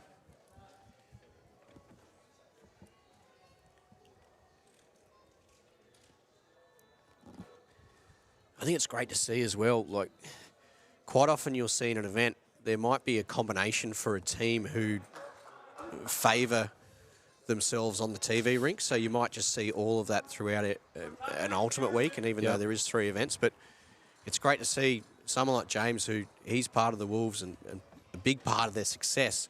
And last night we didn't see him play during the final series, but to see him play today and how well he's going. Yeah, well, Talking about how well they're going, Benny Winther with another toucher. It's a bit unfortunate opening it up, though. yeah, it's obviously 2 players can only, well, I mean, 2 players don't have to play through the final series, but it makes sense to have the same combination throughout. But this is a three-person side. Oh, Wow. oh, the heads are just turning over every Yes, bowl he here. can. Touches, touches, touches.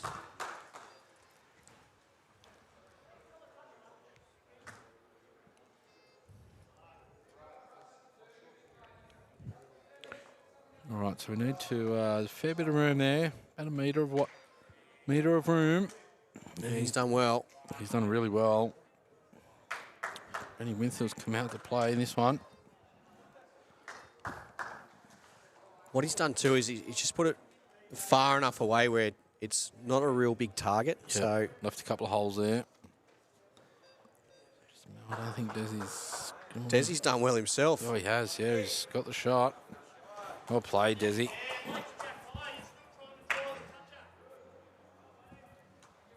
Not a bad really spot there for Bandura, because Benny can give it that touch more, just play that touch of a tighter line and get to the jack, or even land that last bowl. It'd be nothing worse than hanging out on the high side.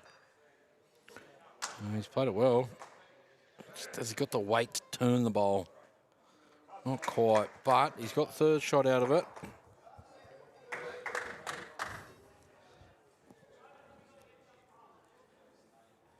Yeah, which is handy with a 24-point lead. So Desi really knocked it. Like to get another second shot here, or toucher. Yeah, when you got a handy lead like that, just that getting, you know, either first or you get second and third, just limits that margin of the other side scoring. Oh, as you mentioned before, it's just about to keep ticking the board over. They're just hanging out there, so not a bad result for Bandura with second and third. And there we go. After 2 ends, the Wolves have registered 19, Bandura 41, and moving along nicely.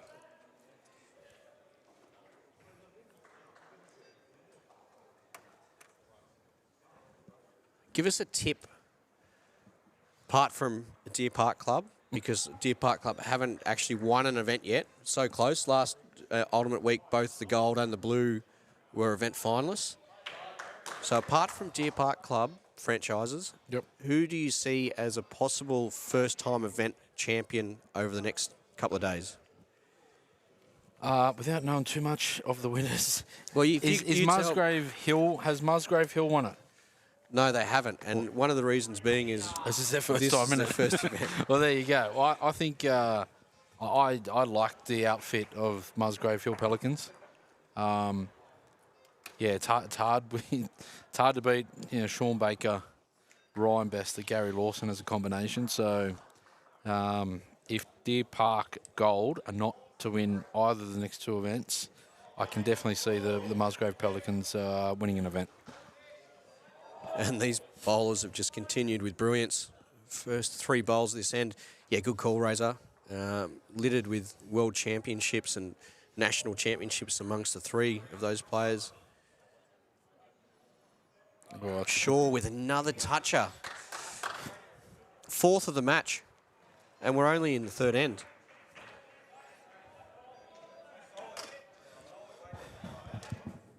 well, as you mentioned, it's just literally about just keep ticking that board over.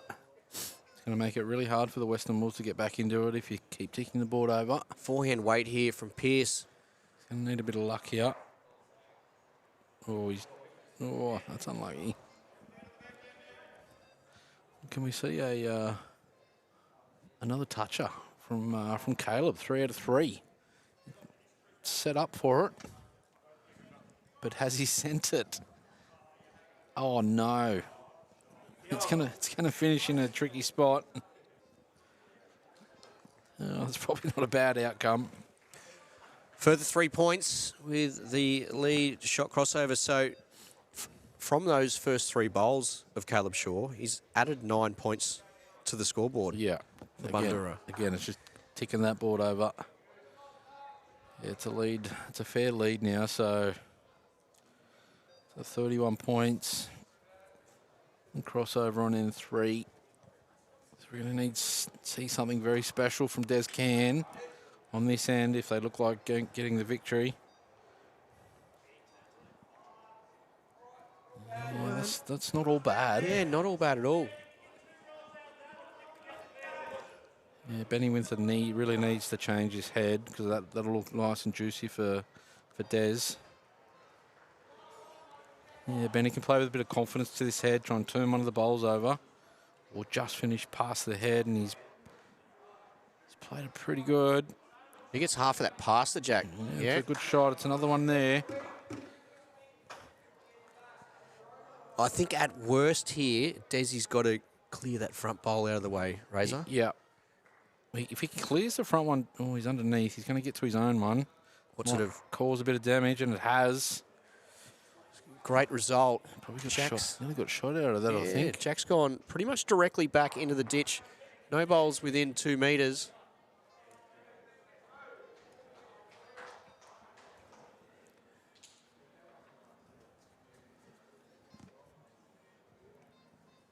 So it's a draw off here now, Razor. Yeah, there's a fair bit of room. I'm not sure who's got shot there. Looks like Bandura, but Benny's going to draw the shot. It's going to be hard to beat.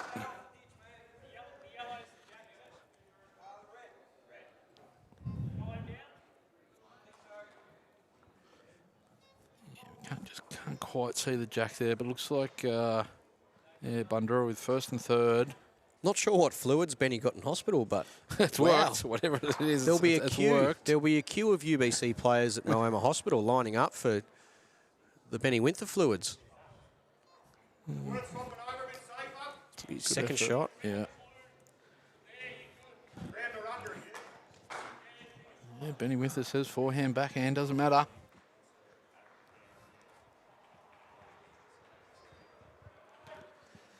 The last bowl of men 3. Trying to add more points to the total. His weight looks handy if he can clear the blue one. He's missed it. Yeah, he's probably added the 3rd. So that'll be blue. Sorry, orange, blue, orange by the look of it.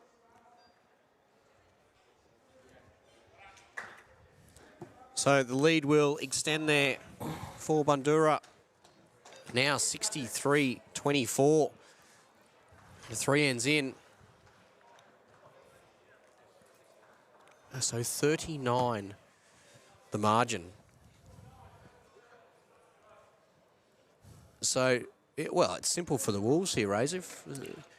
6 touches, you get the lead crossover, and you get the ultimate end, and you could head into N5 all square. Yeah. Yeah, well, look, it might be a throwaway comment, but it is possible. It is definitely possible. But they are definitely going to need a couple of touches and an ultimate end with this one for any hope.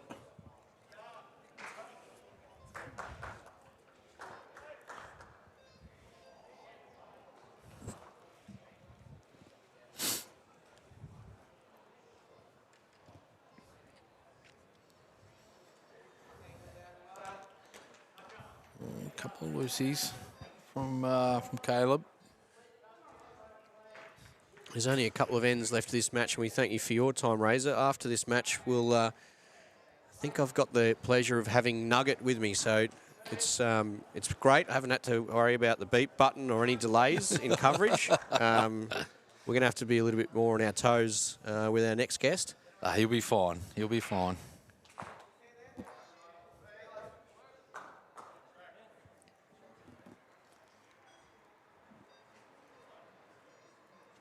All right, so Caleb's just overdone it again. All right, I'm going to call it. Greenie, Snorkel's going to draw a touch up, and he'll have the turnover. That'll get it back to 33, the diff. Oh, he's just overdone it. It's going to be enough. It's going to be enough to get a 3. Another 3 points to the Western Wolves total. Let's have a look at some of the other scores. So, the other scores as they stand right now. And, of course, if you want to check out any of the current scores, it's quite simple. You can just head to ultimatebowlschampionship.com.au/scoreboard. Golden State 51, lead the Aussie Cool Roos 24. The wildcard 27 trail Exodus 48. As we see, do we see another touch here from Ben Winther? Just under. Moama Black 53, Flem Colts 19. Kawana 53, Southern Stars 31. And Deer Park Club Blue 46 lead the Adelaide Heat 38. So if you've got a favourite side, just head to ultimatebowlschampionship.com.au/scoreboard and you can see live scores as they come through bowl by bowl. You can see what end it is, what stage of the end with how many bowls have been played, who's holding first, second and third. You see the current score. And even if you'd like to see who's leading and skipping out of the 3 players from the side, you can just click on that team name and it will pop up. Just been clinical here from Bandura. They haven't put a foot wrong. No. Desi done. He's coming in a pretty good line. He's just going to go underneath.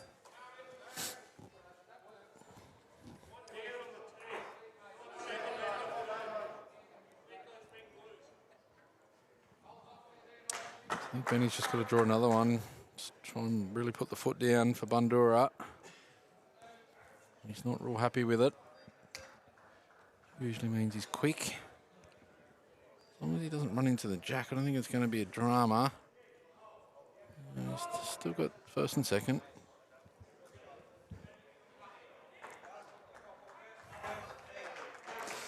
Not really anything on either for the Western Wolves.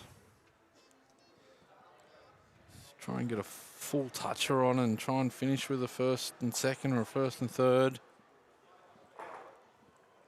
Oh, Desi.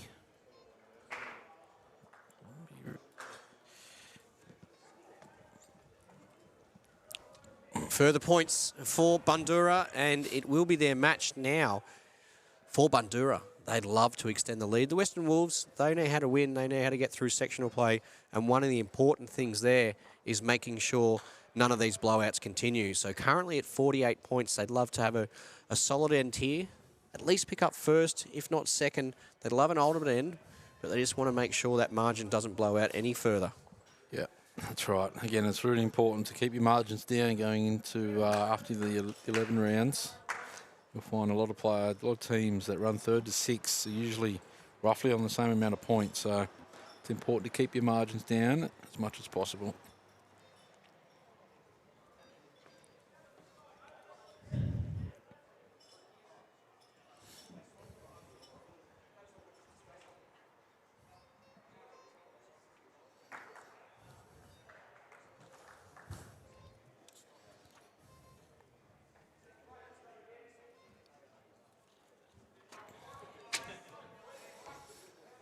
Oh, I can see the Nugget just doing a couple of stretches, Greenie. Oh, that's good news. Yeah, he's just warming up.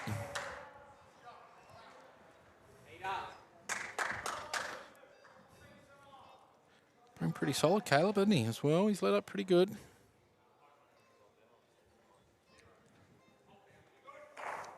Yeah, that's for sure. Like, you look at his touches and his lead shot at the crossover, just the impact that he's had. 4 touches already. 2 of those ends, he's 1 out of the 4. And that's, you look at 48 margin, there's a number of those points coming from touches and the lead crossover. Yeah, well, like conventionally, the backhand players in our game usually get all the glory. It's good to see the leads, make a really good impact to each game.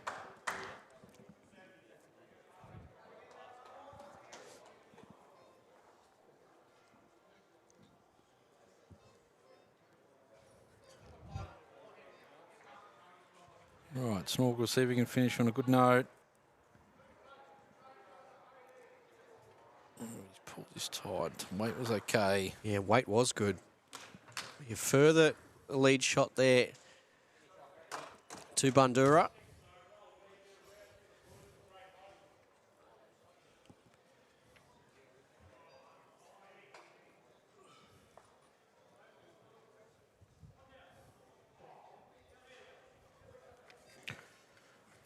Next up on our streaming rink, we will have the Aussie Koalas and Moama Black. So it'll be an interesting match, that.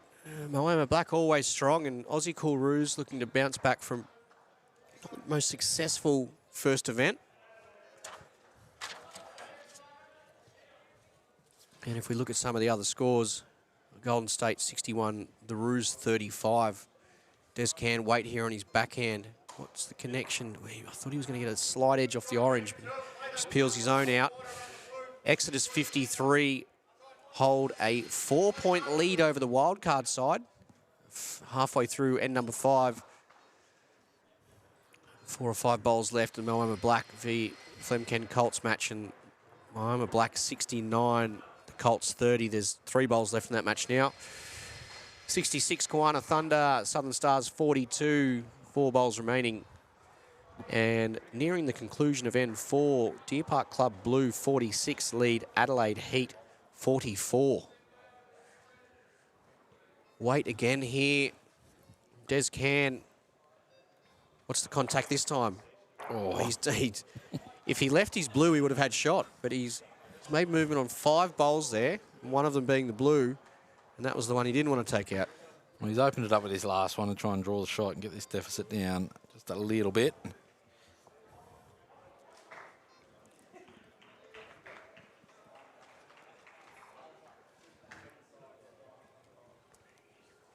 Yeah, well, there's a chance to draw.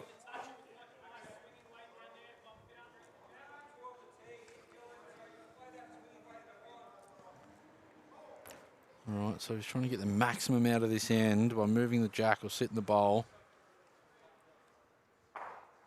And he's just a little bit high. So really, really impressive performance by Bandura, by Benny and Caleb. Yeah, extremely impressive there. Thanks very much, Razor. Good on you, Greenie. I'll go have a bit of a break. I'll go and chase up Nugget for you, mate. Ah, the great Nugget. So the current scores there. As you see that match there, comprehensive. It was a clinical performance. Ben Winther, Caleb Shaw providing the platform up front. A number of touches and lead shots at the crossover. Went a long way to that 94-35 scoreline.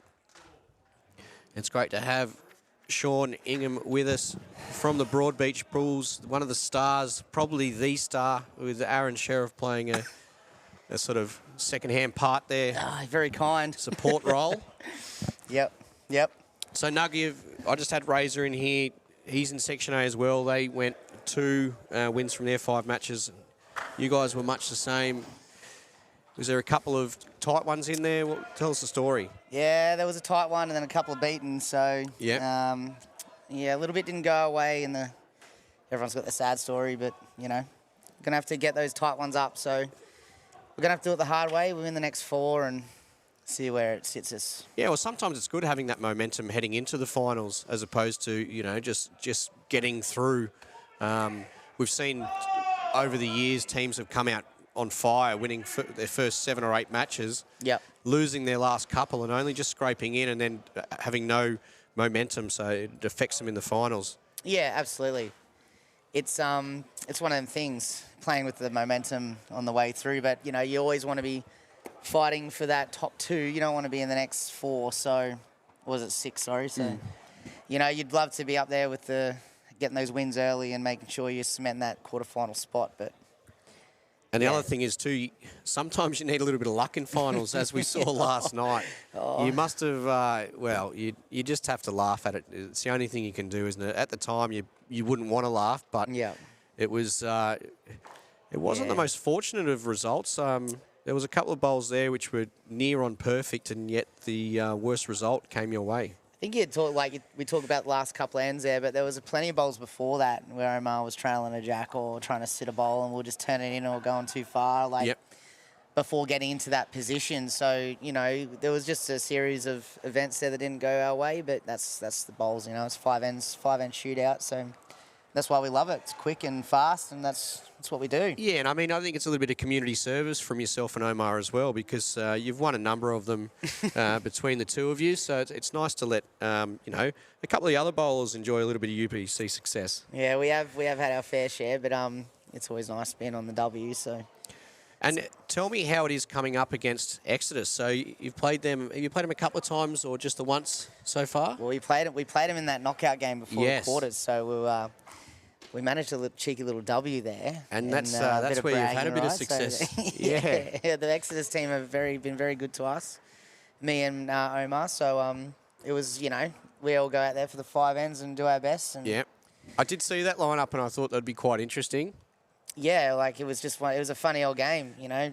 I think our ends went each way, and yeah, Tails was on fire, and you know, Omar played a couple of horns towards the end there, which cemented the W there, but which happens a lot. Is there any standout players that you've noticed, obviously, apart from your own side? Mate, I haven't really been watching enough just been focused on what we're doing, but Ryan Bester this morning gave me an absolute touch-up. They nearly raised the bat on us, Asavi, in that last game of the first session. So, best to be on the hunt. Omar's doing Omar things, and I think Kane Nelson's one to watch as well. Yeah, for sure. And the interesting thing is, too, you speak of Ryan Bester and that squad with Bakes, Sean Baker, and with Gazza, Gary Lawson.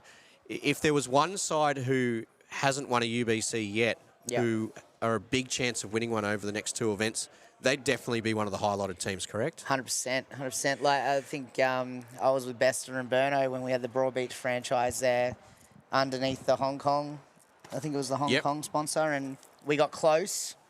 I think we lost a semi, but that's sort of as close as we sort of gotten, and I think Bester's on the hunt here. He's pretty, he's up and about. I don't think they've lost a game. They're sitting pretty fair, so it'll be an interesting finish, I'm sure. Wouldn't be surprised to see some fresh outfits out there, actually. Yeah, absolutely. And our next match up, we have Moama Black, so it looks like it's going to be Alex Marshall and Cass Millerick. Here we go. And Aussie Cool Roos. Yes, and the Aussie Cool Roos, big Damo McGee. What a game to commentate. So we've got the Bowls MVP in Taddy, and then we've got the UBC MVP in Damo. Yep. And we've got Mark Armstrong leading up against Cass Millerick. A.K.A. Poppy, he's the man. What we also might have is Benny Jones back with us for... Yep. But this is going to be... How good is this going to be, Nug? Oh, I can't wait for this. Aussie Cool Roos up against Moama Black. And the Roos had a disappointing first event, so this is their chance now. Yeah, they'll be looking to bounce continue back. on, yeah. They've had a pretty reasonable start so far in sectional play. Cass on the home turf too. Look out. I reckon this will be fireworks here. I'm going to call it early Cass for a front. Oh, no, I'm not going to retract that because we got one coming up. Oh, no. Cass for a toucher, first bowl. Pretty handy start, though, isn't it? It's a ripper. Poppy's on fire. This rink's a little bit quicker than the main green there, so a little bit freer. You get some late bend. Have I called it? Oh, Nug. Ooh, Yes, we've done it. We are in commentary and we're running hot. Mate, you've been doing this for years. Oh, you can just see Did you it. have any money on that? No, we should have. I don't think we would have got much return though. She would have been a hot favourite for that, I reckon. Yeah, it would have been a bookie's favourite, especially after that first bowl from Mark, which just sort of set it up. Yeah, yeah. Haven't seen how the ladder is with these guys yet, but I know it's only days. What's the game 3? So we got a ladder there somewhere. We're looking at there. It's over there. So the call is just to tidy this up, maybe lay hers down on this backhand here. So I'll just bring up the ladder for us to have a quick look at. The Aussie Cool Roos are currently in second. Here we go. And Moama Black in third. So it is that blockbuster we were talking about, not just with the players, but with their standings as well. It's going to be a great contest. This will just hold up underneath. It's not a bad shot. Great weight. We got Blackie sitting down, having a cold refreshment. Non-alcoholic, of course. Yeah, it's a little bit of a mix with some of the players. Some of them like to say nice and relaxed with their hydration, and some a little bit more serious. Yeah, there's a few of the boys out there that are enjoying a couple of sherbets. Yeah. Look at this from Poppy. This is just going to hang on. It's pretty good bowling here. Yeah, it is interesting. A couple of them knocking on the door before the Sellerman even gets here. There's a couple of shady characters this morning. All in good fun, though. Yeah, absolutely. All in good nature. Cass just looking to draw a shot around this front blue one. Not without an effort here. Look at this greenie. Oh, great bowling from Cass. Brilliant. How good's the opener? We pumped this match up, and there's no wonder. Look at the opening 6 bowls of the match. It's great leading, but there's shots on offer here for both sides. Big D with a nice little sit on those 2 bowls through the split, turn the blue one. Doesn't miss these, Damo. Loves his backhand. It's funny too, these two franchises having, well, what would you call it, dual franchise ship. Yep. There's Moama Green and Moama Black, and there's the Aussie Cool Roos and the Aussie Cool Joeys. What did I just say? Damo He McGee. just doesn't miss those. Nug. I'm on fire. You've just written the script for this. We're just reading it out. I feel like Taddy will be just drawing off this pack.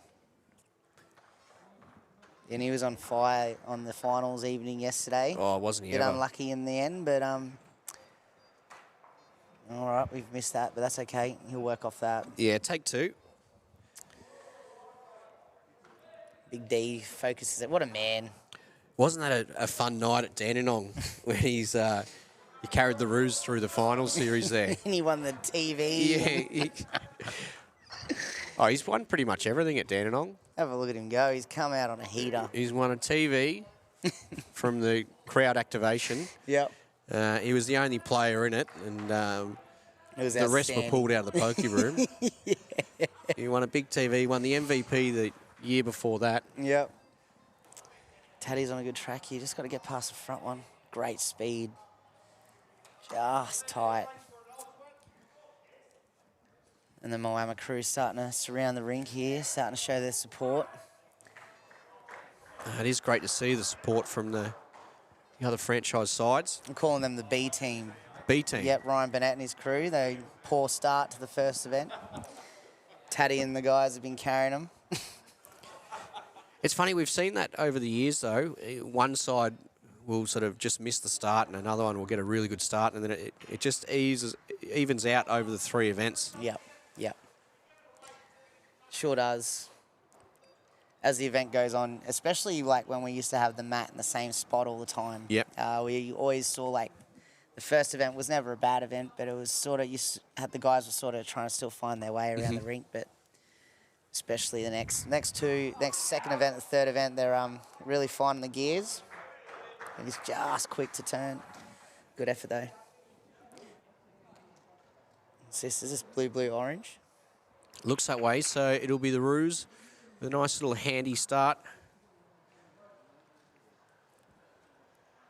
Just waiting for the confirmation there, and there is the confirmation.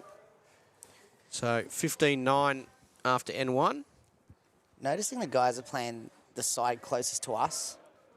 Like in the finals last night, me and Omar had a decent look at the rink, and we were playing the other side. It was just sort of, it was more of a trusting line towards the jack. So it's interesting that these guys are opting for this side and not doing anything wrong by all means. But No. it definitely seemed a bit trickier down that forehand, backhand away. What we have noticed today is over the first 2 days with that gusty breeze that was coming through, it's a little bit more open down the end where the bowlers are on the mat at the moment. Yep. Where today, because it's pretty still, there's no real gusts at all. A number of bowls have actually just stayed a touch high because the players got used to playing down there with that gusty little late finish. Yep. Yep. If you're playing perfect weight, you're always going to get a bit more dip, but you notice it more when you're playing that 2-foot trail. Yeah. They definitely are riding against your bias a touch, and we'll see it right here. Oh.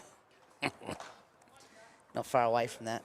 And Nug, have you just been using your own bowls? What bowls have you been using this Yeah, I've got week? 2 sets of XGs, so just the blue and the orange set.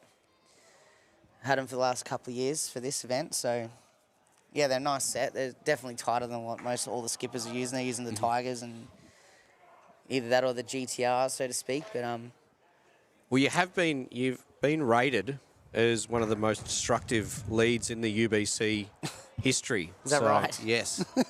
Stats based, and also, we've asked a couple of people. okay. Just the way you play the match too, you're always giving yourself that foot or two reaching through the jack. There's very rarely a short bowl. Yep. Good shot there from Poppy. It's a great shot. No touch stiff. No, that's interesting. And you've got all the shots. Like generally that third bowl of yours. Little forehand swinger. Oh, you've done so much damage with it by getting touches and lead shots. And just what you do to a match with your scoring prowess, where you can see in a traditional format, you can play a really strong game as a lead, but then the skips they're doing conversions, so they're getting all the scoring rights. And in here, you can actually go back and have a look where all the points you've earned through touches and through the lead shot crossover, and quite often they're the points that win you the match. Right. Okay. Yeah, they are. And like, I think the main part is getting that first one past. You want to draw a touch. You want to trail that jack, your first one, especially in this format. I think you're playing a traditional game of pairs, you can get away with a couple of short bowls because you're not getting hurt by the scoring system. But if you can get up for a trail with your first bowl, you're eliminating a lot of the area that's going to go against you. And as we noticed, there's not even a short bowl here. The only one that was Cass getting tied up on this wide one. Like everyone's giving them a chance. And you'll find most of the time as well, if you draw 2 right next to it, you're trying to get a back bowl anyway. Yep. So it's definitely a different way of playing the game, and it's great. Good shot here from Tat. That's the thing too, with the respot, if you are missing, and even if you're missing by over 2 feet, you're still getting in areas which are close to the respot then. Absolutely. Everyone's attacking the jack, so yeah, if you have a short bowl on this, it's nearly void. You know? Unless you block a draw line off. Yeah, well, that's the thing. Quite often, if you're chasing and then your opponents or even yourself put a bowl down short on the line, it can just be so frustrating. Can be, yeah. It's a good shot there from Damo, as we just saw. He's loving that backhand. He's a backhand man, Damo. Yeah, he's just got it on repeat. Taddy's close. Just going to hold on, is he? Yeah, Look at this for brilliance. That's a great shot. And as you can hear in the background, the seedy B grade side is getting up and about for that. And it just goes to show, as we mentioned, playing those shots where the bowls are past the jack, and you've always got those packs to head to. Yeah. Here we go, big shot here from Big D. We're trying to draw a shot through the gap here. Oop. He's definitely up. He needs a bit of love here. Oh. And this is one of them bowls. It's hard to get a toucher, but yeah. What do you do here? Maybe draw around the pack, try and draw a toucher. He's got his own 2. He's got He's got 3. It says it's first, second, and third. So yeah. I mean, it is hard to. You don't want to be coming on that backhand and promoting the blue. That's right.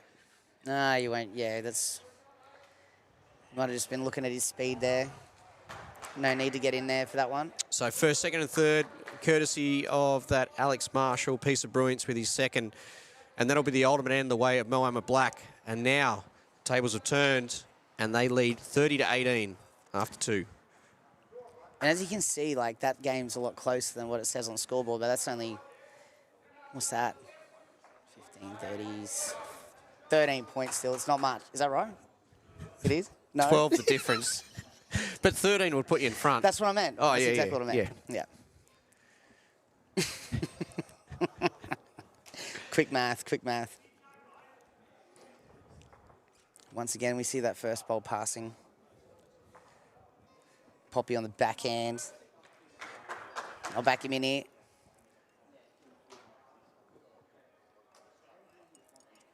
And you're right, once again. You can see the players are starting to find their length on this green. The more they play on it. Have you been moving the mat around much? Because obviously the change this year with the UBC, instead of having just one dot for the jack and one dot for the mat, we've got the jack in the same place, but they've got 3 metres where the mat can move around. Great addition. Definitely makes it more tactical. And we have been. So on the main green over here, we've been sort of front of the mats at the back of that spot. I've noticed a lot of the teams are just chucking it on the spot anyway. So we're catching a few teams out with that sort of extra metre. Yep. But on the TV rink here, we've just been placing it pretty much exactly where that mat is right now, over the spot, jack to jack sort of lengths, and it's been working. I think we've had our best results on the TV rinks throughout the first event anyway, and second event was much the same. We didn't win many overall, but we're definitely enjoying the TV rink a bit more. I think it's just the pace of it's definitely a lot kinder. Yep. Cass ain't far away, just hanging off there.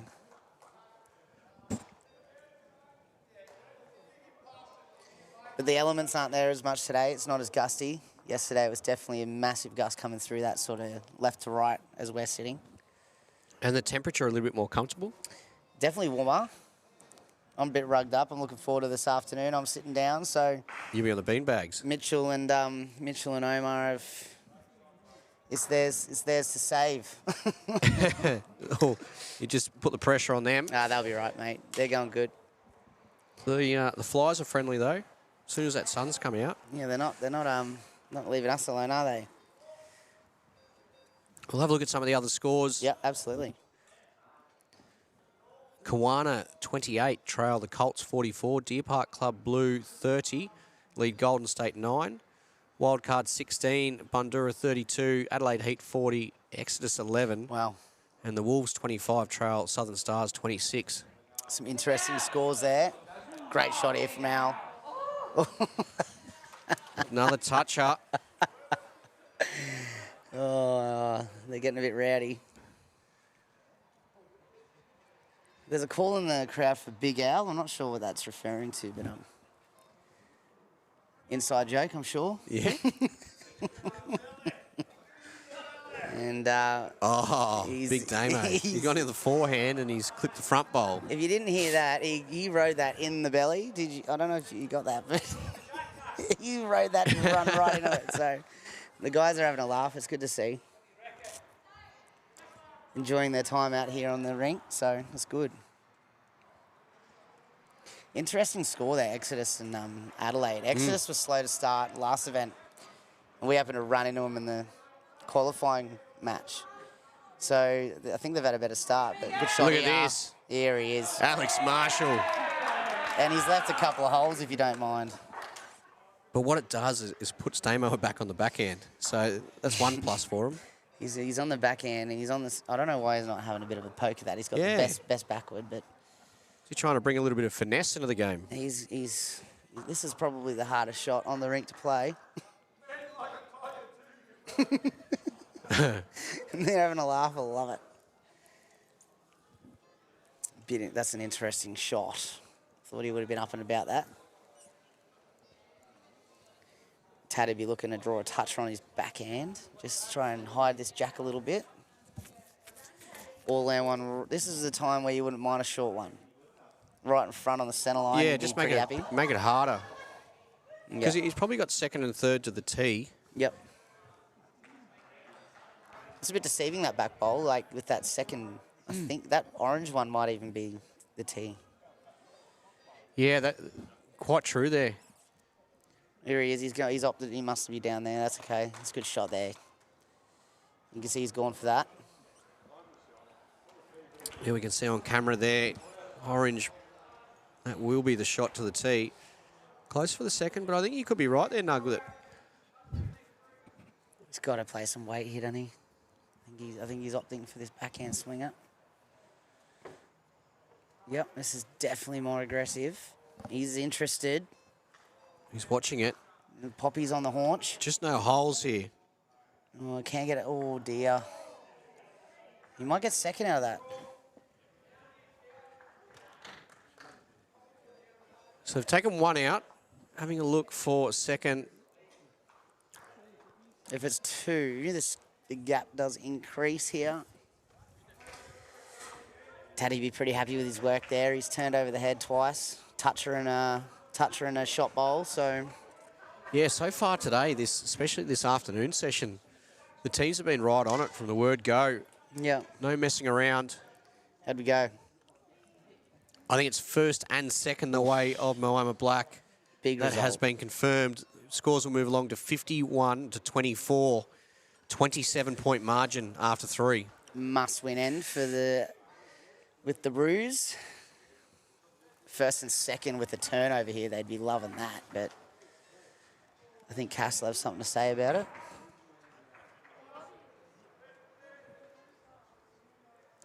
Tell you who impressed me last night, Greenie, was Des Can. Yes. Played a couple of clutch shots, and they were runners, running the jack in on those last couple ends there. I wouldn't be surprised if the Wolves have a pretty good week this week if he's in form, Desi. Do you know, out of all the matches that have been streamed today, only one blue team has come through with a win. Is that right? Incredible. Who was that? Now you're making me work. Well, they're trying here. Poppy's going to draw the shot. Whether it's a touch or not is pending. That's a great shot. It's exactly what you're looking for.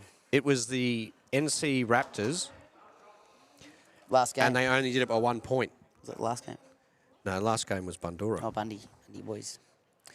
NCU Raptors.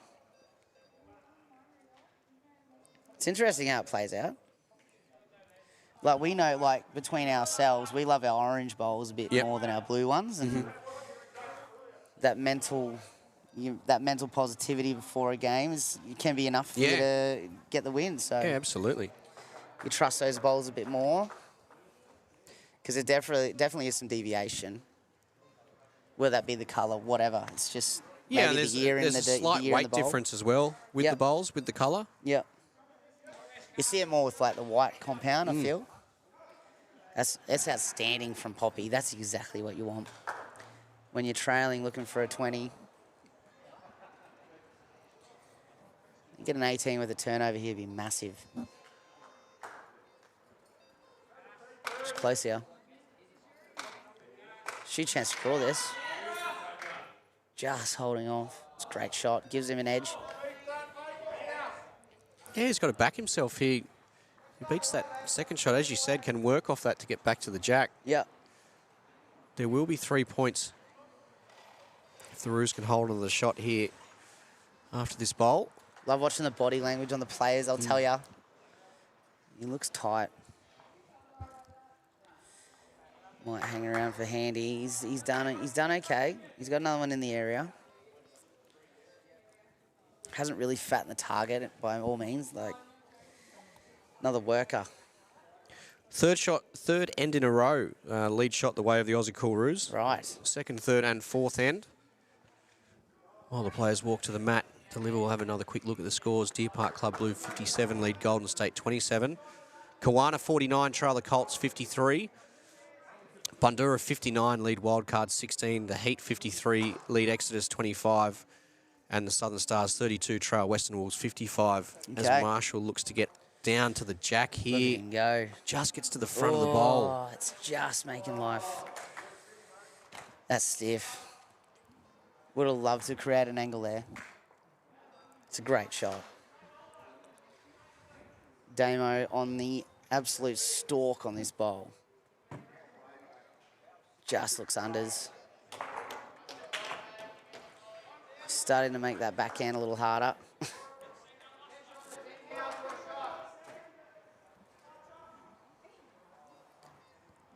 Taddy looking to just drift under the blues here for a touch-up. Yeah, not much of a correction needed. Willing it on here. Can he get Oh, mate, he's played 2 crackers for no result. 0 result? Jeez, any side, either side of that, he could have even got to the tie to orange and fell. He's played 2 great shots. Come on, D-man, what do you got for us? Touch off the white-orange here. Yeah, well, the beauty for Moama, and 24 in front, so holding second and third. It's not all doom and gloom. What's going on here? Can he get... How we going? And the jack? Oh. Not far away. It's a pretty good shot by D. I think Taddy's, all Taddy has is draw a shot, draw a toucher. He'd be quite happy to hold on to second and third here going into the last end as well. Like, literally, there's hardly any change needed from his first 2 bowls. Yep, yep. He's staunch in this. He's most interested he's looked. It's close. Does he get half of that? And Oh, my word. You can't play 3 much better shots than that, Nug, and for no result. He's played with half a bowl each each one of those bowls. He's played with half a bowl. He's played a great end again. Although Damo does have a chance to sit this back orange, and that will be enough for 2. Draws a side knocker for the ultimate end. Wouldn't put it past the big fella. Here he comes. Do it for North Queensland. And no. So, first the way of the Roos, so they'll get 10, but they're not chewing into that deficit much because 5 points and 3 points, 8 in total to Moama Black. 59-37, 1 end remains. We need some touches, Greenie. Big D will be hoping Poppy for a front noser right here.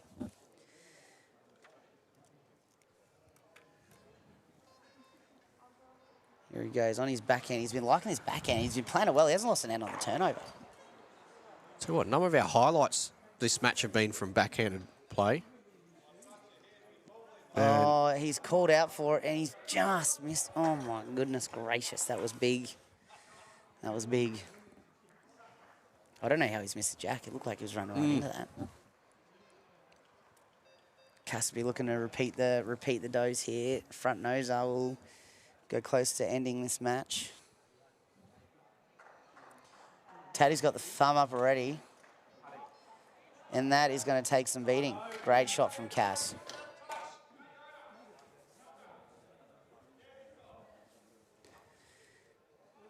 What's your next stream game? Well, next stream game will be you and Benny, so the A team. And it'll be Golden State, featuring the Golden Touch winner from Event 1, Dan the Man Lemez, because we know that Dan the Golden State do not play a game on live stream without Dan the Man. Dan the Man. And it will be Exodus. So it'll be interesting to see the lineup there, whether it be Peter Taylor and Matty Bouse, Lee Schreiner and Matty Bouse, or maybe Peter Taylor and Lee Schreiner. I have a feeling we'll see Leroy leading for Bousey. Okay. Just behind our shoulder over there. That's what's happening in there.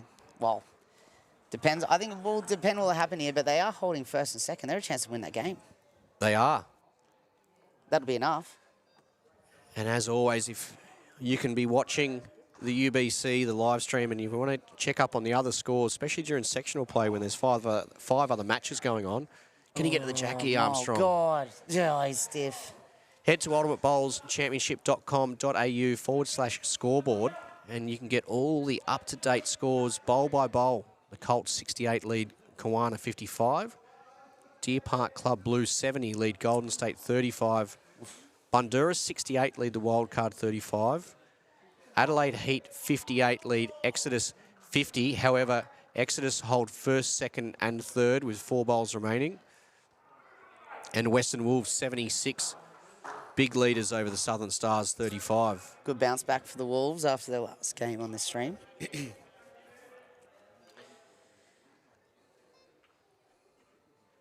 Exodus will be hoping that they can jag a 3 there to secure a win there. On the stream rink, though, Damo is in all sorts. He needs a toucher, 3 touches. Will that get him in? Big Maybe D. not, maybe not. Well, he's 25 behind. Tell you what, is that one of them? Oh my God, you can't go any closer and not touch it. Umpire, new jack. So to answer your question there, Nug, he needed all 3 touches. Oh my word. I tell you what, that jack is scaring a lot of bowls off. I think there's been 2 or 3 this end that have just shaved or if like just missing that jack. Taddy on the forehand, he'll know that he's got this win. You're trying to get some margin now because that has been important.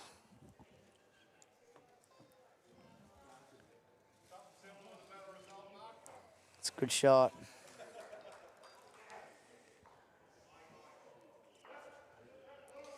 He's actually drawn the shot, Damo, without the credit that it does deserve the love because he's drawn an absolute ripper. Trying to repeat the dose, urging it on, just going to fall short.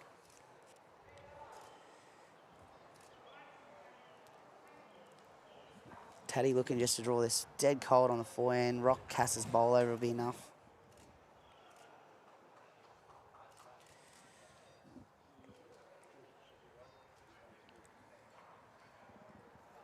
Touch shy, weight side of things.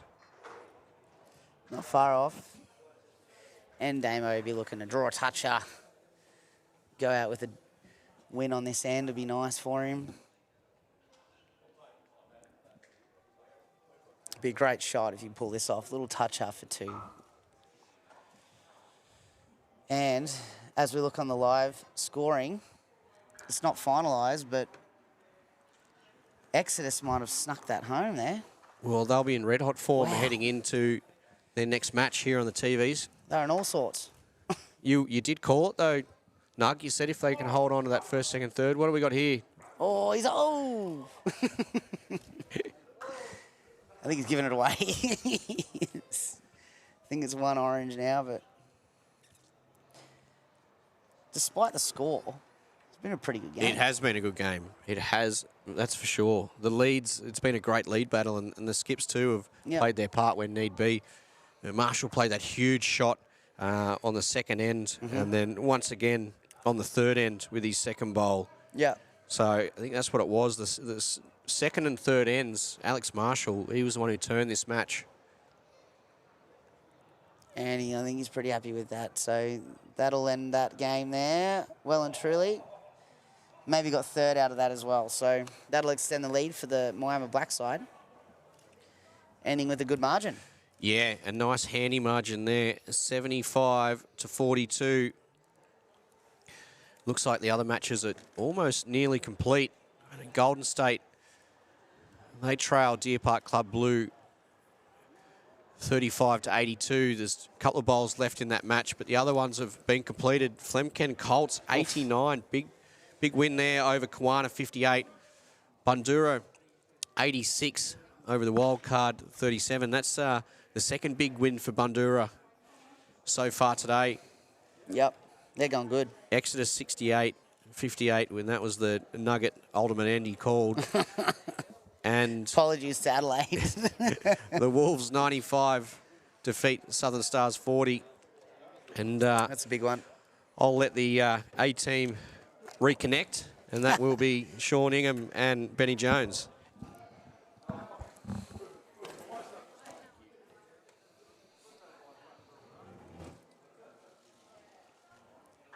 And thanks very much for that, Greedy. Hello, Nugget, Benny. good to see you, mate. How are you? Going all right. It's just been on father duties for the last couple of hours. I did see that. It's more tiring than the work we're actually doing here for the UBC. The little man was zonked out, so he's on his way back home to Bendigo and back to work. So Love it. How's your last few days been, mate? And obviously plenty of success in that first event, a solid first event. But how's things started out for you in event 2? We're off to a slower start than we'd like. We're sitting there with 2 wins and 3 losses. So plenty of room to improve, and I'm sure you will be doing that this afternoon with a bit of love. We've seen, and I mean, we see it at often UBC events where the start is very important, and you want to bank those wins early. Let's not undervalue the importance of early wins, but 2 and 3, as you've touched on with the Broadbeach Bulls, it's salvageable. You've got 6 more group games to go. We have often seen teams that will go 5 and zip or barely drop a game in their first day of preliminaries that can still. I think the Southern Stars yesterday were an example of a team that came from outside the 6 and flew in, whereas the Centurions, who looked for all money as though they were going to finish arguably top 2, actually dropped out of the 6. So you get a lot of time to recalibrate, let's put it that way. You don't want to leave it too late, but you do get time to adjust if you do get a slow start. Absolutely, and we've been looking at it at the past results, and 6 wins is nearly, it's getting you there with some margin. Yep. But, you don't obviously want to rely on 6, but if you 7's definitely going to be enough. So next fight, we got 6 games to win 5. Yeah. That's the way we've seen it. We've still got one little rubber up our sleeve, and you don't want to be relying on that with that many games to go, but this is our situation. This is what we're going to have to deal with. Yeah, and not having to rely on other teams losing or winning for you probably also helps. You like to have your destiny in your own hands. I know it's not a new addition this year, but last year they brought in that bonus point element. How have you found that? I mean, that's something that I guess players you keep in the back of your mind, even if a game is perhaps not going the way you had hoped from that win-loss point of view, you still strive for that magic 63, score as many as you can. Especially if you are just out of grip with the win. I think if you can, but then again, if you're looking for that 1 point, you're not far off winning the game anyway, because if you're hitting that 60-odd, that's normally enough to nearly get you a W anyway. So, but it's a massive part of the scoring, and you can see teams that have been scraping through with that extra point because it's enough buffer they need because of the margin, whatever else. So we're about to take a look at Golden State and Exodus. You can see Matty Bouse making his way out onto the green. He's ready to go. He's looking good. He's ready. I can see that we'll probably have him teaming up alongside Lee Schreiner. Yep. That's Team Exodus. Golden State. Well, I overheard Greeny say that if it's a Golden State match on the TV rink, there's absolutely no chance Dan the Man is missing it. So Dan Lemez is out there with bowls in hand. And we're getting Ian Law, I think, as well. I think we might be getting Ian. I think you're right. He's taking a sip of hydration as he heads out onto the green. Put the stubbies down, lads. We've got to play bowls. Yeah. Thankfully, the camera is not pointed in the direction of Ian, but, whatever works for you, Nugget. I reckon if it's a winning formula, don't mess with it. Absolutely. The boys like to have a couple of beers and some, they're enjoying themselves, so good on them. Hey, on that point, and we do take this very seriously. Absolutely. 6 days, there's some great prize money up for grabs. There's some bragging rights. There's medals and trophies and all that jazz. But and I had this sort of conversation with Ali Forsyth about it. You guys play your weekend stuff, your club teams, your pen. That's big business. That's very serious. And you're obviously playing that over 6 months with the goal to win a title, a championship at the end of it. Yep. Whereas here, instead of 6 months, it's 6 days. You get to stay put. You get to mix and mingle with players that you've either played with or against, but sometimes even team up with former rivals. There is more of that relaxed feel to the 6 days, as competitive as you guys are. You do get a chance to, dare I say it, let the hair down a touch. Wouldn't call it, let the hair. You get a lot of downtime. So, you got, I think we have 5 hours in between the first session while these guys play their 6 games, whatever it is. So, whatever people decide to do in that time is totally their business, as long as it's done responsibly, and you know what I mean. It's of course. I don't think it's out of order, and you find as well, like myself, I've played my 5 games, so I've got to let Mitchell and Omar be playing the next 5. So if I have a couple of beers, I have a couple of beers, or there's no bowls to be played, so there's definitely that extra downtime that some of the players are getting. So this, I guess the lineup, we're not surprised to see Lee and Matt for Exodus, but perhaps with Lee leading off, that's a little bit different. We're often used to seeing Lee Schreiner as the closer, and a very good one at that. I mean, these guys are so good they can play both roles, but giving Matty a chance to skip, be interesting to see how that eventuates as far as this result, but it should be a good matchup between these two. I think you see as well, like with Bowsey's always been with Omar, and you get a really great player sitting down all the time with that Exodus side. I was lucky enough to be a part of that team for a couple of years there, and you know, that's such a versatile team. They're always picking their side around the guys that can play sort of every position. So we saw yesterday Lee skipping PT, and now we have Lee leading for Bowsey. So these guys can play whatever positions needed, and if a different teams needs to be happening, well, that's what they're going to do. They're going to try everything they can to get the W. So. And Nugget, it brings up a really good point, because it's another part of a conversation I had with Ali, was that, you know, when you get these, the really good teams, the successful teams in this format, you know, generally have, I mean, everyone here is a good player, don't get me wrong, but you have three really strong and dominant players. There has to be that ability for that third member to be able to park the ego at times. You know, you want to be playing. No one wants to be sitting on the sidelines, but when you've got three players in a team, only two can participate. You want to stick with those that are in form, those that are combining well. So often there is that third banana that just, unfortunately, not through any fault of their own, has to take on that sort of support role to the side. I think you see that a lot with Warilla. You've got, they've always had three extremely great players playing, and they're great with it. Like, they're always successful. They're one of the most dominant teams in this format, and that's for that reason. They can put that away. The boys are happy to sit down and back the other two to go and get the job done. That was effectively Jez Henry for the last 3 or 4 years, isn't it? He's just been happy to play his minimum games, get that out of the way, and then let Corey and Aaron go about their business, and hence they've been so successful. Absolutely. So early stages of this one, and just the three on the board so far to Exodus, as far as the scoring is concerned, courtesy of that lead shot. Stiff's not to get a toucher too. Look how close that is for a toucher. And then really, with 2 bowls already out of play, there is a decent spread on. So plenty of real estate here for our leads to work with, our skips, I should say, to work with, starting with Matty Bouse. Not far away here, trying to tuck this jack in. Leroy's happy with it. Just needs to run up, and that's a great shot for no touch. Yeah, couldn't have gone much closer. So eye in early for Matt Bouse. Now over to the Event 1 Golden Touch winner. Might see some weight here, maybe. Yeah, there is a target there, isn't it? We're seeing it. Close. Looks good. All over it. What a shot. Oh, that's fantastic result for him. Pinball. Will the jack stay in? It will. He probably doesn't want it to kill. No. And I think, now, again, just for those following on at home, the entirety of the jack must be on the other side of that white line. Half is okay, still in play. Yeah, any piece of that jack can be on the line there. So.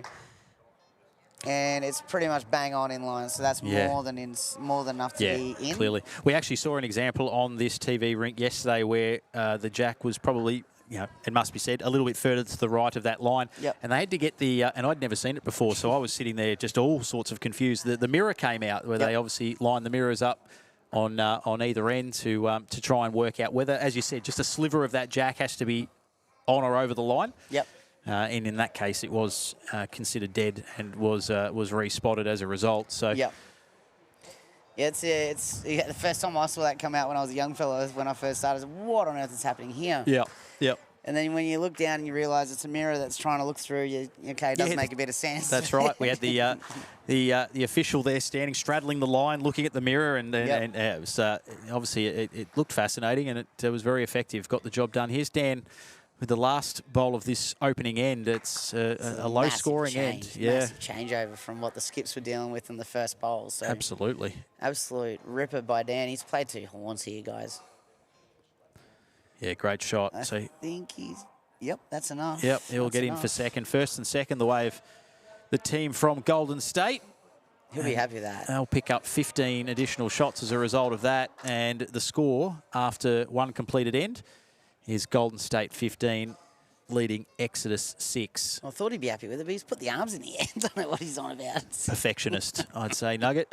He wanted the ultimate end, and he's I'd be just come up with... absolutely stoked with that. So now back to our leads, and Ian Law, Queensland Premier League champ, get underway. otherwise known as Shonky. He's from the Burleigh Dragons. Shonky, I'm not sure I want to know how he got that nickname. Yeah. It doesn't sound overly complimentary, but I don't know the story, but Okay. it's happy to find out later on. now that was really interesting for those that would have seen the vision there. As soon as that bowl left Ian's hand, he instantly called for it to slow down. He knew that he'd probably applied too much weight. Yep. And so it's just another thing that I've grown to appreciate following the UBC and being a part of it the last 4 or 5 years is just how in tune you guys and girls are with, delivering off the mat. It becomes almost monotonous for you guys, particularly shooting at this jack that is always at the set target. Yeah. That as soon as it leaves your hand, you've got a pretty good idea as whether I've executed right or no, I haven't quite got that the way I wanted to. Yeah, I think it's in your muscle memory on this length. Like, okay, we can move the mat between the 3 meters, whatever it is, in the end of it. But you still know. You know when you've pushed it too much or if you're tight. I think the body language from the player as soon as they let the ball go is enough to tell you, say, in a commentary spot, if they're interested in that, as soon as they let it go, it's close. At this level, they're going to give you enough information from body language. Yeah, there are some that are harder to read. It must be said, including your Broad Beach Bulls teammate, doesn't generally give a lot away from an emotional point of view, but very rarely does he not bowl the bowl he wants to anyway. So he's the man you want down the other end when you're in a bit of Barney. And he doesn't not often where he doesn't deliver. So no.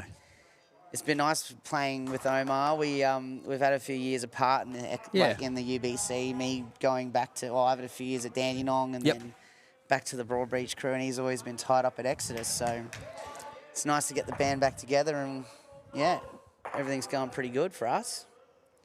And a shout out to the Broady crew for I was going to say, Yep. great to have them involved. Yep. I'm going to continue to lobby Mark Hasty. I'd love to see us host an event up there. I was fortunate enough, and my first real introduction to lawn bowls was I was very fortunate to get the announcing an MC role at the 2018 Commonwealth Games. Love it. And I was living on the Gold Coast at the time, so that helped. It probably saved them on flights and accommodation. But so I was the cheapest option. But to see the facilities there, but obviously it's such a beautiful part of the world, and temperature-wise, climate-wise, and to announce Australia, who had a wonderful Commonwealth Games in 2018, win gold medal after gold medal was career highlight for me, and it's a great facility. So we'd love to see the UBC up in that part of the world at some stage. But I'll let the dealers deal and wheel and get all that sorted, and hopefully it's not too far away. I'll tell you what, the board and management up there, Simon and the board, are doing a great job. The club's only going up, and there's some great things coming. So strap yourselves in, because if you want a UBC there, you will need an indoor. Sorry. Yeah. And look, I don't think the other issue would be getting players excited to head up there as well for a 6-day tournament. Yeah. No, it's a great spot, and we're extremely lucky.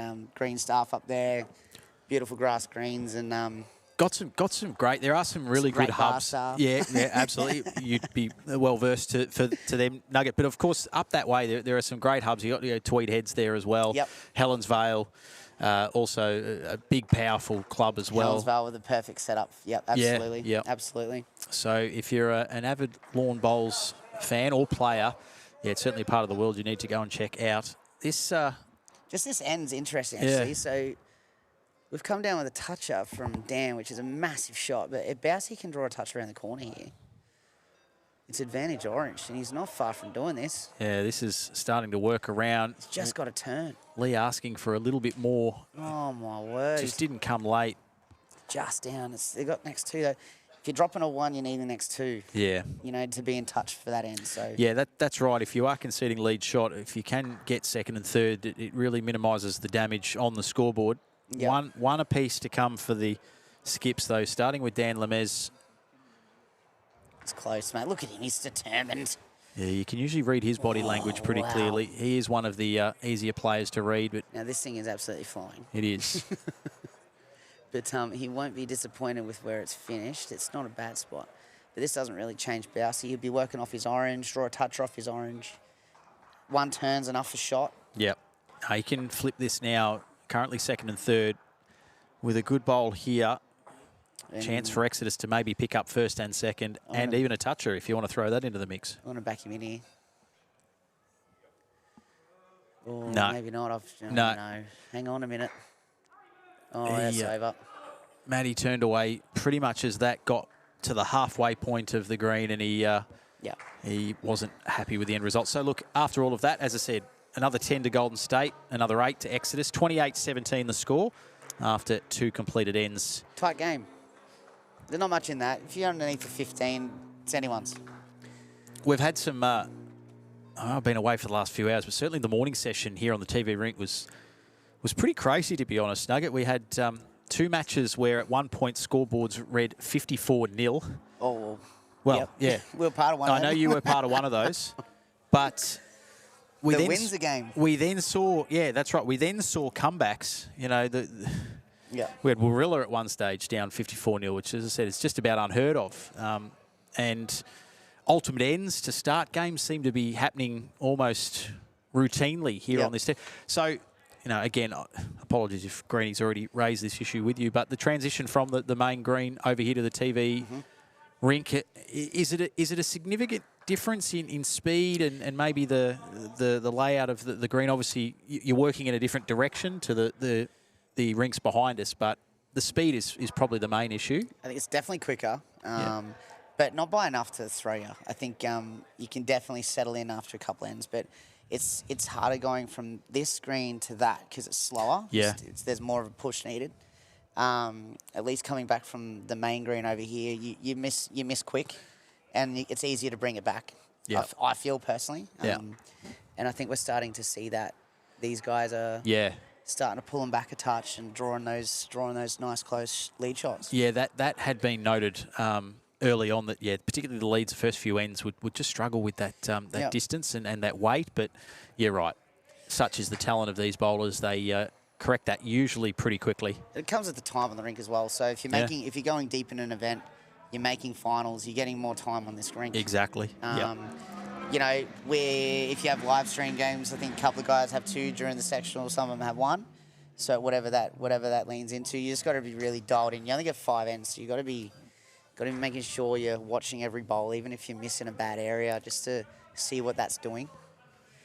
Turning your back on bowls is one of my pet hates. So if you start doing that in this 5-end concept, you're going to learn nothing. So it's good to see the end result on every bowl. Yeah, absolutely. That's a good lesson for young players as well. Always watch your bowl through to its completion. Yep. You are going to learn little things along the way. That's very close. Lee Schreiner has dead set shaved the side of that jack, but just missing.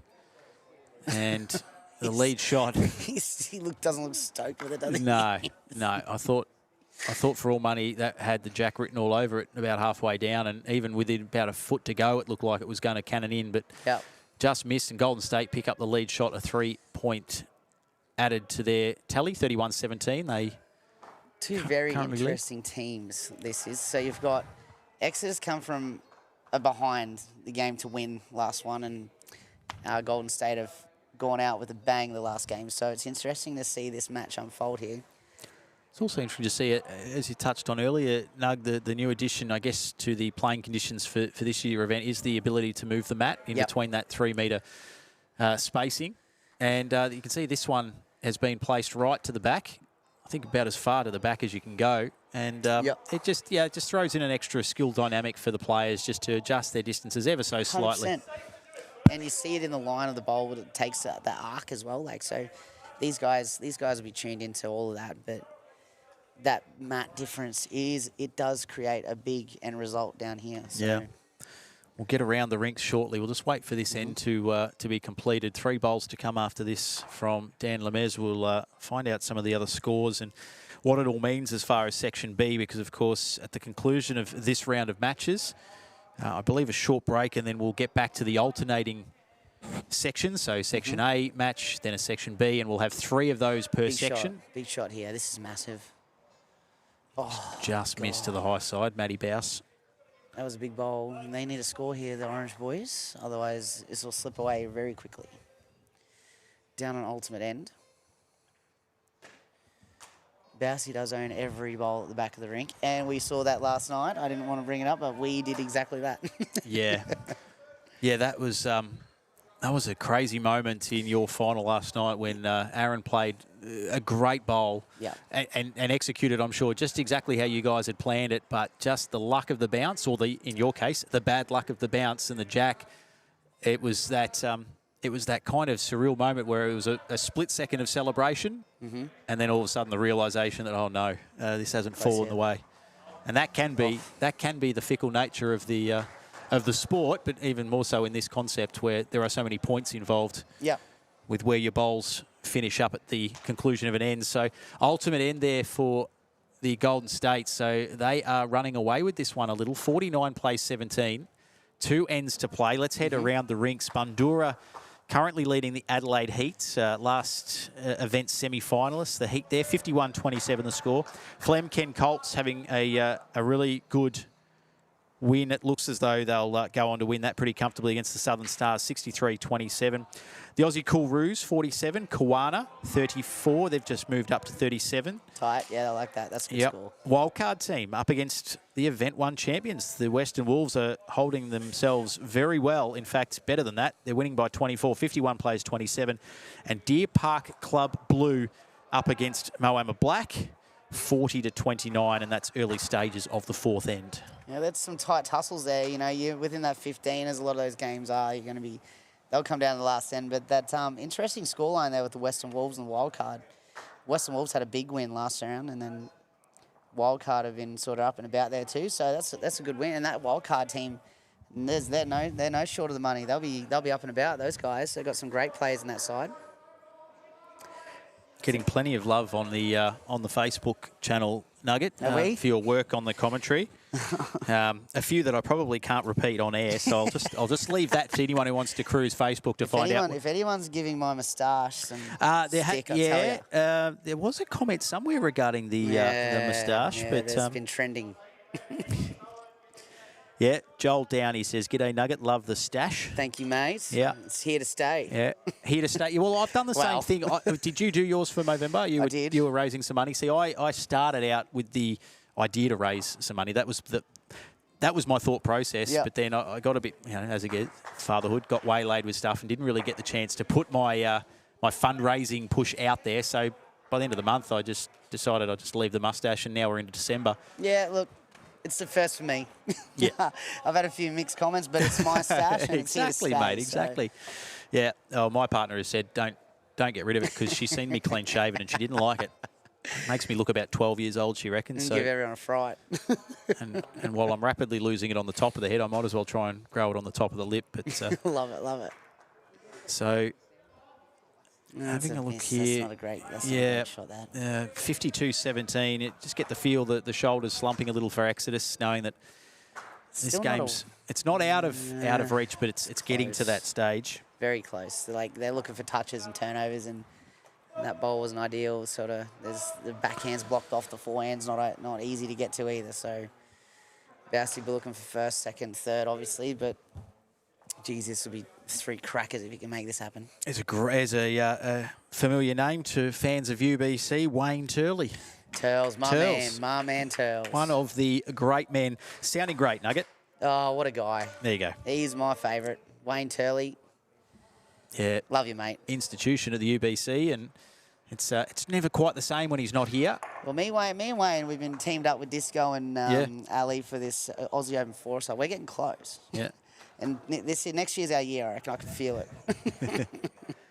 Jenny Kerwin says, it's a delight and pleasure to hear your voice again. Oh, it's such a delight. What a delight. Jenny and Steve. That's from Jenny and Steve. So, and we've got Mark Smith watching on. Mark back there in Bendigo. Good on you, mate. Yeah, good on you guys. So there's a few Broadbeachians tuning in. There is, yep. So good shot here. Oh, he's gotten a result there. Well played, Bousey. That does give them a little chance. There's a comment here too from, it might be the guy pushing our buttons to keep us on air and make it sound good, but saying I'd like to have more Nugget on the comms. So oh, God. You might be here for the next 2 and a bit hours, mate. Well, when's your next? You don't have to play any more matches, do you? If you want me here, I'll stay. I can definitely stay here if you want me to, but I've got to go watch the boys at 5. So. Exactly. No, that's fair enough. As I said, after this match, there will be a very short break where we just reset and get ready for round 6 matches of which, of course, the Broadbeach Bulls will be a big part of that in Absolutely. Section A. Who have you got after the break? Well, I haven't had a really good look at it. I think it's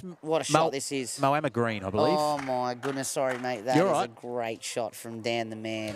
You watch the play, and I'll just read the form guide. But, yeah, so I believe it is you're on rink 5 and you're taking on Moama Green. There you go. And the blue bowls for your boys, just as if you need to remind them if you're the kid organiser. Oh, I'm the ball boy, actually, for the next few games. So Yeah.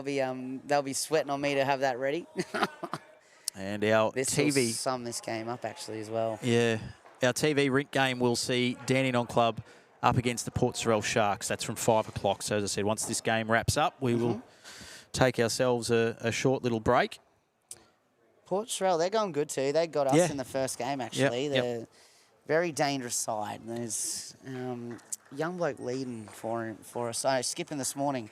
What's their lineup again? I forgot his name. Yeah, Port Sorell. I'll just get that out for you. Have a look at this very well put together form guide. We've got Cody Marshall, Bailey Bellchambers, Yep, and young Amity Bickley as well. So they're a very young trio. Greenie asked me in that first game who I was player to watch sort of stuff, and Bailey is definitely one of those guys to watch. I think he's coming through the ranks down at Tassie there, and he's playing extremely well. So hats off to him. Yeah, well, young man we were very impressed with yesterday was, speaking of young up-and-coming players, Harry Coleman, representing the another one. Melbourne Falcons. Coming out of Deer Park. It is. I say it year in, year out, but it's becoming I won't say young man's, but a young man's and woman's game, isn't it? You know, the next gen coming through, they're starting younger, they're learning quicker, and by the time they hit the 15, 16s, they're actually ready to compete against some of the seasoned veterans, which is fantastic for the sport. Absolutely, and then it's just going to grow from that younger demographic and coming through. It's going to change the way people see bowls, and you can't knock that. So, I think that's one of the great selling points of the sport is that really from 6 or 7 or 8, when you want to start rolling the bowl down and just learning from whether it's dad, mum, grandparents, but then you go up to, well, as long as you're able to stand upright, really, you can play. So whether you're in your 70s, 80s, or whatever the case is, that's just such a massive age demographic of inclusivity for the sport. It doesn't discriminate. Really, you think of the equipment you need. Obviously, bowls are paramount, but beyond that, it's fairly minimal. So it's not I wouldn't say it's a super expensive sport to play. But it's just the ability for anyone to get involved, which I think is a great selling point for lawn bowls. Be interesting to see the average age of this event. Actually, It's a really good point. There's a lot of young pups in there. So Yeah. A couple of older heads too. So I feel like I'd be surprised if it was anything. A couple of old buggers that Mark Casey's in here getting involved. Yes, he was one I would have put in the old category, absolutely. But you feel like with that comment, somewhere around the 30 mark, maybe a touch younger. It's a really good question without noticing. The first sort of 3 teams, they're all under. Yeah. Well, you got the old man of our side, Aaron Shev. He's our grandfather. So But and even Aaron's, exactly. He's not really that old. So a veteran in bowls terms, but still a pretty young man. But don't tell him that; he'll get grumpy. No, definitely. I've seen the size of Aaron, mate. I'm not trying to be a smart aleck at any stage in his vicinity. He's a gentle giant, I know. Well, I think until he steps on the mat, and that's different. But this, So this is. I know we've obviously been talking a bit in the background here while this is unfolded, but this is a really impressive performance from Golden State. Absolutely. I think there was that middle part of the game there. There was a couple more turnovers on the lead shot, and Bousey just missed a couple of runners that could have turned the game on its head. But, and it's going to be a significant win for them as well, Golden State. It'll put them in front in the ledger 3-2 as they have a short spell this afternoon before coming back for more preliminary matches. And for Exodus, it'll also see them move to 3-2 as well. Bundoora setting the pace in this competition with 4 wins and a loss, while it's the Flem Colts, again, familiar names towards the top. They're 3-2, but have a bonus point, which is the reason why they currently sit second. A few more results still to come in this 5th round. Similar names rocking the boat there, so it'll be an interesting session, this one, to see where it all pans out. You get a good idea of it going out of today. So absolutely. 2 crackers here from Bouse. First and third, might have just turned that bowl out. So Bundoora had a massive win over Adelaide Heat. Flem Colts, who we've just spoken about, also big winners, 98-40 over the Southern Stars. Has a good battle unfolding between the wildcard and the Western Wolves, and they're holding on the wildcard, 59-46, with it looks as though 3 bowls to play. Currently, the Wolves holding shot, but second and third with wild cards, so that would be enough for them to win. Deer Park Club Blue 56, leading Moama Black 40, nearing the end of that game. Deer Park Blue, they've won their last two, so they'll be looking to finish this off. Coming good. And the Aussie Cool Roos, and we spoke, Greeny and I, about maybe a little bit of leading teams for Aussie Cool. The franchises yesterday might have sat around and just said, right, enough's enough, that event, we don't want to talk about it again. Absolutely. Let's get it right, event 2. Well, they're leading Koalas 63-48. That's a big win if they can, but there's that look at that end there shaping up. Yeah, Ooh. at the moment, the live scores would have it as an Aussie Cool Roos win, but there might be still a bit to play out there, so we'll just watch those results as they are confirmed shortly. But here, finalising this one, this is all done and dusted. Yep. So it looks as though what are we measuring? We're measuring the shot bowl here, are we? It looks. Let's see, Powsey's walking off with a couple of others. They're taking one out. So this is for second. For second. Yeah. Okay. So. Which everyone's looking pretty confused about. Yeah. Now, and this is again a lesson for some of our viewers that are looking at the scorecard and going 71-22 Nugget. Why do they bother? Like, what's the point of this? Well, we have to keep reiterating that every point that you register through these group games could be crucial. It may be the difference between making the top 6 or just missing out. So Absolutely. they have to make sure they get it right. Confirmed for us now that Golden State are 74-37 winners. But yeah, you take nothing for granted. You play the ends out no matter what the situation of the game. And here we go. A few more of these matches completed. The wildcard team have had a win over the Western Wolves, 72-51. Great result for them. Yep. Deer Park Club Blue, as you touched on, in a little rich vein of form, 69-45 over Moama Black. Yep. Aussie Cool Roos and Kawana, it's still pretty tight. That measure, though, that's between second and third. So that would be that might be enough for Aussie. Yeah, one way or another. I think, actually, I'm just looking. It could be actually a tie. Yeah. If Kawana were to get first and second and Aussie Cool Roos only the third, that would be 66 apiece. Yep. The Roos have got themselves at least to the bonus point stage anyway. So we might just hang tight for that to be finalised, Nugget. And then Absolutely. as I said, we'll have a little breather here as part of our live streaming coverage back from 5 o'clock this afternoon. As I said, we'll have the Dandenong Club taking on the Port Sorell Sharks. Just waiting very patiently for those two split bowls there. Second and third to be decided. And there it is. And it's a draw. There you go. Oh, my God. Here we go. So Kawana ended up with first and second shot. Jeez. Aussie Cool Roos just the third. What it means is a 66-all draw. So no bonus point required because they'll both get a point for the Scary draw. numbers there, actually. 66. Yeah, I know. It's a little bit like that. Hey, Nug, mate, as I said, the audience want you to stick around for another 4 hours. We know you've got some commitments, so we're going to let you get to those. Thanks for your stint in the commentary. Cheers, Good luck for the rest of event 2 and the week. It's great to have you part of it. Shawnee Ingham, of course, part of the Broadbeach Bulls setup here at UBC 2025. We're going to take a very short break. There's the Section B standings. You can have a look at those. You can jump on the website too. Don't forget, ultimatebowls.com.au/scoreboard for all of the up-to-the-minute scoring. We'll be back around 5 o'clock this afternoon for more Event 2 action. Guys.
Okay, and here we go. Welcome back to Moama Bowling Club, UBC 25.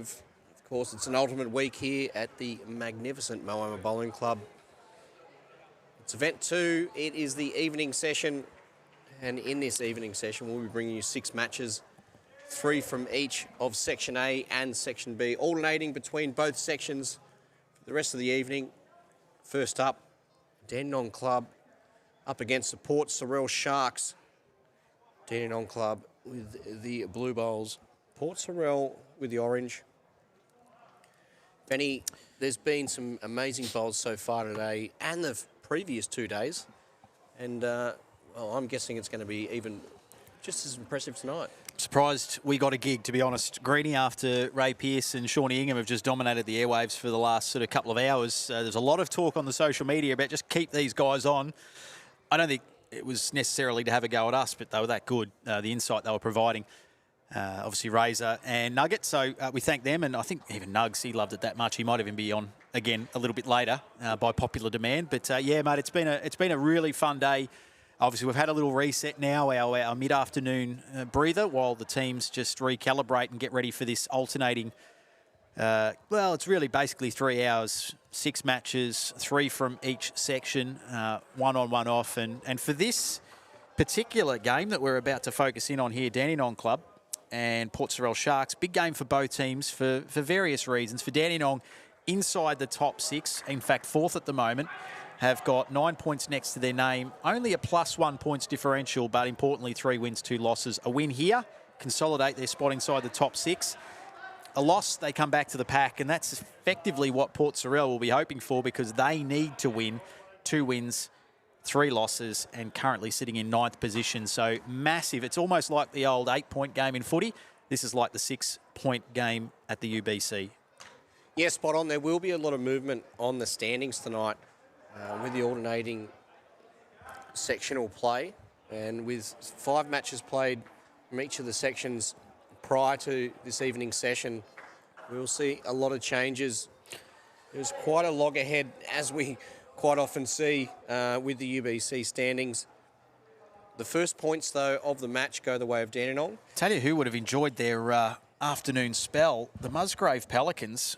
They are sitting top of the table at the moment, courtesy of 4 wins from their 5 matches and a points differential of 188. So if you average that out over 4 wins, you know, they're winning by 40-odd, 42, 43, you know, quite regularly. That's some mighty numbers they're putting together, and they'd be very happy with their start to this event too. The Wirrallah Gorillas, who had an indifferent start, we saw that on the opening match here this morning, where they managed to escape. I say escape with a draw. They very nearly pinched that as well after being 54-0 down.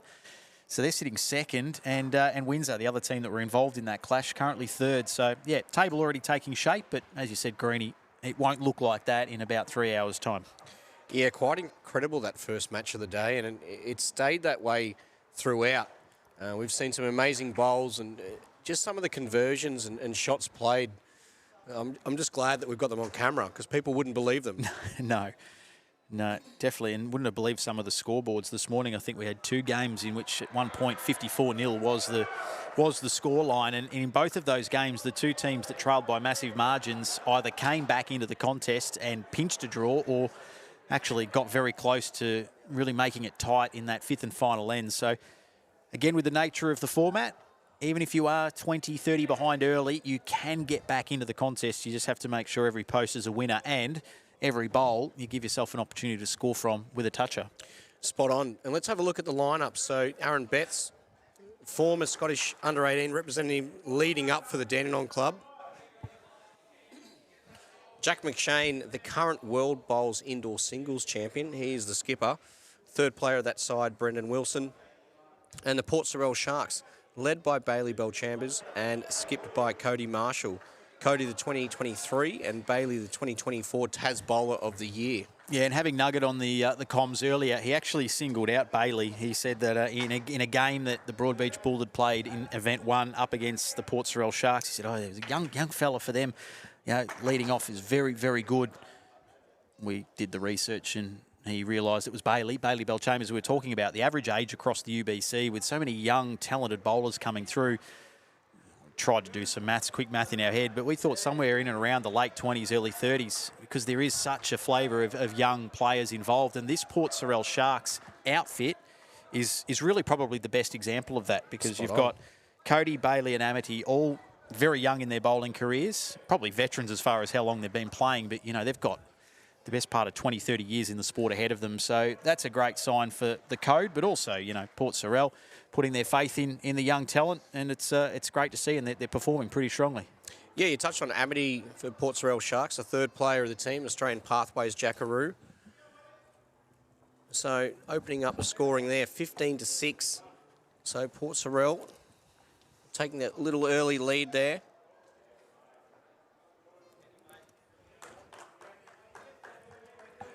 So Bailey leading off, running a couple of metres past the jack. How'd you go with those calculations with Nug? So we were, he almost had to get his phone out to do some calculations. I must admit that there were a couple of blank looks. But gee, he was good. And the insight he gave, and one of the really fun parts of the conversation I had with him, he spoke about his relationship, bowling, with Aaron Sheriff, but also bowling with some of the big guns in this format, and how often Nug has kind of been left as the third wheel, but it's a role that he understands is really important. And we spoke about, players try not to let ego get in the way, knowing that when you've got two teammates that are either superstars of the sport or just on, and he spoke about, obviously, Matty Bowes, Aaron Sheriff, teaming up with them in the past, quite happy to take a back seat if the team was successful, which they invariably always were. So that was a really good insight from Nug, but also talking about the relaxed nature of this week. Bowlers are competitive, but it is nice to have that little bit of downtime and not quite have to be as on always as you would be on the weekend for your club side when you've got 5 or so hours where you've just got to focus, and every bowl is important. Yeah, it is good having those breaks, and I think that you'll see a different sort of style of play tonight, because generally during those big blocks of 5 in a row, and teams will stick with a combination, where tonight there might be a little bit more chopping and changing, depending on rinks, depending on live stream, and then backing off on results as well. Yeah, well, Nugget is actually a prime example of that. He was sitting here, not in his kit, because he said, well, I'm done. I've played my 5, so I'm just really sitting back now, and that's obviously why we get the luxury of having him come into the commentary box. So Mitchell Mears will be the man to team up with Aaron Sheriff for the Broadbeach Bulls through this evening session. But you're right, it's a balancing act, making sure you hit that minimum game mark. And, all these teams have been around long enough to understand how that works now. So a lead shot to Port Sorell, they add to their tally and extend the lead out to 12. How was your... Now, I tell you, there's a lot of people working very hard here this week, Chris Green. We've got our amazing volunteers, our markers, our officials, the staff here at Moama. I'd say that the next in line for the hardest working is your voice box at the moment. You've been battling a little bit of indifferent weather. The weather's probably contributed to it. Indifferent health. How's the throat holding up, mate? Are you going to get through another 3 days of this? Or? I reckon come Friday afternoon, it'll be at perfection. It'll probably just wait right till the end. I mean, they're relatively dulcet tones anyway, mate. But, come Friday, when it's 36 degrees, there'll be no excuse not to keep hydrated, so that might be the key. Yeah, 100% keeping the H2O up to me. So the H2O has been one of my best friends at the moment. There's also some H2O in the beverages post today's play too. There's an element of it. Yeah, you've got to have a contributing factor. So, you watch here, Cody. A good grouping of bowls here for Port Sorell. They currently hold an ultimate end. There is a lot of play to unfold in this second end, of course. Now, young Jack McShane with the weight, driving through. Look Connection. at that. Big shot there from Jack McShane. Yeah, really, really good. There's not a lot to him, Jack, but gee, that flew down the green, and Aaron Betts was very appreciative of his teammate. Toucher as well to add 3 to the Danny Nongtelli. And the Jack is in the ditch as well. So, I think the bowler's gone out of bounds. So the toucher went out of bounds. Right. But the Jack stayed in the ditch. So that will be the shot. Still plenty of room. Holding second shot. Port Sorell with first and third. So for, again, our viewers at home, they're probably trying to follow that, can't see the jack. They're wondering, well, how do the guys at the other end of the green, how do they know where the jack is? And that's indicated by some markers at the back. Just some markers that are on the ditch there. You see the red and the yellow. Generally, the yellow would be for a bowl. Well, it depends what the players decide anyway, but that is a great shot there from a full-blooded drive from Jack McShane, drawing to the ditch and finishing not far off. Yes, within a foot. You can see there in our screen, I mean, you can't really make it out too well, but you can see where the jack is, and just above that, a red marker, and that was obviously giving the players at the other end an opportunity to set their target. Obviously, then it becomes an issue of weight and getting it right to the back as close to the edge without going into the ditch as you can. It's a good comeback, that, from the Dandenong Club off the back of Jack McShane, and 22-23. It's a nice tight tussle as we resume in our afternoon / evening session, day 1, event 2 here at UBC 2025 in beautiful Moama. Yeah, Port Sorell, we've come to know them in the UBC, where it's almost one of those sides which I love how they've continued with the same combination. Yep. And they continue to get better throughout events.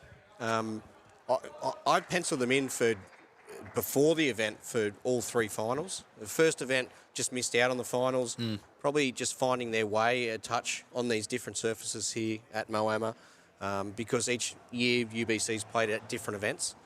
But trust me, you will see Port Sorell in one of the finals this year. Yeah, and I think that's a really good point you make, Greenie, and full credit to the organisation there at Port Sorell in having, it's not really even just faith in this young group. They know they've got 3 talented bowlers, but stick with them, give them some continuity. They turn up to 2 or 3 or 4 of these events, and the success will come. I've got no doubt, and clearly you're very confident that it might come sooner rather than later. But you know, when you're a young bowler, you're here, there and everywhere. You're bowling in different conditions, at different locations against different opponents. The one thing about the UBC is there is a little bit of sameness about it when it comes to the format, understanding it, and having, I guess, the opportunity to come back in consecutive years and work on things that maybe didn't quite go to plan 12 months ago. That's the thinking of Port Sorell, and you know, anytime we can encourage young up-and-coming talent in this sport, I think it should be applauded. So let's hope they get to enjoy some of that success with a finals berth in event 2 and potentially event 3. Will be a lead shot to the Sharks as we have a look at the Leeds' efforts in this third end. It's a fairly scattered head and plenty of real estate here now for our skippers to work with. 26-22 the score.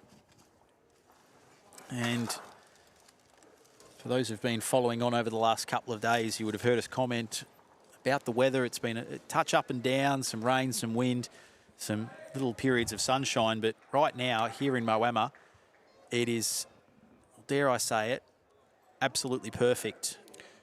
I love that word you've just described it with, because that's absolutely the one I would have perfect. Used. Perfect. Both of them consecutively work well too. Yeah. No, I mean, it's almost, these are the type of moments where it's almost a shame we're undercover. Of course, we know why that is the case, but yeah, it is a glorious day here, and maybe a touch late to get along and watch some of the action as far as today's concerned. But if you've got a free day tomorrow, a reminder that from 2 o'clock we have our preliminary finals, 4 of those that are played side by side on our main green. So we will have 8 teams entered into those, and at the conclusion, 4 will march on, 4 will bow out, and awaiting them will be our quarter-finalists in the form of the 2 top sides from each of the sections who get a direct passage through to the quarters, and as a result, they go straight through to the money rounds. Those finals will get underway from, I believe, 4:30. Yeah, 4:30, just pending some of the results in the 2 o'clock matches. Yeah. Because as we've seen prior in those 2 o'clock matches, because it starts being knockout, we do have the potential of having those extra ends. Yeah, absolutely. And what we did see in event 1 was that those teams that progressed through the preliminary final stage then went on to win their quarterfinals against, I wouldn't say more fancied opponents, but certainly opponents that had better event 1 group stage results. And then I think we did work out that was a first in UBC history. So it goes to show that, you know, even if you do finish 3rd to 6th in your group, you can still make a very deep run, and that's tremendous delivery there from Jack McShane. He's been on the last couple of ends now and is keeping Dandenong well and truly in this contest. Yeah, big toucher there. Not only 3 points for a toucher, but looks to be first and second. And that's confirmed on the scoreboard you see on your screen. So his second toucher. Big weight here from Marshall. It's close. Got it. He's got both bowls. But Jack has gone out of bounds, so it'll be respot on the tee. There's a certain blue bowl which will be the shot, and it'll just be a matter of who has second and who has third. Yeah, I mean, I'm not going to make a huge prediction here because from the naked eye, it's hard to tell. Obviously, first shot with Dandenong, I should say. Port Sorell look like they've got second, and third will go the way of Dandenong. So, again, this match continues to be a really tight one. 38 plays 31, and overturning a 1 point deficit heading into that third end. Dandenong now lead by 7. Big matchup following this match as well. We have the Deer Park Club Blue in second, up against Kawana Thunder in 8th. And that Kawana Thunder side has the likes of Barry Lester, Jeremy Henry and Kane Nelson involved. So I'm just looking at the 6 involved there, and I'm just wondering if you got those 6 players to bring, and they would need, I would suggest, a truck and trailer, all of the awards that they've collected over the journey in lawn bowls. How big a stadium would you need to fill it, to be able to hold on to all of them? Well, automatically I think of that massive, what was it, a grain truck? The grain truck that came past wide yesterday. load, massive thing. And Yep. you need a couple of those, just to carry them in instead of a trailer. Yeah, it's a mouth-watering prospect to watch those 6 go at it. Well, it'll be only 4 active players, but yeah, 2 star-studded teams. So that's coming up for you next. But right now, here in this clash between Dandenong and Port Sorell Sharks, we're being entertained to a really tight battle between 2 very young sides. And certainly no one here overawed by the situation or the occasion. It's probably one of Varen's poorer bowls, but he's got one more bullet to fire to rectify and correct that. Now Bailey Bellchambers. And we talk about those uniforms, which are fantastic from our event partner and UBC sponsor Sports Centre. The big shark on the Port Sorell jersey. It looks impressive, doesn't it? Yeah, one of my favourites. It's in. I think that could be something as a talking point. Maybe tomorrow, maybe ranking the top 5 kits. And it's of no disrespect to the other teams, but there are some really sharp ones. And thanks to Sports Centre, as Greenie mentioned, I think yesterday on the coverage, if you're looking to update your team's apparel, maybe it's looking a little bit tired, it's a bit same, we've had it rolling for the last 10, 15, 20 years, hit up Sports Centre. And if you're in any doubt as to how creative they can be, then you just have to log into the stream and see some of these kits and realise if you dream it, they can make it happen. Absolutely. And Port Sorell Sharks, yeah, I think it's a very sharp-looking kit. So the conclusion of the of our leads there, it's going to be another 3 going the way of Dandenong. So they extend their margin out to 10 now. Still an end and a half to play and still very much anyone's game. Yeah, the beauty for Port Sorell is there is 3 bowls past the jack. So it gives Cody a chance there, reaching up. He hasn't got to worry about any security at the back. So if he can get a touch for himself, then he really turns the head over.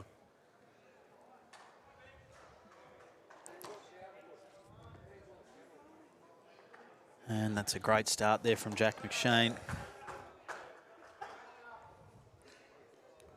Cody Marshall down on his backhand here.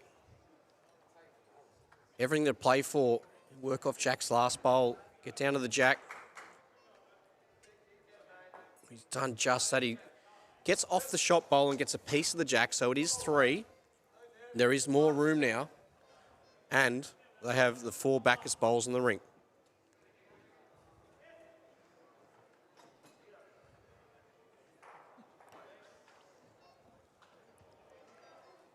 Jack McShane, current World Bowls Indoor Singles Champion.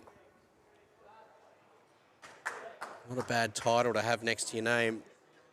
Yeah, absolutely. First of many, you would imagine, in what promises to be a long and successful career.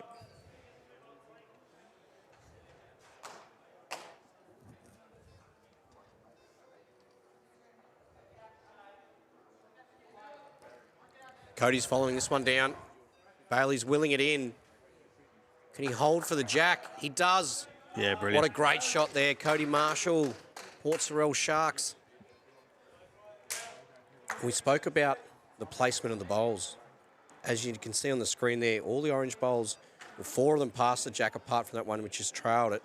But the rest of the blue now, they're all short of the jack.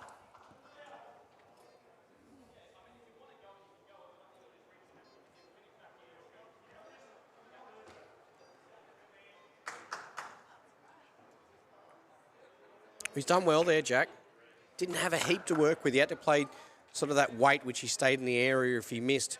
Can't be playing big weight there and peeling out and the jack being respotted. He's played that absolutely perfect, apart from getting a toucher, to promote his own 4 shot.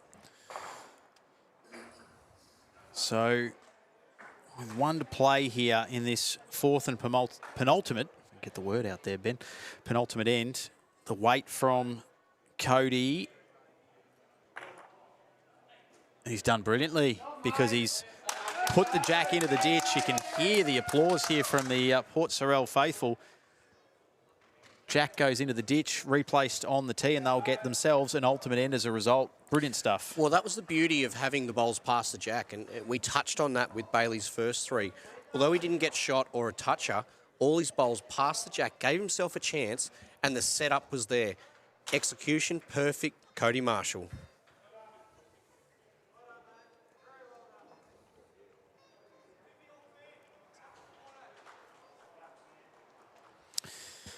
So this game has had plenty of lead changes end through end. But it's Port Sorell as we turn for home on the back of that ultimate end and that wonderful final bowl from Cody Marshall, who've got a real stranglehold on the contest now.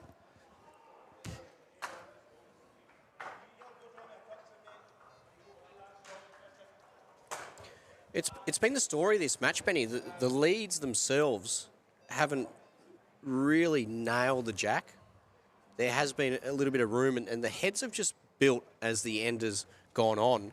And it's been the skippers who have played some big bowls. Jack McShane, end number 2, Jack McShane, end number 3, and Cody Marshall there, end number 4. So wait and see how this plays out. But Port Sorell, it's a handy lead, 17 points, as we're into the 4th bowl of end number 5. He made the quick correction there, Bailey, didn't he? With his second bowl, and now doing likewise. Here's a touch. Bets there for the Dandenong Club and 3 very valuable points.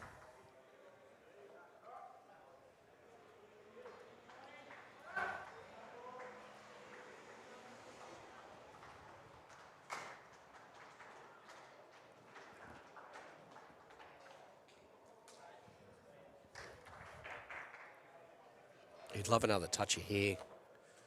Score, the margin currently 14. There will be 3 points for the lead shot. A toucher, though, could be a further 3. The margin could be back to just 8 points. Yeah, and that'll make it manageable. Not far off either. Benny Jones, look at this. It's got to go, it's there.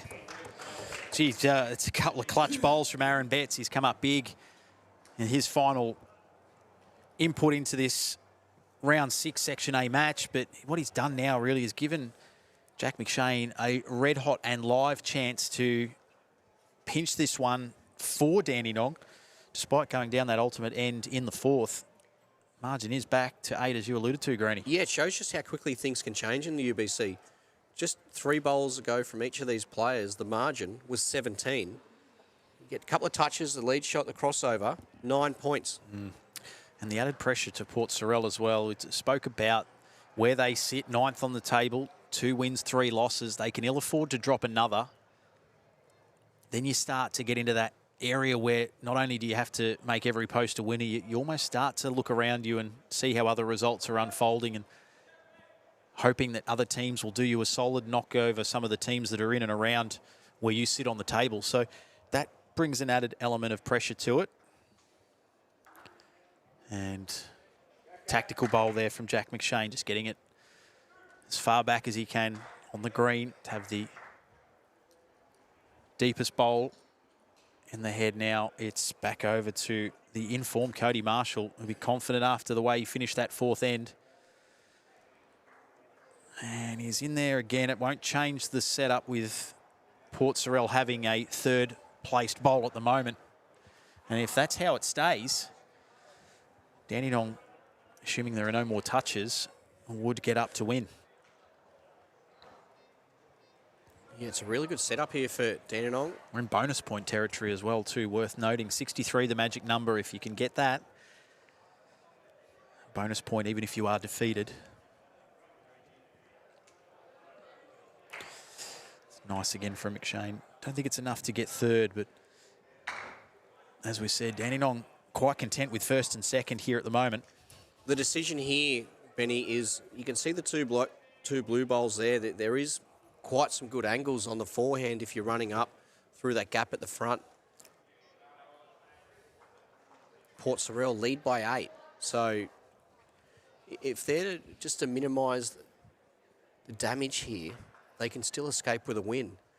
Although they're matched down, you can remove those two blue bowls.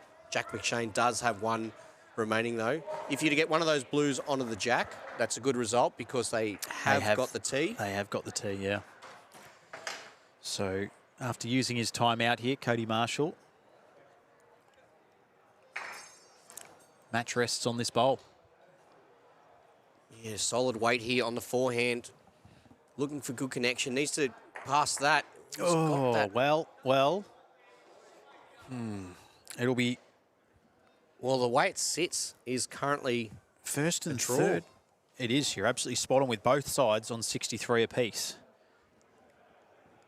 But, of course, we know Jack McShane. He has the right of reply, and he'll make the final statement on this match.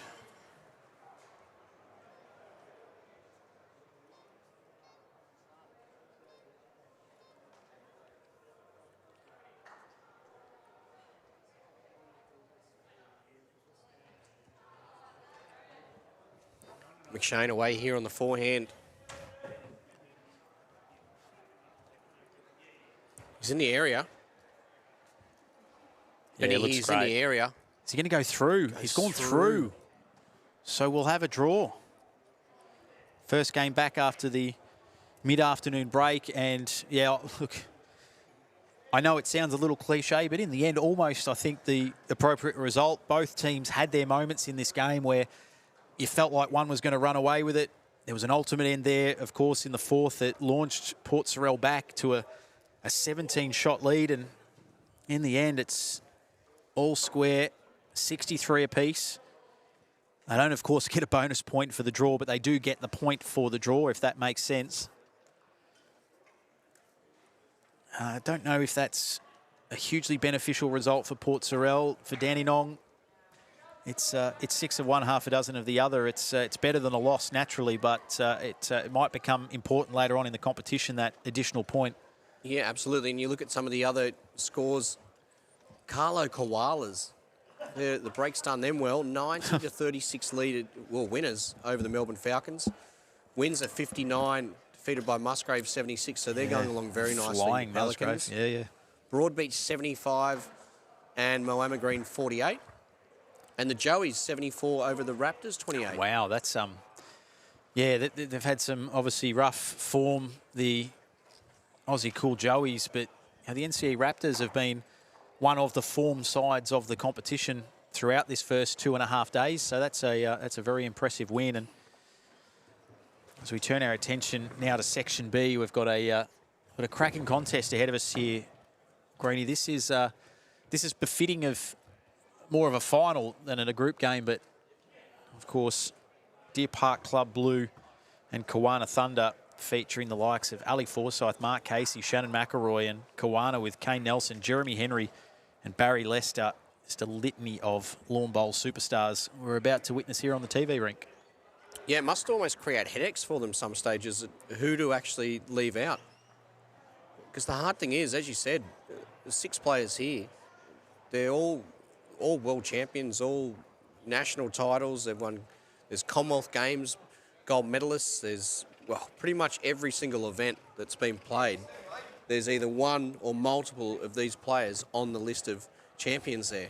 So the big thing here is who's going to be playing, who's staying out, and that's the tough decision. Yeah, and I'm not great at making predictions. I think you can guarantee Ali Forsyth is going to be one of the players. I can see Shannon McElroy there as well. I can't see Mark Casey as we... Just a gentle wave in the direction of the Koala Thunder. The boys are just finishing off their dinner. And there is Mark Casey. Actually, it might be a delaying tactic by Case. Maybe you can get them... Can you get timed out at the UBC? Baz will be looking at his phone here saying we're 4 minutes early. But I was always taught to be 5 minutes early or you're late. Yeah. I reckon that's part of the mind games from Mark Casey. He's had them over there having a good old chin wag. And I think we can safely suggest from that Case won't be involved in this one. And looking out onto the green now, I can see Ali Forsyth, Shannon McElroy. I can see Barry Lester. Yes, our man, Barry Lester. And he will be teaming up with Kane Nelson because Jeremy Henry, the superstar, the veteran, is just popping up here into the spectators' viewing area. He'll be watching on and cheering on his teammates. I'd imagine probably Barry and Shannon leading off. It'll be Ali and I think Kane, if we can find him. Here he comes. I wonder if the boys leading up between bowls will be talking about hair products and sunglasses. Because Shannon and Baz, there is a lot of style going on there, right above the neck. Plenty of style. Not a hair out of place for B. Lester. I think Shannon McElroy is too far behind. They are some good-looking shades. Still players grappling with the confusion around which end to start, but I think we're just about ready to go. It'll be Shannon McElroy after the toss of the blue and orange coin that I think is going to get us going on the TV rink. Deer Park Club Blue and Kawana Thunder in this round 6 section B group game. What you'll notice too is 2 of the smoothest deliveries in lawn bowls right here. Yeah, and of course Barry, a left-handed player. So we'll see a few different angles come into play as a result of that. Not only that, those stunning tequila sunset colours. Yes, I was a big fan of those in event 1.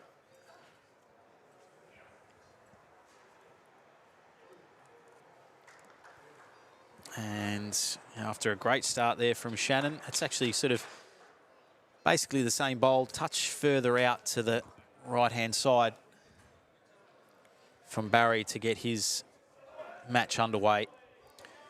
Benny, we've just created history as well. Have we?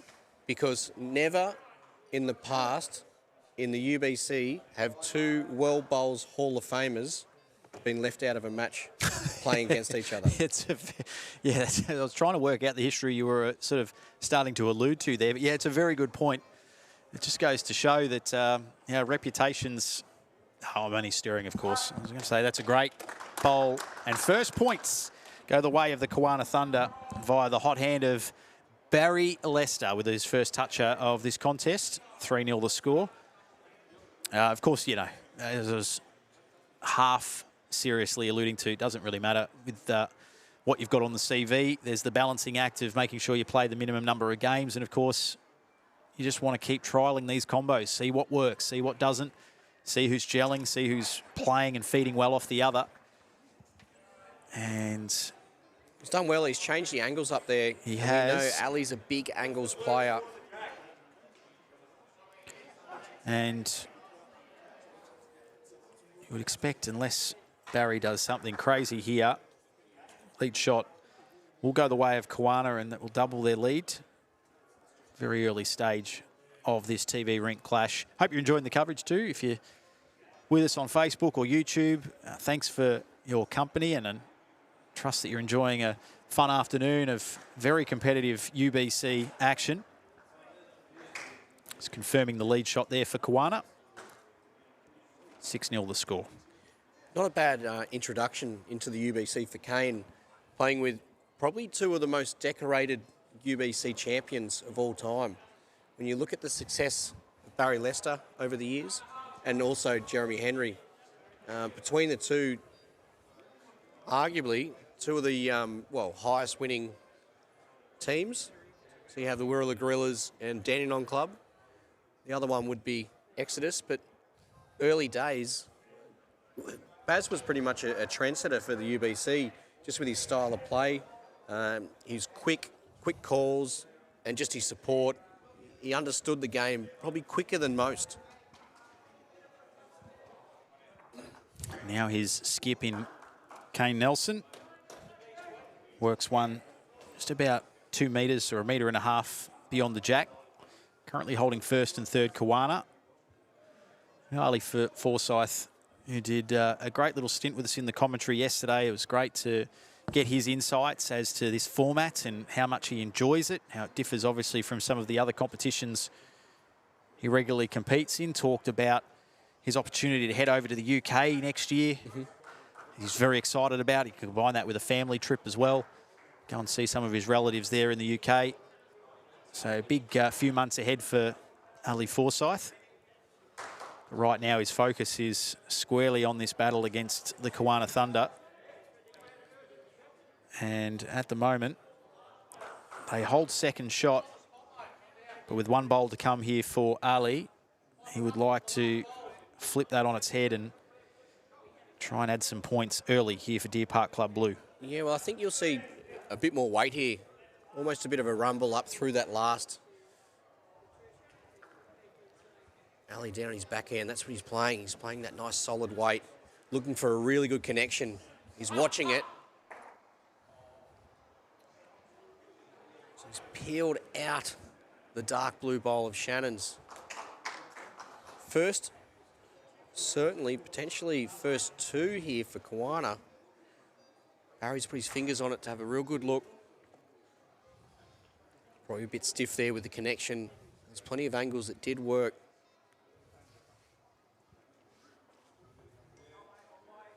Kane Nelson, final delivery of this end. The first end of our second match of 6 tonight.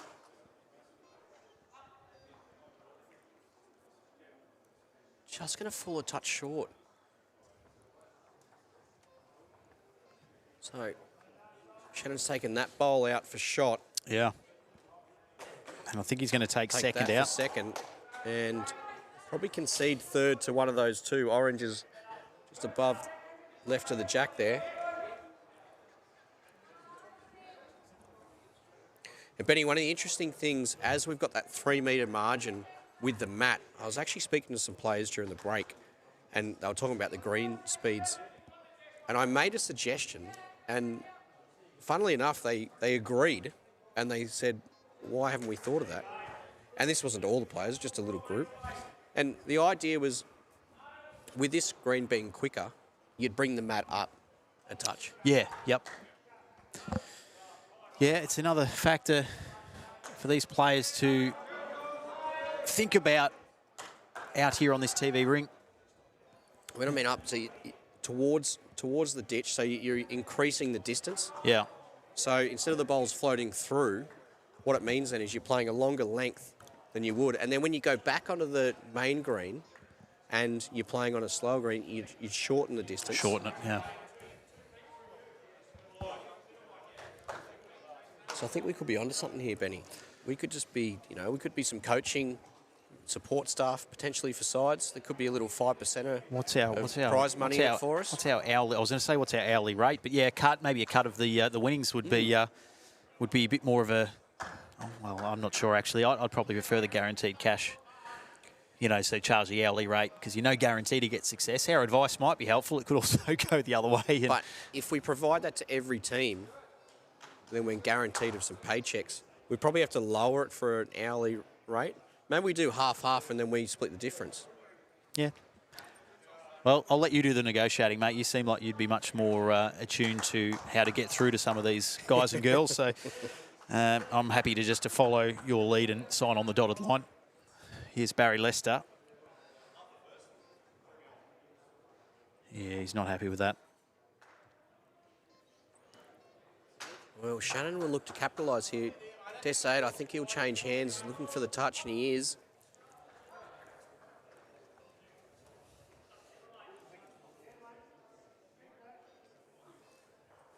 So after 2 ends, they will split the lead shots. The first end going the way of Koalas Thunder's Barry Lester. The second end lead shot will be Shannon McElroy from the Deer Park Club Blue. Will be a further 3 points there for the Deer Park Club Blue side. Pretty handy setup as well.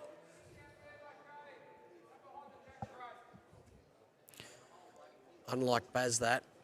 Yeah. One of the best leads for years and years. Yeah, you won't see that again for the remainder of this match. He'll, you know, and this is the ability of great players to sort of wipe bad bowls, and he'll be back on it for the third end. Don't have any concerns there. And right now the challenge is with Kane Nelson to try and get some scoring bowls in here because he's up against a formidable foe in Ali Forsyth, who will not give him an inch. And for Deer Park Club Blue, they need to win this end, square things up. Here's a touch-up.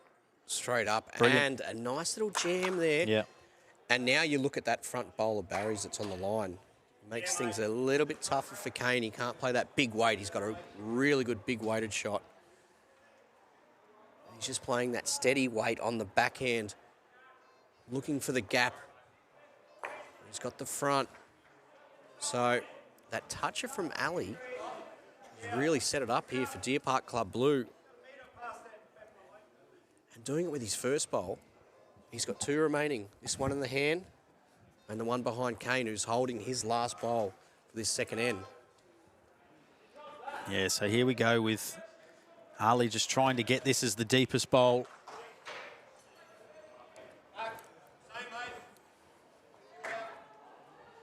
Now you can hear the instructions from Barry. Wants him to use some weight. Kane's eagerly watching. He misses the front. He gets good connection. Wow. He's done well there. Yeah. Toucher, and he's probably got second and third. Yeah, I was going to say, even though they concede the shot bowl, yeah, I think looking at that, clearly second, third, probably pretty tight for fourth. Obviously, fourth bowl, not a scoring bowl. But now, Ali, who was probably watching that bowl delivered and already had 2 or 3 scenarios in his head, now he has to go with one that will perhaps find a way to squeeze in for second. It's not going to be far off the mark. Well, I don't know if he's pushed that out to get blue third. There's a lot of bowls in the vicinity. Massive effort there. Yeah, I reckon it's going to be... Are we going to have a measure, or are they pretty happy? It seems as though they're pretty happy. So first and third with Deer Park. Second shot with Koalas. 24-7 the score.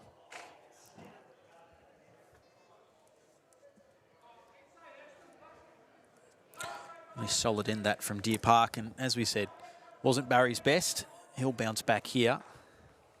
Yeah, big bowl from Kane with his last, just to change things around, but to also get that toucher. Admittedly, he was under a heap of pressure there. And based on Baz's 3 bowls where, as he said, you just don't see that and you won't see it again. He said with his third too, he just got caught out with his first, just how it reacted. But new end, new direction. And there you go from Baz, right in the area there. But Shannon he's really setting the platform here for Ali. And Ali's one of the greatest players, we know that. But you put bowls in the head and, well, it can get scary.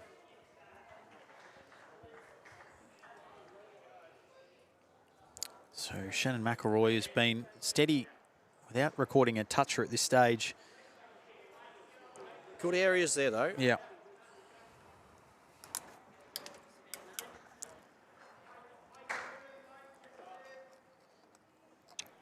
Barry looking at this one intently. If he's got the weight right, the line looks really good. And Barry Lester. What did we say? Not his best the second end. This third end, dialed right back in. Big bad Barry Lester with his first toucher, no, second toucher of this contest. Yeah, there was absolutely no doubt that Baz was going to bounce back there, and he's just shown his class straight away. Tell you what, Shannon McElroy, whatever you can do, I can do just a touch better. He won't get the shot bowl and the lead shot, but does pick up 3, which effectively cancels that out anyway.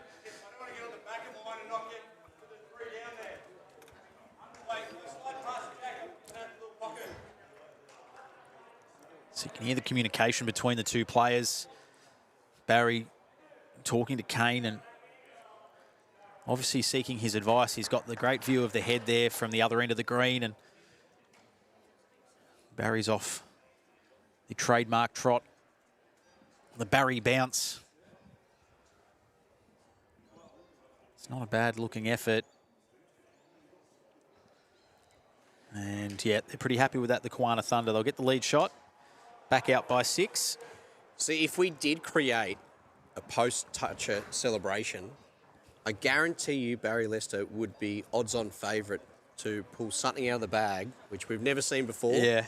Which would be surprising because there's been a lot of acts and celebrations by Baz that we have seen. But he'd be keeping something up his sleeve just for a creation of something special one day. And then the minute this event finished, he'd be working on the next one for 12 months prior to the 2026 UBC. It brings a lot of flair and a lot of colour to these events, and that's, you know, what it's all about. These bowlers are all incredibly talented, but they've all got great personalities, and that's what attracts people to come to the sport, not just to watch it, but also then to follow in their footsteps and play it. And in this format, with the coloured bowls, the coloured tops, the fast formats, the 5 ends, the high scoring, it's the perfect environment to encourage a little bit of flair and just a little bit of character. Yeah, it's been a while since he's created a new Bless product. So yeah, the wine's going for a while. He's got the Bless bumper too now, which is a great little scoring and training apparatus, which he's got on sale, and we'll probably get him in later in the week and ask him a bit about that, because it is a great product. He's been at Deer Park and he's shown us exactly what it looks like and how it works. Yeah, has and wears a lot of hats, Barry, but all in the name of promoting the game that he loves so much. I'm sure he would agree, the game that has given him plenty. He's had to work very hard to achieve all of that, but it is great when you see prominent names in the sport really giving back and helping the next generation come through. So first and second, Koala, they hold it at the moment, third with Deer Park. 1 bowl apiece to come from our skippers in this third and, as always, very crucial end. Down to the weight here, Benny. Needs to hurry a touch. Yeah, no, not quite, which is something you associate with Ali Forsyth. You can see he's pretty disappointed in that.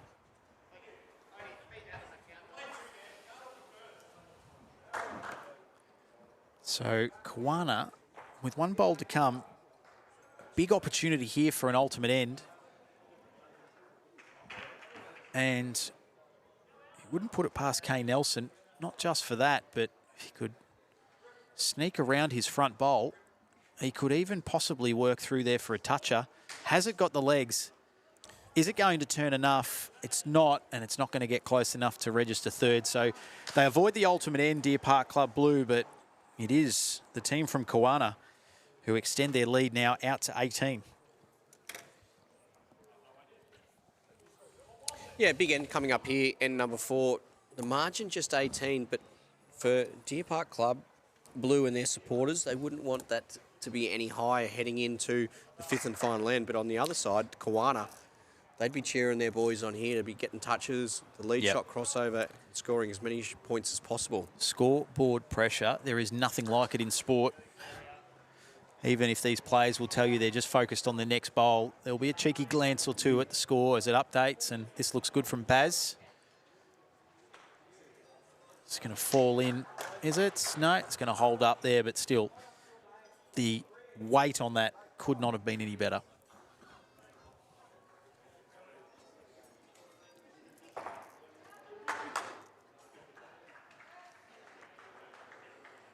Shannon looking for this to do some work late. It will just sail on a couple of metres, 2.5 metres past the jack. Barry, another one of those players who barely allows the timekeeper to hit the shot clock before he delivers. Okay, wait and see where this finishes to see if there is a change. I don't think there will be a change.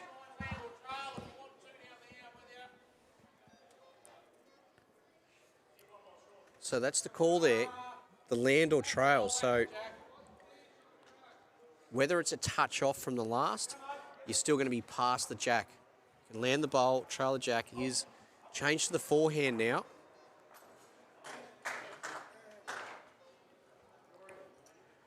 He looks to be... Yeah, this looks better. It's just going to duck in. Just going to duck under. Yeah, ducking underneath. But again, that weight...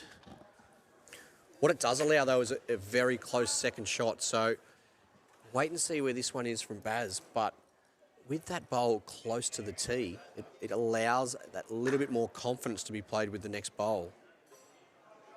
Yeah, can Baz get a little touch off his own here? He's done that brilliantly. Well done. So you might even see just a touch more weight here. You know, there you go, a yard of weight, trying to land the bowl, trail the jack. You get a half of that jack, it's all good. You land the bowl, just clip the edge of it, and you're still going to get shot. Yeah, that wasn't a parrot in the room. That was Ali Forsyth effectively repeating the exact same thing that Chris Green has just laid out for us there as far as the plan of attack for Shannon McElroy. Does he get a touch off his own bowl? Not quite. So lead shot Koana, and that margin out to 21. Starts to enter into dangerous territory now for Deer Park Club Blue. Yeah, that was a really big bowl, that one.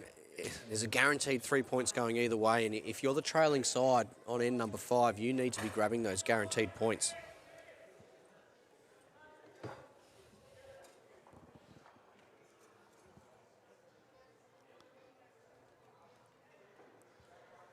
So Kane Nelson bowled really well in this match thus far.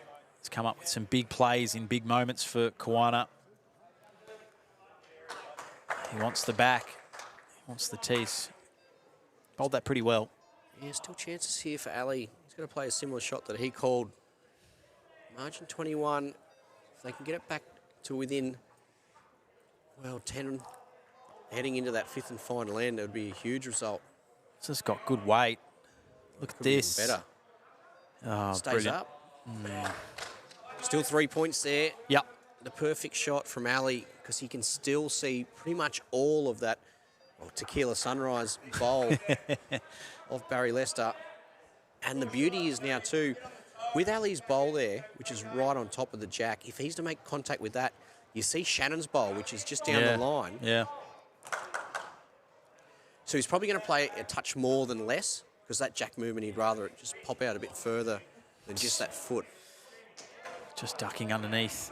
Well, that's a really good area there, though. A little bit of a protection bowl. Plenty of noise behind us on our main green. These matches are on in earnest. 5 matches being played behind us. And then, of course, our TV rink.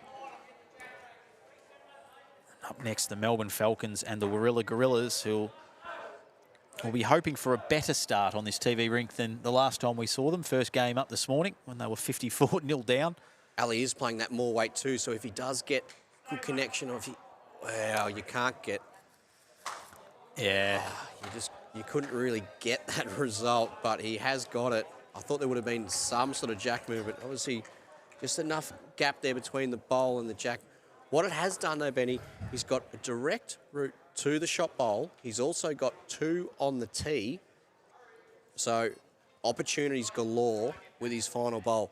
Now the decision-making comes from Kane Nelson. Yeah. Does he head right to the back, or does he draw himself another shot? So if that bowl is removed, he'll still be either second or third. Gee, I'm glad our camera wasn't trained on Ali Forsyth after that bowl, you, as a lip reader, would have made the easiest $35 an hour of all time, knowing what Ali said under his breath. It wasn't complimentary. He was bitterly disappointed. Probably felt like he was a touch hard done by as well. So Kane Nelson looking to put this one out the back. A little bit of a protection or insurance bowl, call it what you will. What does he get? He gets a work off Shannon's back. I'm not sure if it's probably isn't enough. So No. Ali here, it's quite simple. He will go bigger at this. He will go more direct. It's either bowl clean, jack in the ditch, or a kill. Big weight. Ali Forsyth. It's on. It's on. And he's well. remarkably, he's got a toucher and he's clipped the bowl out. He's got first and second, 3 for the toucher. Yeah. That is an incredible shot. Gee, it's amazing how quickly your fortunes can change in this game. His bowl prior, he probably felt as though he was hard done by. Didn't get the result despite executing almost perfectly. And then that one, well, that could have ended up going anywhere. In the end, the jack stayed put, cleared out a couple of the Koana bowls, and in the wash-up, they get first and second shot. The margin is back to 3. And as we turn for home, Chris Green, we have a fantastic contest on our hands. He hit the target, and it's just remarkable how sometimes you can play such big weight and the jack hardly moves. Yeah. Yeah. I reckon it made even a quarter of a rotation as bowls were scattered everywhere. A solid start from Shannon McElroy. Now Barry Lester. Weight's going to be really good here. Good start, Lester, as well.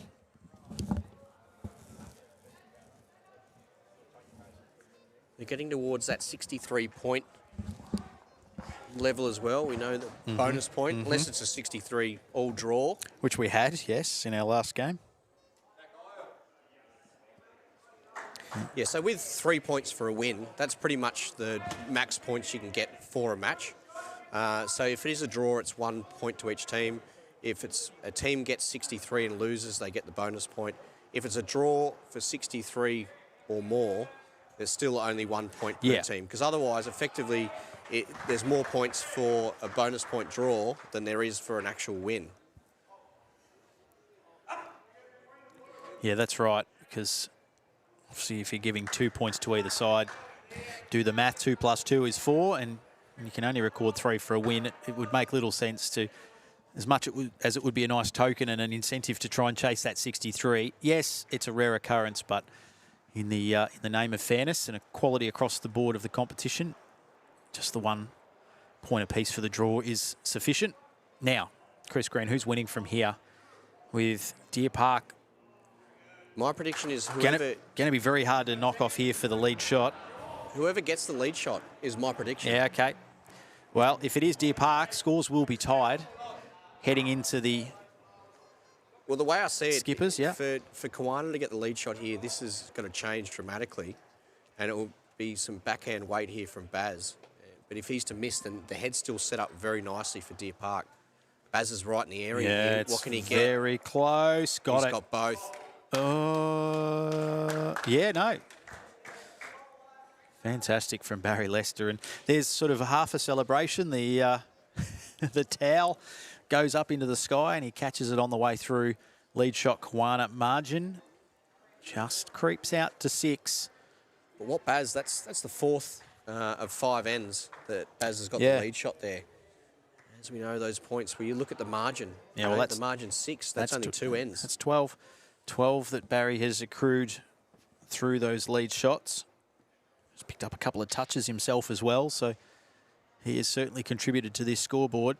Now, Baz has got the clap going here, so Ali does Ali Forsyth. work off the blue? No, but Not he's quite. finished in really good areas. If you're going to make multiples, you've got to get bowls together, and that's what they've got there. So there is still opportunities, and he knows how to manufacture a shot. He wasn't happy with that. Kane Nelson out of the hand, but I mean, maybe looks can be a touch deceiving. It's got to turn, and it's not really doing enough. It could get a touch on. Yeah, no, well played in the end. It's close enough for shot. first and second Koana at the moment.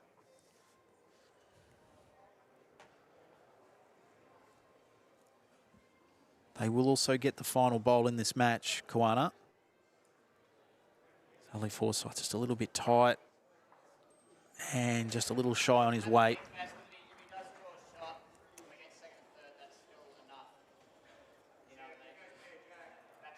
Yeah, you can hear the maths on the run from Kane Nelson, just suggesting, look, second and third, we're okay with that if they do draw the shot. The quick math involved would still mean they would finish 4 clear. And he's decided as a result of that, still with another bowl to come, so there's no such thing as a free shot at it in this format, but that is as close as you'll get to it. I'd be very surprised if you don't see Ali go for this jack. Whether he's going to pick the 2 here, I think going direct at the jack's probably the better option. This is going to come down with a fair amount of force. Does he like it? He's got it. He's got it. Where, you know what he's done though? Is the jack on the ditch? Yeah, the jack. Yeah, no, I can see it here on the screen. So the jack is in the ditch. He has the toucher and the shot. Second, third, fourth, fifth. But there is room here for Kane Nelson. The margin, just 3 points. Yeah, that's a massive moment, isn't it? It all comes down to this. This match comes down to this one bowl. Kane Nelson drawing for the shot and the match.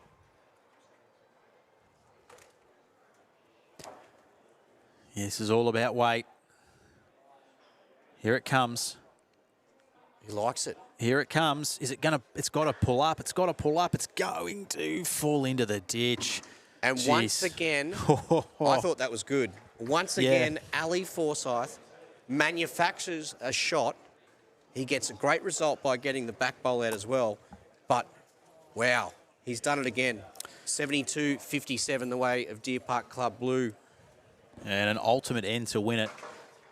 Having a look around the green 73-56 wildcard team. Going nicely. They've sort of turned their form around the wildcard team. Starting event 2 a little slowly, but they've had a big win over the Southern Stars. The only other match we can see from Section B is some of the Section A games are already underway.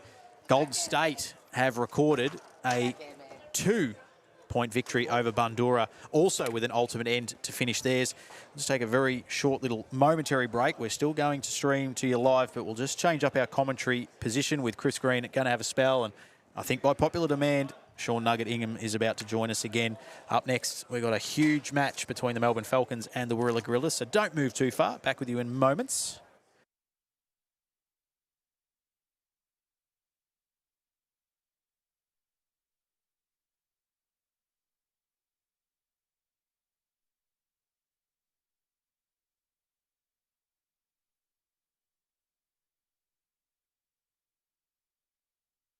There we go. Momentary pause, and now we're back into it. Thank you, Nugget. That is, of course, Sean Ingham, who's back. As I said, by popular demand, mate, you melted the internet. Everyone said, we want more, Nug. This is the last one you get. Yeah. It's usually the call I make at about 11 o'clock on a Friday night. I want more nuggets. But this time it's the commentary version as opposed to the one from the Golden Arches. And, yeah, mate, what an entertaining finish to that match we just saw with Ali Forsyth. Huge final bowl. And despite the best efforts of the Koana Thunder, and it was a decent run from Kane Nelson trying to get as close to the ditch as possible, could not quite get it done. And a big result for them as well. Looking at Section A, which we're about to turn our attention to the Musgrave Pelicans. They are going bonkers. Yeah, the points differential is 5 wins. So if you average out the wins, they're winning by 40. On average, it's crazy. Just quickly on Section B and just recapping that as well as we touched on the Koana Thunder. It's a disappointing loss for them. They're now outside the top 6. Meanwhile, for Deer Park Club Blue, they are also flying with a 5-1 record thus far. Section B, interesting. How about your Broadbeach Bulls? How are we tracking here, Nug? We're bouncing back. We won the last game, well, first game of this second session. So we've crept into the 6th. This is a big big game. We're playing NCE Raptors. Yeah, who started really well and have probably had a little bit of a slip up there. Well, as you said, it's 6th versus 7th, so it doesn't get much bigger than that. And right here on our TV rink, as we have a look at all things Section A, we have the Melbourne Falcons taking on the Warilla Gorillas. And as far as the section is concerned, we'll give you a recap on how that's all unfolding shortly. But it's going to be Corey Wedlock to get us started. Leading off here for the Gorillas and doing likewise for the Melbourne Falcons, it'll be Dean River. Dino, we played the Falcons early this morning, and Dino was outstanding. So if he keeps this form up, the boys will be a ripper game. And great start there from the neck. Gary Kelly is the skip for the Gorillas. Benny Hubber for the Melbourne Falcons. Yep. Which means that Harry Coleman, the young rising star for the Falcons, will sit this one out, and Aaron Tees is also having a spell for the Warilla Gorillas. It's, again, I think last time we spoke, you talk about combinations. Don't often see Gary skipping, but again, it's an opportunity just to mix things up a bit. Yep, I think they must be, the combo with Nex leading is he's going to put plenty in there for him, and Gazza on the back end, if he has to get that hit out, he's got that weapon up his sleeve. He does. So. And to be fair, we do also know that Gary is more than capable. He teamed up for a number of years with Barry Lester when they were representing the club Dandenong. Yep. Barry would lead off and Gary would generally skip. So just a little bit of a mix-up of things here for the Gorillas. And look how this, as we said earlier, like that. Just they've obviously come off this main green out here, so it's all starting to float through a touch. But they'll work that out. Especially Dino. Dino knows this carpet, so it won't take him long. A decent start here from... That's brilliant. That's brilliant from Corey, but do we expect anything less? No, definitely not. He's, much like the Warilla Gorillas, always a very consistent performer in this format. Yep. I think that's the key. You got to stay in that position, like neck off the front. Like if he's staying there, he's just getting his weight controlled so deadly. He's the best in the business, as we all know. So if you can keep up with neck, you're doing your job anyway. And that's what Dino will be trying to do. So now the skips will head to the mat. Their time to shine. And as I said, we'll keep you updated with scores as they unfold, as we also keep half an eye on how Broadbeach are faring. I'll be doing that for you, Doug. Yeah. Love that. And look at that for a start. Early days, 3 apiece. They're taking on, of course, Nugget alluded to that earlier, the NCE Raptors. Dandenong have got the Carlo Koalas, Musgrave, who are just flying at the moment up against Port Sorell Sharks. Yep. The Aussie Cool Joeys and Deer Park Club Gold. Yep. And on rink 6, it'll be Windsor up against Moama Green. Love it. And our note, Teasy is in the building, in the civvies, but he's here. Yeah, he's out of the kit, so his playing commitments look like they're done for the afternoon, so you can just sit back and relax and enjoy watching Corey and Gary go about it. The hubs. It's very solid, isn't it? Hubba. Almost in for a touch as well. That's a cracker. That is a great shot. Blocks off the forehand touch, so Gazza's best shot here is the backhand touch. A little trail here, which he won't be far away. Reading off Corey as it needs to hold on a touch. Hub's just trying to repeat the dose, sort of sit the orange, fall in. Just try and take this backhand away from Gazza. That's the idea here. How's he looking? Body language looking positive, and Corey's giving him an early clap on the side of the leg there. Looks really good if you can get it to... it's just actually fair. To find that gap's pretty impressive. He just probably wanted the touch from the Warilla bowl on the way through, but... It's actually stiff. Like anything on the blue, he would have even tidied that angle up. So Gazza with the big dog here. How's he going? Looks like he's tight again. You won't be too happy with that. And you had a good shot on there. So now last say of the end for Benny Hubber. Second and third, or second shot bowl has now just been ticked over to Warilla. Yep. Falcons owning first and third. Good chance here, sit the bowl for 3. Nothing for short here, really. Doesn't want to be short. Only is, unfortunately. Yeah, just the legs. But Geez, it was on a good track too. Had he had a touch more weight to it, but they'll just... Be pretty happy with that start. Double check. No, I think they're pretty happy with things. So first and third going the way of the Falcons. Yep. Warilla pick up the lead shot and second bowl. And that means it's a 13-8 scoreboard after one completed end. Good end to open us with. Boys are finding their straps quite early, which is cool.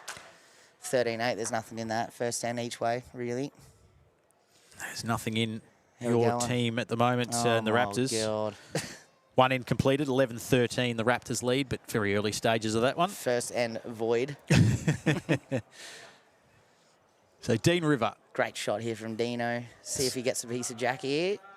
not far off, is he? The weight. Actually could not bowl it with better weight.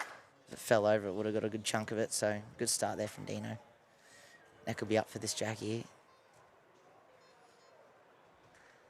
How's he going? Oh, he's not bad. Just underneath. Just a touch. Again, I think the weight's it's a couple of rotations away from being perfect. We're very critical back here. Well, you can be Nugget, I can't, but I'll bow to your judgment on whether it's good or not. We'll get stuck into him. Dino just trying to pass, turn the bowl, which he's done. He's done really well here. Just sitting back there. This won't be short for Nick. Back him in here, Benny. So Corey Wedlock now, his second of this second end. Close. Yeah, needs it turning. Just isn't my word. going to duck in when he needed to, but Great it's home. a good grouping of bowls early on. The leads are dialed in now. Dino be trying just to front nose this, trail it around the corner there. Try and make Corey change his hand. And again, it might be weight, is it? It's trying. He's going to be in the row to touch, so Yeah. it's not bad. Of course, Dean, who has exclusively taken ownership of the tucked-in shirt Yes, look yes. at UBC. I haven't seen anyone follow the Well, trend. He can get away with it because he doesn't have a good old beer belly like the most of us. So. No comment again. That's brilliant. Oh, it's a great shot by the Well done. neck. Corey Wedlock not only gets the 3 for the touch, but they will.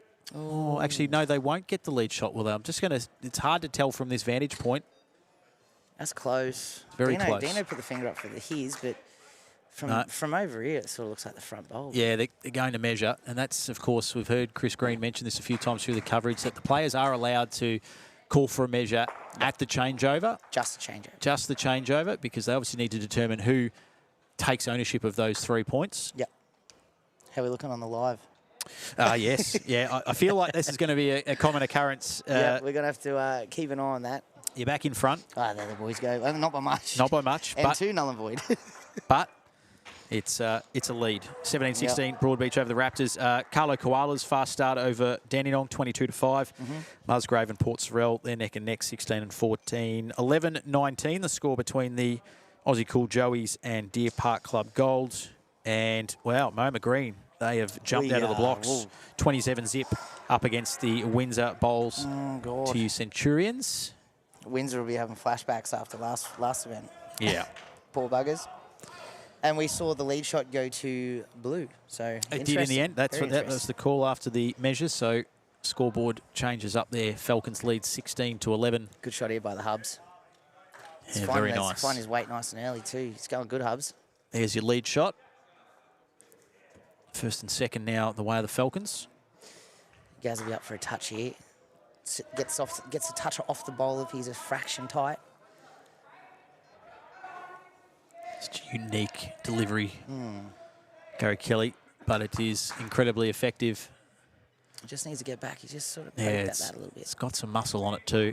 It's not the worst home. If it hangs around back there, it's sort of, he can play whatever weight he wants now. Well, there's background noise for the Moama crew, eh? It's Yes, getting a bit rowdy. there's always a bit going on behind us. I'm glad we've got this little advertising boarding behind us, Nug, because not only the fear of being Look at hit this. by someone's drive, look at that, Ben Hubbard. Look at this. That's cracker there by Yep. Hubs. Touch and shot. Still So on though. 19-11 the score. Yeah, I remember from years gone by, you would hear when a drive was played and a jack would get hit and the thud of a jack hitting the ditch boarding. It's been Especially Bester. Yeah, well, need a health insurance policy whenever he's around. No, that's not ideal. Doesn't really block it up, but it's definitely made the angle a lot sharper for the boys there. Yeah, you could see the shake of the head from Gary. I think we'll see a back bowl here by the Hubs. And right on cue. Yes, it is. It's got a little bit more steam on it. I think you're right. Let's try and get this as close Oh, not by much though. to the tee. Jeez. It's actually turning. It might actually be Doesn't want to be tight on this. It's a toucher. Oh, no, look, what's he done here? Oh, my goodness. He's actually played an absolute horn. I've got it all wrong. He has. Out of the hand, I actually was with you, Nug. I thought that he was looking to push that towards the back, but in the end, if it wasn't his intention, it's a good mistake to make. He's ended up with a toucher, but it gives Gary... Gazza needs to get through this front orange. He can actually get the kill through this front orange. It's close. It's really close. Oh, Oh, not quite. Gets third out of it. That's awesome from Benny Hubber. Yeah. Brilliant. So a really productive end there for the Melbourne Falcons. They've added 24. They lead now 37-14. Yep. Which is a nice little bit of breathing space as we head into this third end. Don't put it past Rilla, though. They're slow starters on the TV range. Seems to be a bit of a reoccurring theme for them too, doesn't it? They're only 23 down. They were 54 down earlier today. So they won't be phased by that. They know they've got the ammo there to pump them back in. So we'll see how we go. And it was this pairing that were involved in that match. Right. It's a great start from Dean River. And, not a good update there for you, God. Nugs. Okay. 17-34, the Raptors still leading. okay. We're still there. Yeah, well, similar to this, really. Yep. It's actually the same score. Yeah. So, opening bowl there from Corey Wedlock. Good openers from the boys. Yeah. See that it's a time of the day where the beanbags really start to come into regular use. Look at the, Where else would you rather be? Oh, they look comfy. They do. In fact, it might be something we push for next year for the commentary. I mean, these high chairs are great for seeing what's going on the green. But really, that's what we've got these bloody screens for, Nugs. We don't actually need to see it with our own eyes. We could sit in the beanbags, lounge back, drink in hand. No need. I'll be no need for the high I'll be stools. speaking to C. Green and M. Casey about that next year, I think. Oh, what's he done there? So he's just dropped that short. That's not ideal, but I tell you what, if Dino can draw a toucher here, he gets 6, well, with the bowl to go from Corey, of course, but if he'd be trying his best to get the touch here. Needs to go. It's trying. It's not going to. So now an opportunity for Corey to work in a toucher, but also keep that lead shot and add the 6 that Nugget was just alluding to. Yeah. They desperately need it. It would just give them that little bit of confidence heading into the second half of this match, and he's not going to be far off the mark, is he? Oh, that's mighty. stiff. Yeah. Great home. Yeah. You got to look at the positives, and in the end, they do get 3 for the lead shot. So margin will come back to 20. Yep. Oh, they're measuring this. Maybe it isn't quite certain yet. It looks like they are, but... Dino's pretty good on the eye here, so don't put it past him. I think he might be teasing us though. I think Orange have it. Oh, maybe not. I don't know. Maybe not. No, down. Oh dear. So there you go. It makes it even worse. He's missed that by a mil to turn it out. Yeah. Yep. So lead shot goes the way of the Melbourne Falcons, and well, I thought it was a 20 margin. Now it's gone to 23. In fact, I think it'll extend out to 26 with the scoreboard just updating now. So, yeah, that's a big moment in this match. Just having a look. Not getting any better for you over there on rink 2, Nug. 17-37. No, it's not great, is it? 20 the diff. We can bounce back there. Long way to go. Long way to go. Carlo Koalas 43, leading Dandenong 11. Really tight between Musgrave and Port Sorrel. The Pelicans and the Sharks going head-to-head. Interesting that. 37-38. Dangerous side, Port Sorrel. They know what they're doing. Yeah, young side, dangerous side. Oz equal Joey's 38, leading Deer Park Club Gold 22. And Windsor, well, they're on the board, and they've actually roared back into that contest. Wowza. They were 27-0 down. It's now 41-31 they trail Moama Green. Yep. Great comeback, that. Just shows how quickly it can happen, too, in this format. You look at this now. If Gazza draws another one here, or even turning this orange one's enough, he's just going to slide past. But gives himself a great chance on his last if it stays like this. Yeah, he will have the final say in this third end. Here's Benny Hubber, though. He'll be looking to ruin any plans that... He's interested, but he's urging it to turn. Must be just hanging past, which he is, Okay, so they're happy with the one that they have. If he gets to the blue, he'll make an ultimate end. Yeah, he will. And that's the play, you think, Nug? Absolutely. So he switched his hand to his backhand. Out of the hand, he sort of... All right, it's got to turn. It's not doing it, though, is it? No, he's just going to hang off there. So they're back in. Yeah, they look. That's I think the key too when you go down a sizable deficit early is not to get too carried away, not feel as though you have to make it up in one end because obviously there are only a certain number of points on offer. But if you can just chip away at that third end in particular, go again on the fourth. The margin is now 18. If they could peel this back to single figures or 10, you've got a live fifth end where you're every chance. Absolutely. And if you can turn over with the toucher and the ends, you're creeping into that as you get 6 points and a potential 10 with that one bowl. So the boys will be looking at turning over with a front nose rear. Yeah, back there, 30 to 42, mate. 30 to 42, although it is early stages N4. That's okay. Raptors holding shot, but not without a sniff. Not fussed with 12. That'll be right. All right, how are we going here? So the opening bowls from the leads, both pretty solid to be fair. This doesn't look like it's going to go all the way, which it doesn't, but it's not a bad shot. Sort of makes them turn the hands over. About 3/4 of a metre short. Now Dean River. Dino's on this forehand. It sort of bites hard there with nice weight. So see if he trusts that sort of tight line or if he's just drifting out. But not a bad home though. So he had that extra 2-3 feet. They just hold off. Neck would love a toucher.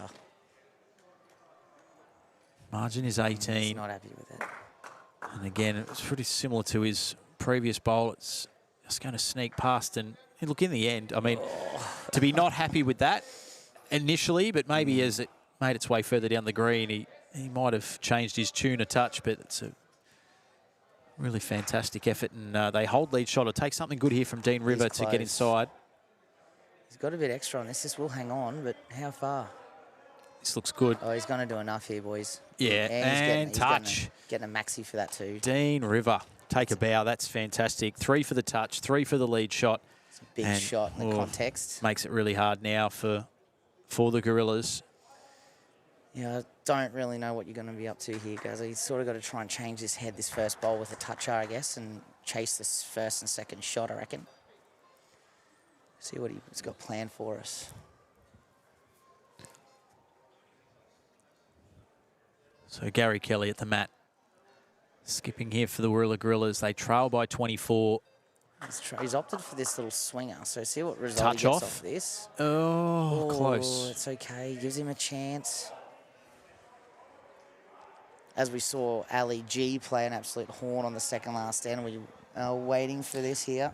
Concerned things aren't going well for Broadbeach because got the boss man not looking too happy. Your teammate Aaron Sheriff has actually just left the green and has come to watch this game instead. Yeah, it's not ideal, is it? Suggests things might be going a touch pear-shaped, although having a look. Oh, yeah, they haven't updated that scoreboard yet. It's currently 45-30. I feel like that's about to change once they confirm. Looks as though Raptors holding first and third, but we'll just let that play out for a moment. Cheeky. It is December. We could get a Christmas miracle. You never know. Good shot there from Hubs. Now the weight from Gary. He's just going to miss out to that high side. Oh, if this end's changed, he's actually got a chance to draw a toucher for the ultimate end, though. So see what this, where this bowl goes. You feel like Hubs will be trying to split all those oranges up on that back end there. He's been playing outstanding, the Hubs. So this one is just being put out the back. Just quick, but it does give them some sort of protection down the corner. This has to be a foot trail. And he's better weight. Having a little staunch at it. He's saying Corey, so he must be. I tell you. Oh, my word. It's basically straight. Basically replaced one bowl with another. Wow. Touch unlucky. That is stiff. I think I've worked out why Aaron was coming over to see if he could relieve you of commentary duties. Heck. Yeah, that's slippy stuff. That 60-33. The Bulls trailing the Raptors. Yeah, we're gonna have to put in the hard yards for the last round. This game, I'm not one to say it, but I'm gonna this game is gone. I think. Yeah. If this is 2 first and seconds, that's an additional 15. And yep, they'll be happy with that. That'll be the. They're gonna have a. I think they're gonna have a look at the second shot here. See, Hubs wasn't trying too hard, I don't think there. He's No. pretty happy with his, No. if he's got a 2. No point taking a risk when you lead by 27. And should it stay the way the scoreboard has it indicated there, it'd be a 39-point margin, and that is, I think from memory, the most points you can score. 36. 36, is it? It is 36. No, I think Am it's I wrong? 30. No, 39. Oh. So, yeah, well, you've got your 6 touches. Oh, of course, a turnover. And yeah, the changeover. So 6 touches, ultimate end. I don't think it's ever been done in UBC history, but again, Yes, it has. it has done. It's been done, but it wasn't. There was a cancellation. So Selena and it was the Southern Stars playing against Exodus. Yeah. I don't know if it might have been Rilla or Selena, and she was playing with Dale or Dan. I couldn't remember, from Golden State. And they've turned over all 6. I know you're right. It was Dale. Pidge. It was yeah, Pidge, yeah, wasn't yeah. It was. Yeah. Something like Yep. Yep. They had all touches, all turnovers, but Omar got a toucher, and they won by 3. That's right. Yep. That was the buzz. That was at last year's event, I think, from memory. Yeah, that was a lot of chatter about that. But Omar kind of spoiled the party. It would have been a perfect story otherwise. Oh, that would have been outstanding. I don't think it's been done to win a game. No. Okay. There you go. So But Corey's we're on gonna here. This There's is a going to touch. start us off with a toucher. There you go. We're alive. We could be on. We could be witnessing history. Of course, regardless whether the game gets out of reach here for Rilla, we will play it out. It's not like a final where Absolutely. once the game is out of reach, the players can shake hands and move on to the next stage. Yep. During the group games, every shot counts. Dino draws a toucher himself. It's all over. Correct. Oh, he was trying to. Look at that. Nice positive shot. I like that. Good shot there from Dino. Corey Wedlock keep this game alive. The best they can do is a tie now, Warilla. They've been involved in one of those already this morning here on this TV rink. He's trying very hard. It's not going to be far off. And just what missed to an the high effort. side. Oh, that's it. That's game. But they'll be trying to chew into this deficit. Absolutely. Points differential, As very we important. will be. Yep. I will check for you there, no? You're right, mate. You're right. It's going to look like maybe 5 or 6 wins will scrape through the top 6, though, because Yeah. everyone's still sort of doing weird stuff. No one, Muzzy are running away with it, which Oh. is the best for everybody. Yeah, that's right. There's a couple of teams that are separating themselves from the chasing pack, and then the rest are sort of sharing results at the moment, which keeps a few more alive. 60 plays 36 in that match that you're obviously keenly invested in, Nug, but still a couple of bowls to play in that 5th end. And Yep. again, I think that one's pretty much put to bed. The NC Raptors. Dandenong 22. They're on the receiving end of a fair old thumping from the Carlo Koalas. They're 80 with still a bit to play out in that 5th end. Okay, Muzzy might be slipping there, but Yeah. that won't fuss them too much. They trail by 10, and currently it's Port Sorell Ooh. holding first and second shot. Other way. Actually, it's gone the other way. Yeah, it has they have too. a chance to get out of jail there. So they would win that based on Yep. things finishing the way it's set at the moment. Yep. The Aussie Cool Joeys, 61, lead Deer Park Club Gold 47, early stages of the final end. Yep. And Windsor, who were a fair way behind against Moama Green, are well and truly back into it. Start of the 5th end, they trail 44 to 52. Having a good old crack. Good on them. Okay, well, let's see the final stages. Sorry about that. No, that's all right. I'm sure our viewers on the YouTube and Facebook stream do appreciate the updates. If you can't be bothered waiting for me and Nugget to give you those updates, head to ultimatebowlschampionship.com.au/scoreboard. And refresh. And refresh. Every 30 seconds, basically with every bowl, Yep. things get updated. Well, this is, well and truly over this one, but Benny looking like just going to creep through there. Guys will be loving a toucher. Final score for your match on rink 2, 41-73. Your boys have gone down, so a few wounds to lick there. Yeah, look, they'll work it out. Still Musgrave. They might get away with this. They hold match with, I'd imagine by the looks of that, one bowl to come. Although it's just flipped again. So quick math. No. No, they would actually fall short, Port Sorell Sharks. So we'll wait for that confirmation to come through. Yep. Some really tight matches behind us in this Section A round 7 now. Stuff there. So with Benny Hubber's last bowl en route and one more to come from Gary Kelly, Look at it's that, just a matter of holding it margin down now. there. That's a funny little side, but anyway, here we go. This will finish us off, ladies and gents. Yeah, And so how about a front noser to end the day?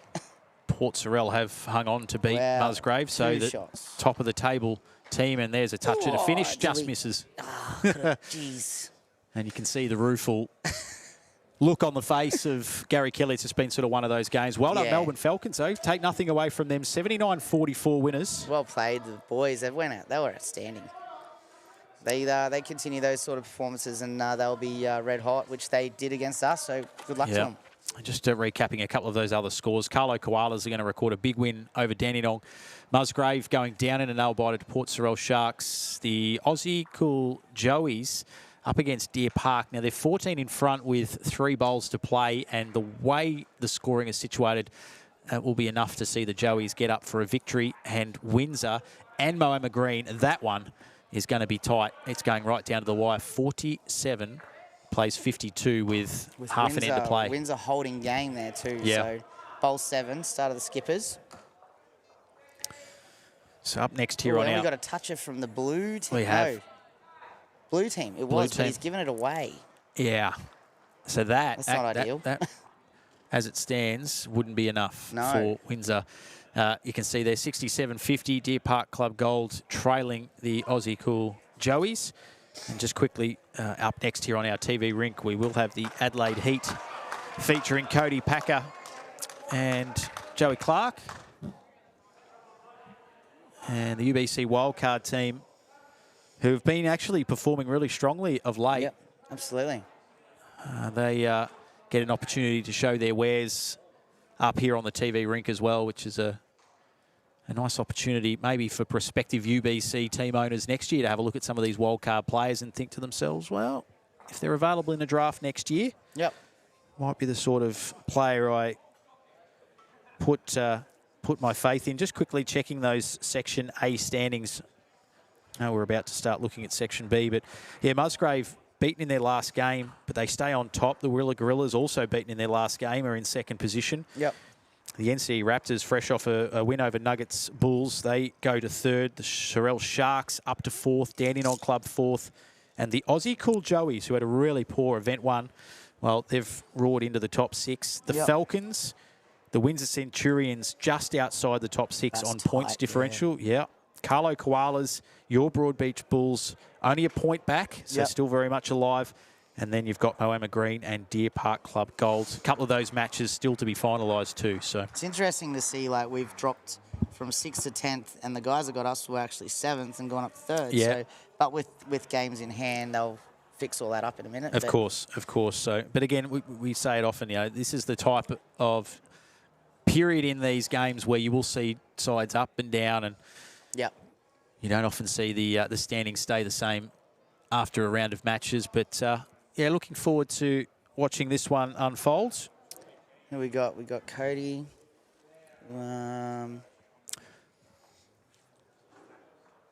What's their lineup? I think Michael Stevenson. Michael Stevenson. It is Michael Stevenson. That's right. So my apologies before. Joseph Clark, a late withdrawal from this event. Blair, it'll be Blair and Sheldon Bargley-Howley. So that is your Kiwi man. That is your UBC wildcard lineup. Just waiting for, I think, one more player to come across. Someone's being slow. Well, I was going to say, I thought we had Cody Packer here, and I was looking for him. He's actually directly across from us, so he is here. As the Adelaide guys would say, let's heat it up. Oh yeah. No Mitch Sidebottom for this one. He'll sit it out. And Nud, I think, again, we're thanking you for your time. Lovely. Great man, Shannon McElroy, to pop in. No worries. But again, 2 stints on the radio, mate. Just send your invoice to Mark Casey and to Chris Green, and I'm sure they'll have you sorted out very quickly. Enjoy the rest of your evening, mate. Thanks, guys. Shawnee Ingham from the Broadbeach Bulls. Nugget there doing some of his finest work, and he'll be back over to probably rip some abuse through his teammates after they've gone down to the NCE Raptors. And we're going to welcome in to the commentary team another one of the great characters of the UBC and representing Deer Park Club here this week. And that is, of course, Shannon McElroy has been good enough to join us. Shan, good to see you, mate. And boys. Deer Park Club Blue. How's it tracking for you, mate? It's It's been up and down. Would that be the nicest, politest way to describe it? A little bit up and down. That can be the nature of this format, of course. Yeah. Just there's probably just a few moments in the game that you just got to be able to overcome those and get results off them. Just give everything a chance. Accumulate shots is probably a big one, whether it's touches or if you can just keep accumulating roughly around, I suppose, 10 to 15 points an end. Yeah. It'll probably nearly do enough to get a win. But we've started off this event in particular pretty well. Yeah. I was just going to say that. I mean, obviously, the downs I referred to were probably more so specific to last night. Finals, it's always tough to make your way through to a grand final and to win it. It's something that obviously the Western Wolves were capable of doing last night, but you guys didn't quite progress as far as you would have liked, but have, as you said, bounced back really well, played 6, won 5, just the one loss, good differential as far as for and against. So you set yourself up with one more game. I think one more game, maybe 2 more to come tonight, to hit the pillow pretty comfortable where you sit, and then come back tomorrow and hopefully seal the deal for another top 2 spot. Yeah, definitely. I think if we can get another win or 2 in the next 2 games, that'll probably be enough for us to even stay in the above the second line.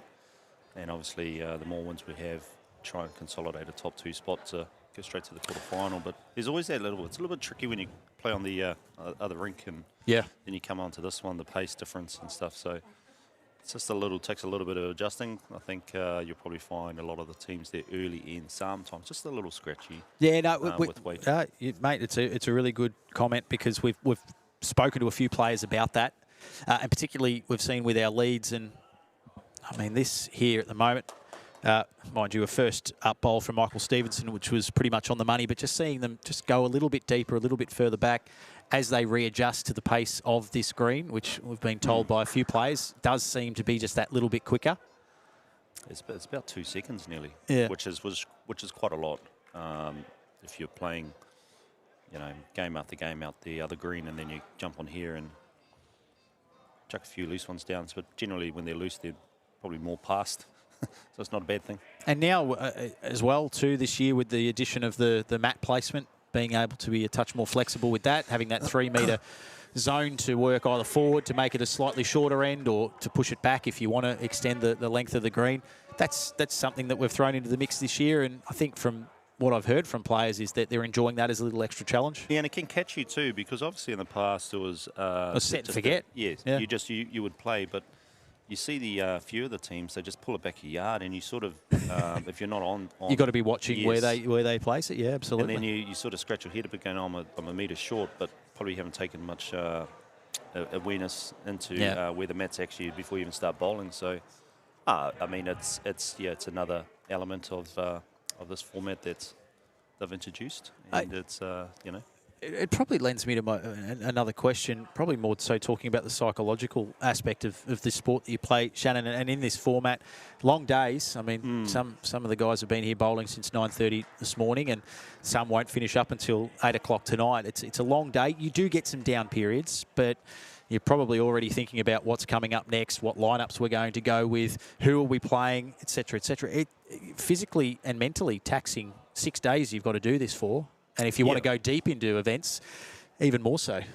And with the change that your third player has to play 6 games. Yeah. So you got to take into account sometimes if one player's going really hot, at some point he's probably going to have to come off. You got to pump the brakes with him. Yeah, is that spot on? So just if you I suppose you can look through the whole draw and go, okay, we want this setup against these players, but all in all, I mean, it's you're just trying to get past that or above that orange line on the threshold and stay in the hunt for finals. So many good players.